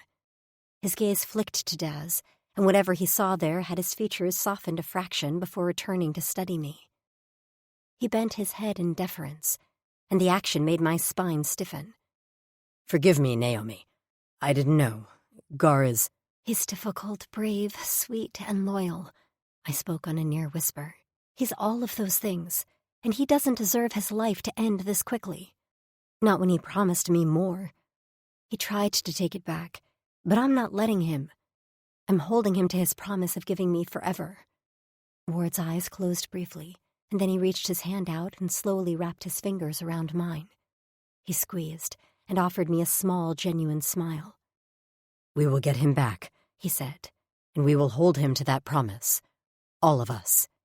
After another squeeze, he lifted his head and nodded at Daz. Daz nodded back, and something passed between them. Some understanding that I didn't understand, but felt was important. Nero cleared his throat. "Naomi, you said you know where Gar's bike is?" I nodded. "He hid it near the clearing where the bunker is located." He grinned. "I've been working on something. I tested it a few times and just recently installed it on all your bikes. If we can find Gar's bike, there is a locator signal that will tell us where he is. It works the other way too, in case we lose our bikes. I haven't been able to connect it to a third party yet. As in, I can't access the signal on my tablet, but—" "Did you do this without telling us?" Ward asked. "I mentioned it to you several rotations ago, but all your eyes glaze over when I talk, so you probably didn't even hear me. Check your belts. There's a button on the clasp. The locator signal connects to your comm, and fortunately for us—" He held up a comm and wiggled it. "We have Gar's. Find his bike and find Gar." Xavi clapped his hands together and stood up. "Let's do it." I jumped to my feet, eager to do something rather than sit in this room. "Yeah, let's do it. I pumped a fist in the air. All the warriors stared at me. Naomi, you're not coming. Ward frowned. I whirled on him, completely forgetting our earlier truce. What do you mean? I have to show you where his bike is. You can show us. Draw a diagram. No, I crossed my arms over my chest. I'm coming. And since you can't read my brain with your fancy tech stuff, you have no choice. I lifted my chin in the air, prepared for a standoff. And time's wasting, so there's no point in arguing. Xavier stared at me. Seriously, what happened to you out there? Gar happened, I said, turning on my heel to march to the door. I placed my hand on the knob. So, whose bike am I on? I'm ready to find my man. For a beat, no one moved. Then Daz rose and all the other warriors followed suit. He pointed at me. I'm allowing this, but let me make it clear. You listened to us during our search. None of this attitude out there because it can get you or one of us killed. Understand? I nodded, feeling contrite. Yes, Daz. I'm sorry. I'm letting this slide because I know you want Gar back. We all do. He nodded at Ward. If she's coming along, then we're taking a full formation. Bring along some blue bloods and great whelps.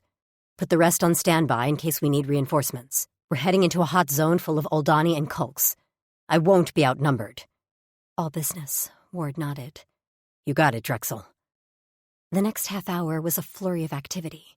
Once the Drexonians were given an order, they followed it quickly and accurately. Before I could grab a Tane bar and down a mug of qua, a line of gleaming bikes waited at the gates. Xavier stopped next to me as I stood near the bikes and clapped me on the back. I'm the best driver, so Daz says you're with me. He did not say she's with you because you're the best driver, Sack said, striding past us toward his bike. Because I'm the best driver. She's with you because I need all my hands free since I'm the better shot. Xavier puffed out his chest. That's a lie. Is not. Is too. Daz walked by both and smacked them on the back of the heads. Enough.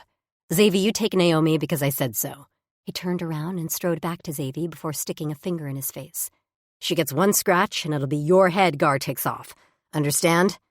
Xavier's humor fled, and he swallowed, his skin going pale. Yes, Drexel. Daz flicked his gaze toward me before stomping away.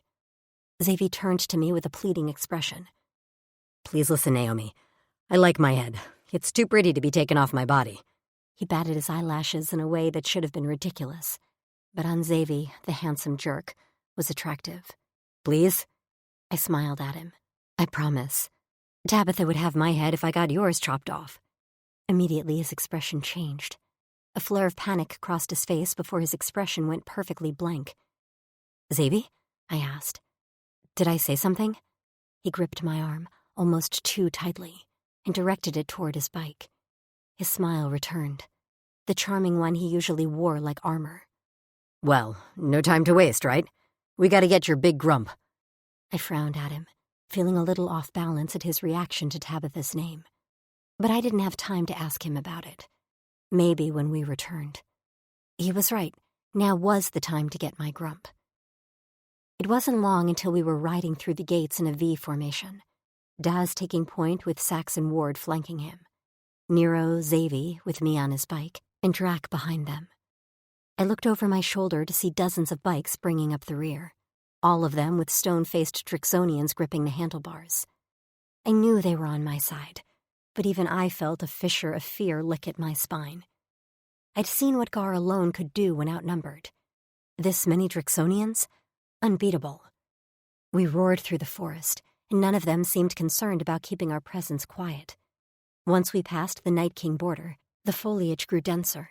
We passed herds of antela, and I even spotted a few Rysar scouts scurrying away. I focused on Daz's impressive bulk and the strength of Xavier at my back.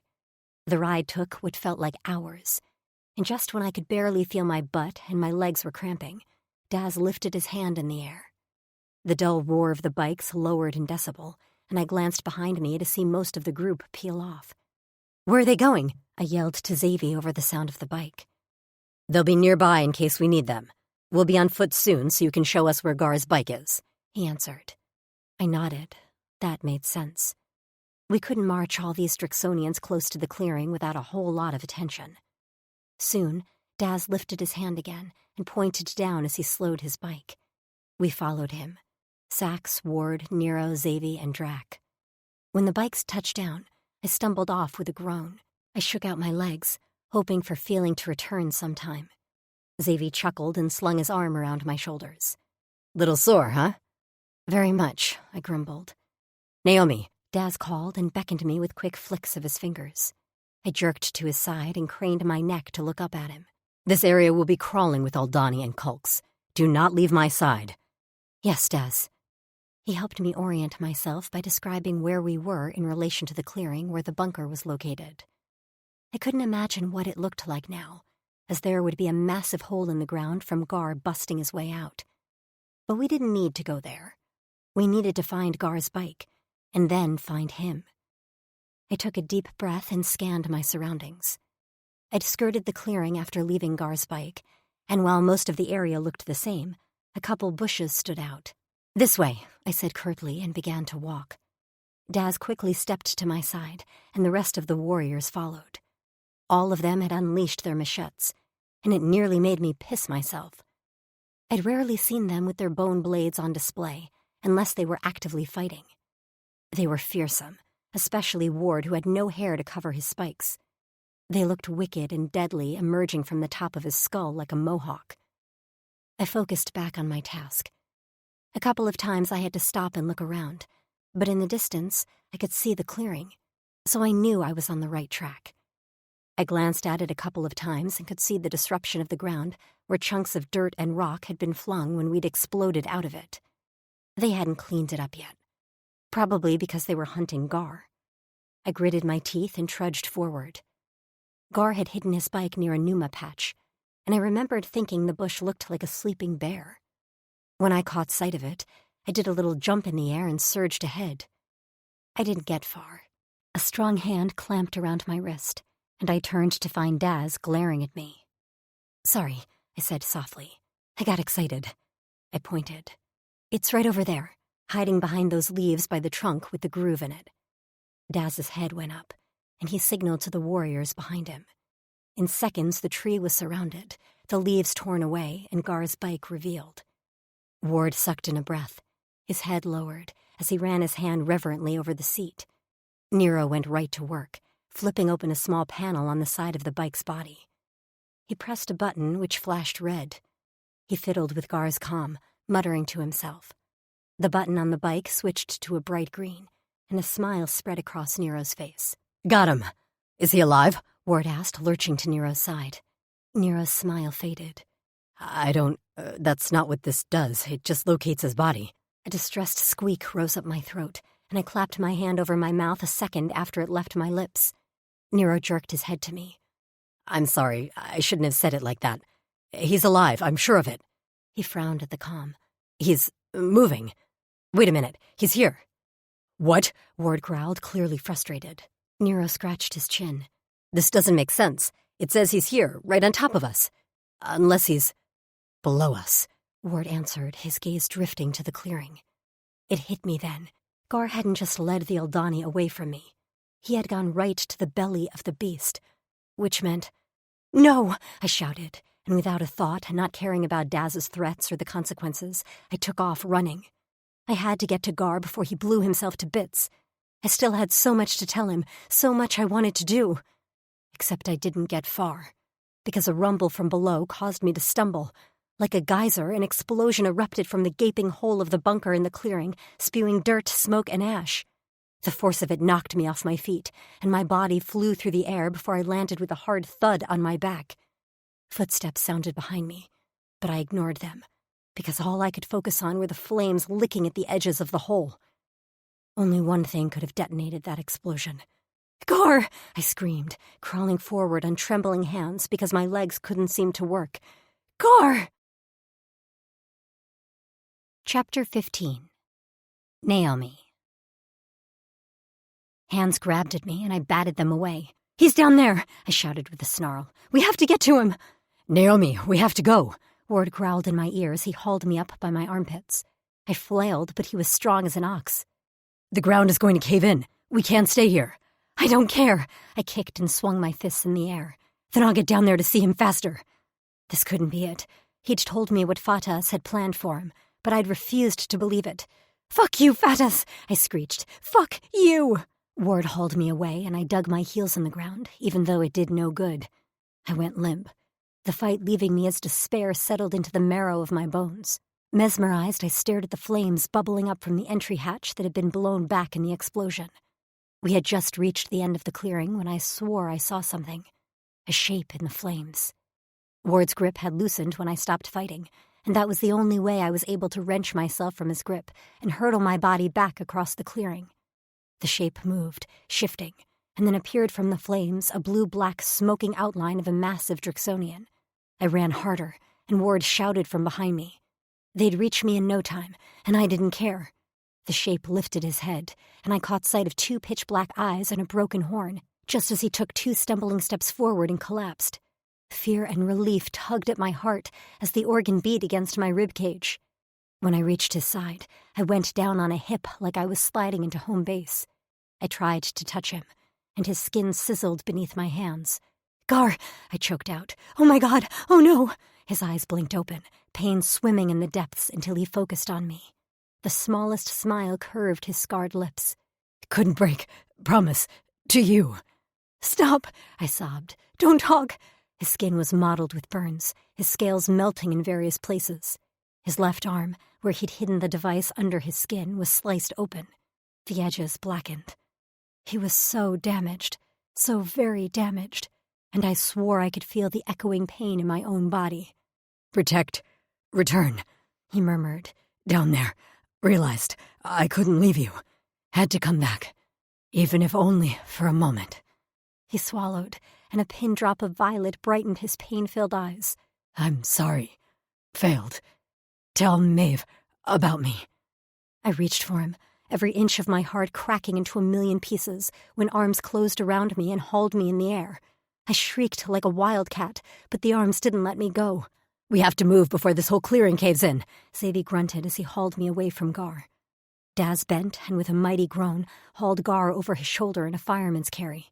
His muscles bulging with the effort, he turned on his booted heels just as the ground beneath us began to shake. "Run!" he hollered. I stopped fighting, dread crashing over me like a wave as the hole in the clearing began to widen.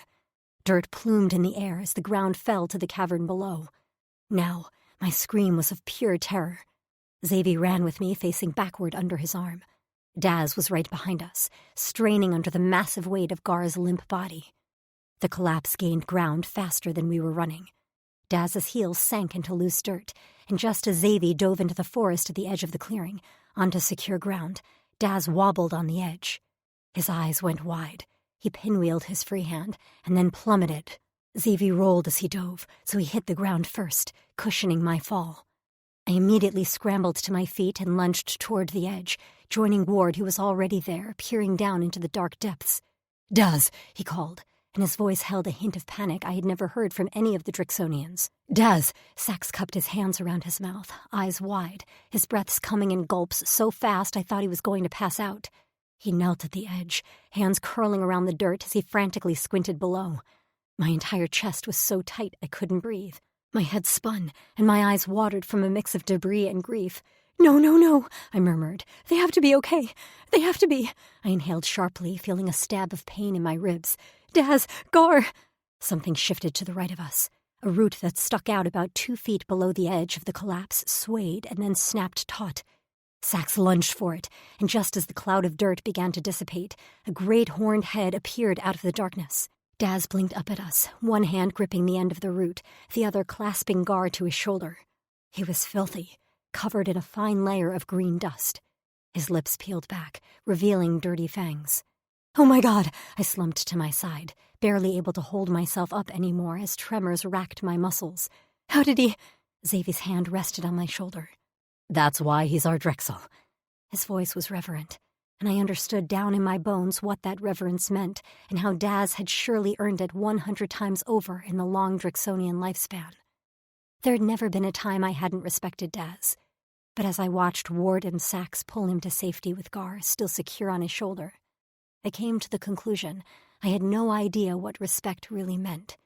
Not until now.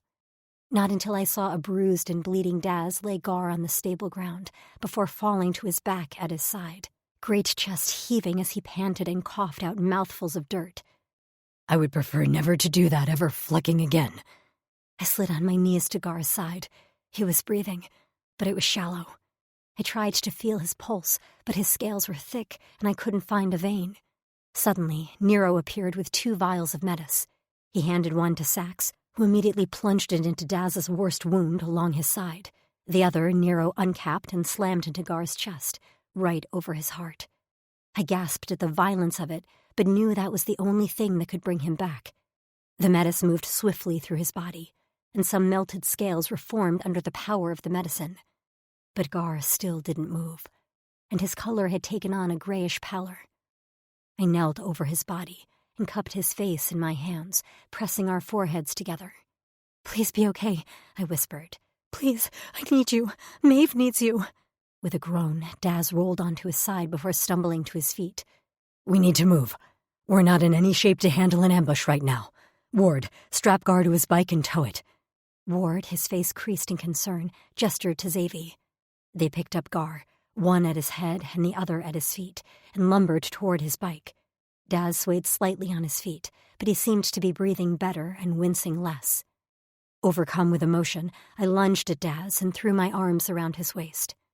He took a step back from the force of my hug. His big hand patted me on the back, warm and comforting.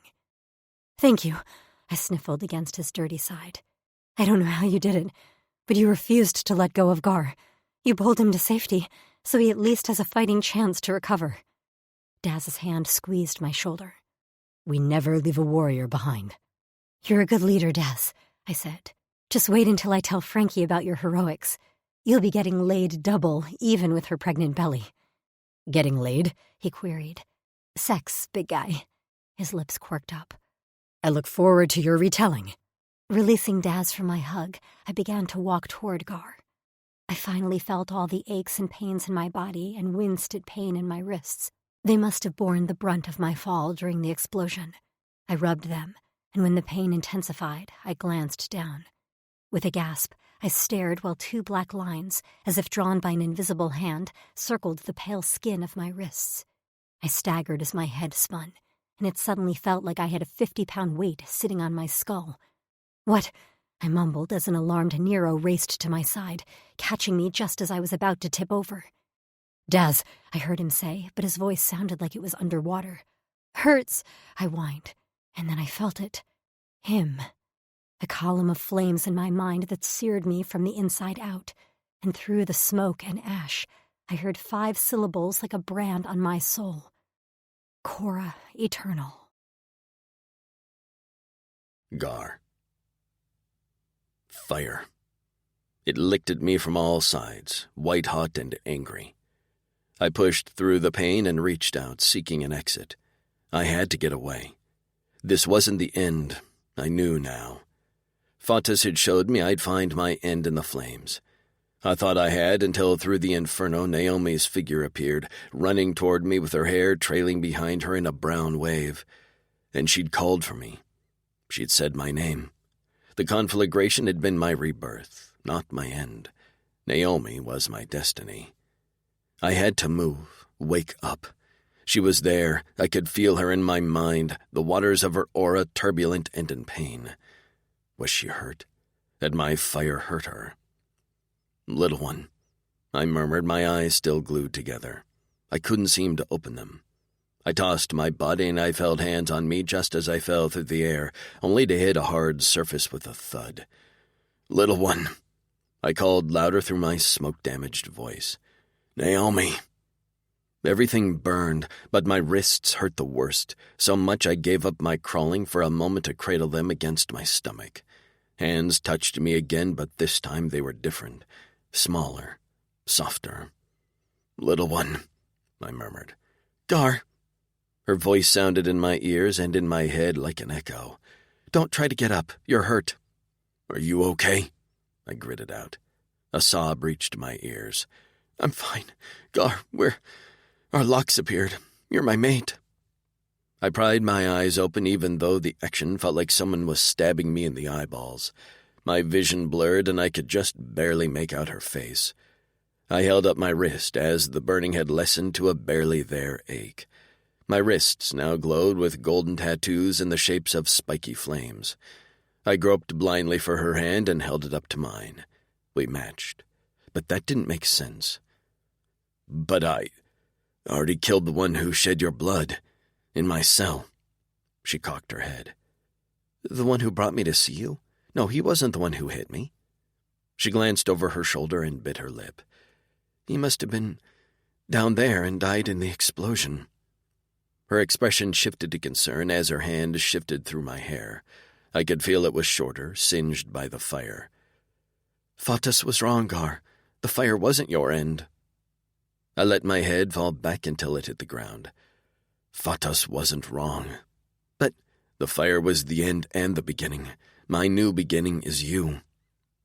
She sucked in a breath and I closed my eyes as the pain once again sucked me under. "Take me home, Cora Eternal," I breathed, just as the water of her aura splashed over me, making the fire hiss and spit. "Take me home."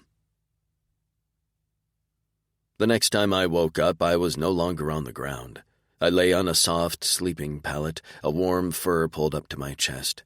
I had to blink a few times to clear my blurry vision, but at least there was no pain. For the first time, my brain wasn't a riot of violence and anger. An ember stoked there, and I knew it'd only take a soft blow to rage, but it was held back by a slowly lapping tide of water. The sound soothed me, and for the first time since I was a chit, my Cora beat with a sense of peace. I cast my memory back, and immediately my gaze darted to my wrists, terrified I had been dreaming. I lifted my wrist to find the lock still there, the golden lines shimmering in the sun streaming through the skylight in the ceiling. The lines were the shape of flames, and I rotated my wrists in awe. A soft sound tickled my ears, and I turned my head to see Naomi sitting on her chair.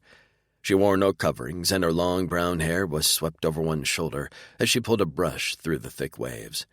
Her locks glowed on her wrist, stark on her pale skin.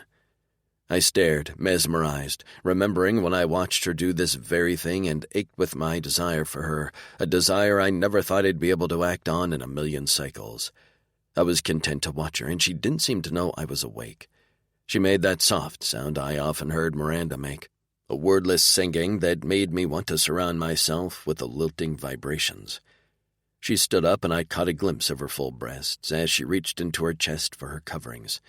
As she drew out a pair of short pants, she shot me a quick glance. I met her gaze.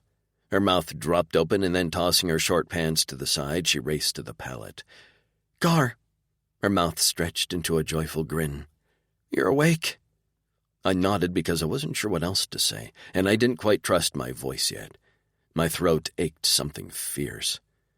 She grabbed a cup of qua beside the bed, and I let her help me drink. The cool liquid slid down my parched throat. When she took the cup away, I licked my lips. Running her hands over my forehead, she sat beside me, bending her knees to prop on the bed. "How are you feeling? You've been asleep for 2 days. Well, Val did drug you because we didn't trust you to actually rest, and your body needed you to."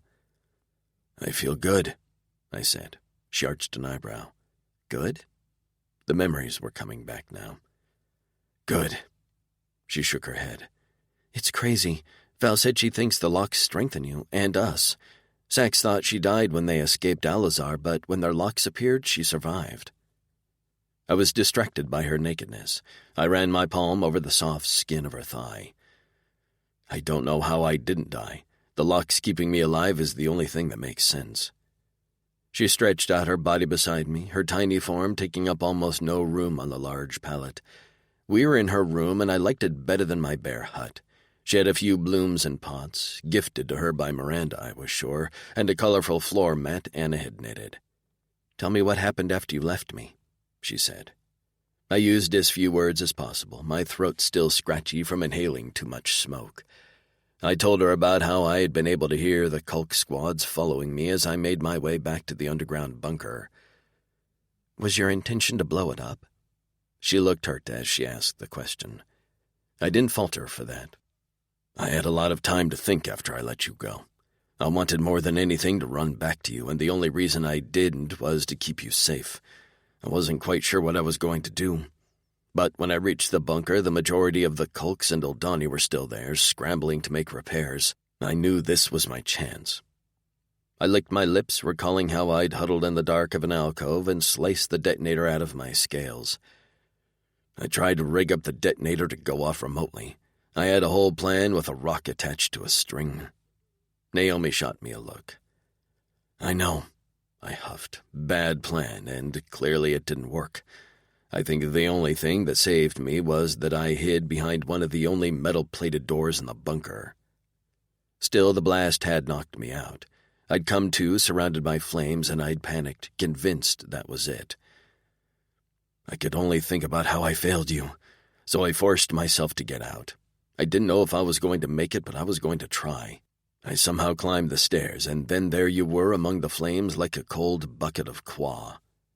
She cupped my face, her thumb stroking over my lip. She explained how they found me by a locator Nero had installed on my bike. That devious Flecker, I muttered. She smiled. He saved the day, but Daz saved your life. Do you even remember? The ground crumbled beneath his feet. I thought he fell into the flaming bunker, but at the last minute he grabbed a root and held on, while still holding you. Her eyes bugged out. It was amazing. I smiled. Oh, so Daz was amazing, huh? I extended a claw and gently scratched at her side. She gasped and jerked away. No tickling. Well, you're in our bed praising another warrior. I have to give you some sort of punishment. Her eyes twinkled as a mischievous grin spread across her face. Rising above me, she lifted one leg over me to straddle my stomach. She braced her hands on my chest.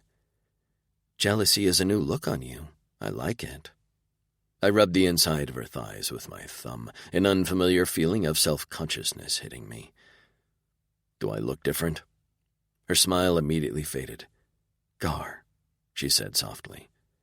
I hadn't missed the twisted and marred scars littering the left side of my body. And my hair. Well, it was short now, most of it burnt off. She leaned down and pressed a kiss to my forehead. You don't look different to me. You've always had scars. Now you just have more. I see what's inside now, remember? She tapped my forehead.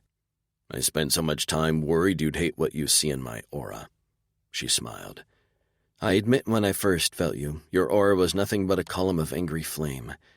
Now you're tame, just a cute little campfire. I chuckled. Your influence, you doused me. Guess we're a good match then. She shifted her weight back and the tip of my cock brushed against her cunt. I groaned and rolled my hips. She let her head fall back as she teased me with her wet heat. We shouldn't. You need to heal. Nothing better to cure my aches and pains than your cunt, I murmured, leaning up enough to suck a pebbled nipple into my mouth. She moaned, hands digging into the ruined scales on my chest. Oh, I missed this. I missed you. Missed you too, little one, I murmured. Now come up here, let me taste you. Her eyes went wide as her head dropped to look at me. What? I didn't bother with further instructions. I hoisted her in the air over my body. She squeaked as I dropped her down so her cunt smothered my face. Oh, Gar, she murmured just as I licked her from entrance to clit. She ground herself down on my face. Oh, yes. I speared her with my tongue and worked her hard nub with my thumb until she was trembling and crying above me. I aided her like I was starving because I was. In the forest all alone after I'd left her, there were many times I'd remembered her taste and the sound of her pleasured cries and wished I could get it all back. For eternity. When she came, she shuddered hard, bucking against my mouth as she gripped what was left of my hair. With her body still shaking, I rolled her onto her back in bed and pushed myself over top of her. After wrapping her legs around my hips, I didn't wait. I couldn't wait, my cock as hard as a metal spike as I plunged into her. I threw back my head on a throaty groan. The tight heat of her cunt took my breath away, and I gritted my teeth so I wouldn't release inside of her on the second stroke. When I felt like I had myself under control, I pulled my hips back and snapped them forward. Naomi stared up at me with wet eyes full of wonder. This was different, mating my Cora eternal. Being inside her before was everything I thought it would be, but now that we were bonded, it was more than I ever could have imagined. My fire spit and crackled. Her waves crashed and churned. We pushed and pulled each other until she was coming again, her cries sending me over the edge until I surged inside of her with a roar, releasing what I hoped was the seed for our chits to grow in her womb. Only then did I collapse next to her. Her hands coasted over my chest, and I nuzzled her face, pressing kisses to her soft skin. "Promise," she said, "that you'll keep yourself alive. For me. Putting me first means putting what we feel for each other first. You need to be alive for that." The words settled something in my Cora, and it skipped a beat before we started. A new life, a new destiny. I won't let you down again, little one. I stared into her deep brown eyes. I ran my fingers over the little brown dots on the bridge of her nose. "I promise." She smiled, her waves frothed happily, and I sank into her welcoming arms. Chapter 16. Gar. I stepped into our council room to find only Ward sitting at the table. I frowned. "Do I have the time wrong?" Ward shook his head. "No, this is the time I told you, but everyone else is coming later." I glanced behind at the closed door. "I'm not understanding." "Sit, brother," he sighed. When I raised a nubbed brow at him, he gestured to my chair. "Please." I promptly sank down in my seat and watched as he shifted in his chair. His hands were clasped on the table in front of him. He cleared his throat before speaking again. "I need to confess I have some guilt over letting you down." I sat up quickly. "Ward, I had no idea you were in so much pain. I see now how your whole posture has changed. You smile more. I heard you laugh this morning, brother. Laugh." His jaw clenched and he swallowed. "As your big brother, I should have been more involved. I should have reached out more. Reba has encouraged me to talk about my feelings and the feelings of others, which is frankly exhausting. But the females talk all the time and are happy, so they must know something we don't." I had to stop him. He looked miserable. "Ward, stop. I can't let you feel guilt over anything. There was a lot I hadn't dealt with surrounding Maeve's death, and Naomi made me see that. I'm not sure I would have been receptive to you prying into my head." I stared down at the scarred wood of our table. "I have my own confession. I've been angry at you for a long time, ever since you pulled me out of that fire during the uprising." Ward's head went up and he frowned. "Angry with me? Why?" "Because you saved my life." Ward's mouth opened and shut with an audible click. "I don't understand. I didn't want to be saved. Fatis had been sending me visions for many cycles, and I thought she was telling me I meant to die in that fire. I thought I'd find my end in flames. I was sure of it." Ward swore sharply. "I had no idea. Now I see that the flames might have been an end to a stage of my life, but they also gave me a new one, with Naomi." I leaned forward. "I have you to thank for that, brother. If you weren't so stubborn, if you had just let me die, I never would have found happiness again. I owe you more than my life. I owe you everything." Ward stared at me for a moment, his expression full of shock, before he slumped back in his chair and let out a low chuckle. At first that was the only sound, but soon it gained in intensity until he was howling with laughter, holding his stomach while his eyes watered.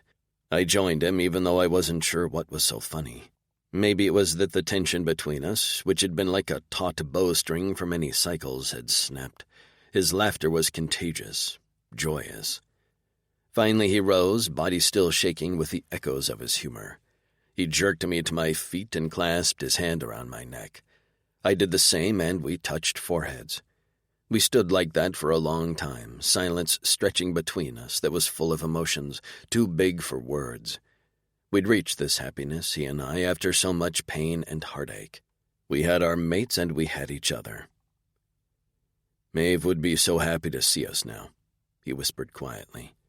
I closed my eyes and squeezed the back of his neck. "She would be. It took me a long time to realize I deserve happiness." Ward's smile was a flash of brightness. "You do, brother. We all do." The door opened and we broke apart, sending each other a knowing smile. The rest of the council poured in, talking amongst themselves, oblivious to what had just gone on in the room. Ward and I sat, and soon Daz was starting the meeting. There were whoops and congratulations about my mating bond with Naomi. We listened to a report on the condition of the females, and then it was my turn to update everyone on the whereabouts of the cruiser. Sax scowled. "I'm so pissed. I had the best escape story, a high-speed hovercar chase through Al-Azhar, and you had to steal all my glory with shooting your way out of an underground bunker with a stolen cruiser and crash landing into a spring." He crossed his arms over his chest and let out an exasperated huff. "I think Val's hunter trick was inventive," Ward said. "I want a cool escape story," Xavier pouted. Daz rolled his eyes. "Dealing with you all is like herding Celebri cubs. Gar, after the meeting, show Nero on his maps where the cruiser is located. We'll retrieve it first thing sunup tomorrow. Nero, what's your report on the Oldani activity, and have you been able to activate the controller?" His eyes sparkled a deep purple. "Gar, I can't thank you enough for the controller. Gaining access to the Rinian network has been—" He let out a blissful sigh. "It's been everything." "Agreed. Excellent work, Gar, for making the controller and Naomi a priority," Daz said. I nodded in acknowledgement of the praise. "So," Nero continued, "the Oldani have retreated to Al-Azhar. I was able to intercept some communications before they locked the access. They are also aware we have merged the Clavises. They are preparing for war, Daz." Our Drexel nodded. "I'm not surprised. I'm currently working on gaining access to their data files. What concerns me is—" His brow furrowed, and he swiped at his tablet with trembling fingers. "What?" Daz asked. "There is a lot of information on our life on Corin. Detailed maps, our food production, military activity. I'm going to be honest, Daz, it's like they were preparing for a takeover." Daz's eyes went distant, and he gazed at the far wall for a long time. We held our breaths, but the same thought seemed to be flitting from mind to mind, because we collectively began a steady growl under our breaths. And since the Oldani would never beat us in a military matchup, maybe they had to resort to other means. My fist slammed down on the table, and I hadn't realized I'd done it until a crack bounced off the walls of the room. They could be responsible for the virus, for Maeve's death. Daz swallowed. "I've had my suspicions since the uprising." Violent tremors racked my body, and all I wanted was to see Naomi, to hold her and feel her soft hands on my chest, and her sweet voice in my ear. Just the thought of her calmed my racing Cora, and I shoved my fist into my lap, taking a few breaths so I didn't toss the table into the wall. Nero kept his head bent to his tablet. I knew he'd lost many loved ones, too. We all had. Nero's mother had 5 sisters, and they were all high-ranking members of the Drixonian Council, serving on many committees. His name was well known in our society, and then they'd all been wiped out in the blink of an eye. "I'll work non-stop on this, Daz. I'll get answers. And we'll also get a war," Daz murmured. We all nodded our assent, a few yeahs filling the room. Daz's fist clenched on the table. "Meeting over, brothers. We meet tomorrow at sunup to return our cruiser home." He looked me straight in the eye and nodded. That one motion was all I needed to know Daz was proud of me. I nodded back. Naomi. "And then," I said, telling the story for the 100th time, "I peer through the smoke and dust, and there's Daz, hanging from a root by one hand, holding Gar over his shoulder with the other." Frankie listened with rapt attention, her chin propped on her fist with almost cartoon-like hard eyes. She loved this story. And I told it often because Daz told me privately he got laid every time I repeated it, and that he appreciated it when I relayed it often. And since he saved my mate, I was going to do Daz a solid and get him laid as often as possible. "And he was all dirty and bloody, right?" Frankie asked breathlessly. Miranda, who'd heard this story as many times as I'd told it, mouthed Frankie's question behind her back, because Frankie always asked the same thing at this point in the story. "Filthy," I enunciated each syllable, with blood running down his face. Frankie sighed and then squirmed. Predictably, her head went up, and then she searched the dining hall for Daz. He had just entered the room, talking to Ward. She bit her lip and then said distractedly, I forgot, I have a thing I gotta talk to Daz about. Sure you do, Miranda said with an eye roll. Frankie didn't even pay her any attention. She rose from her seat and toddled off in Daz's direction, hand on her growing stomach. Daz spotted her coming.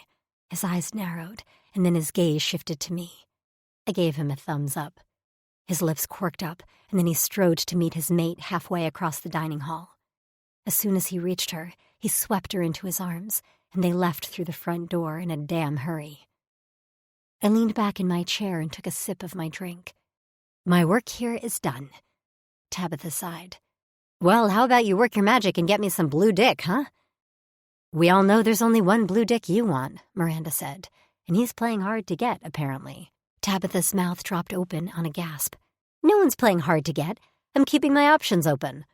I found my drink interesting because I didn't want to get involved in that discussion.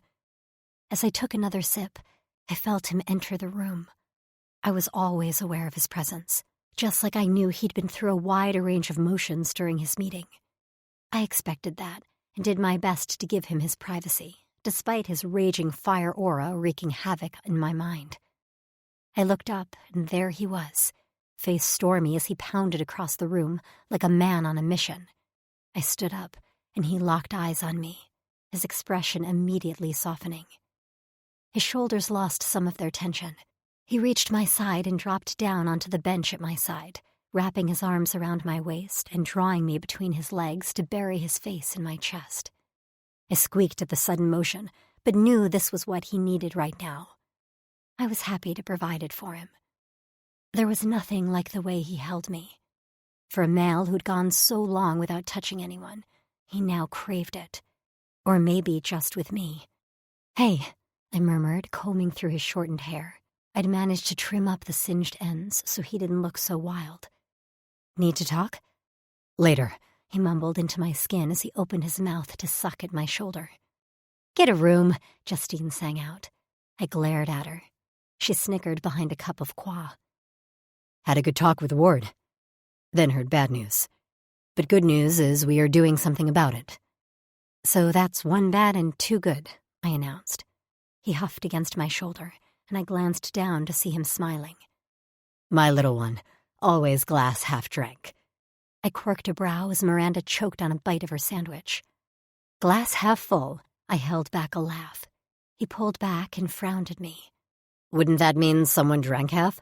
So it was half drank. He has a point, Justine pointed out. Don't you all have things to do?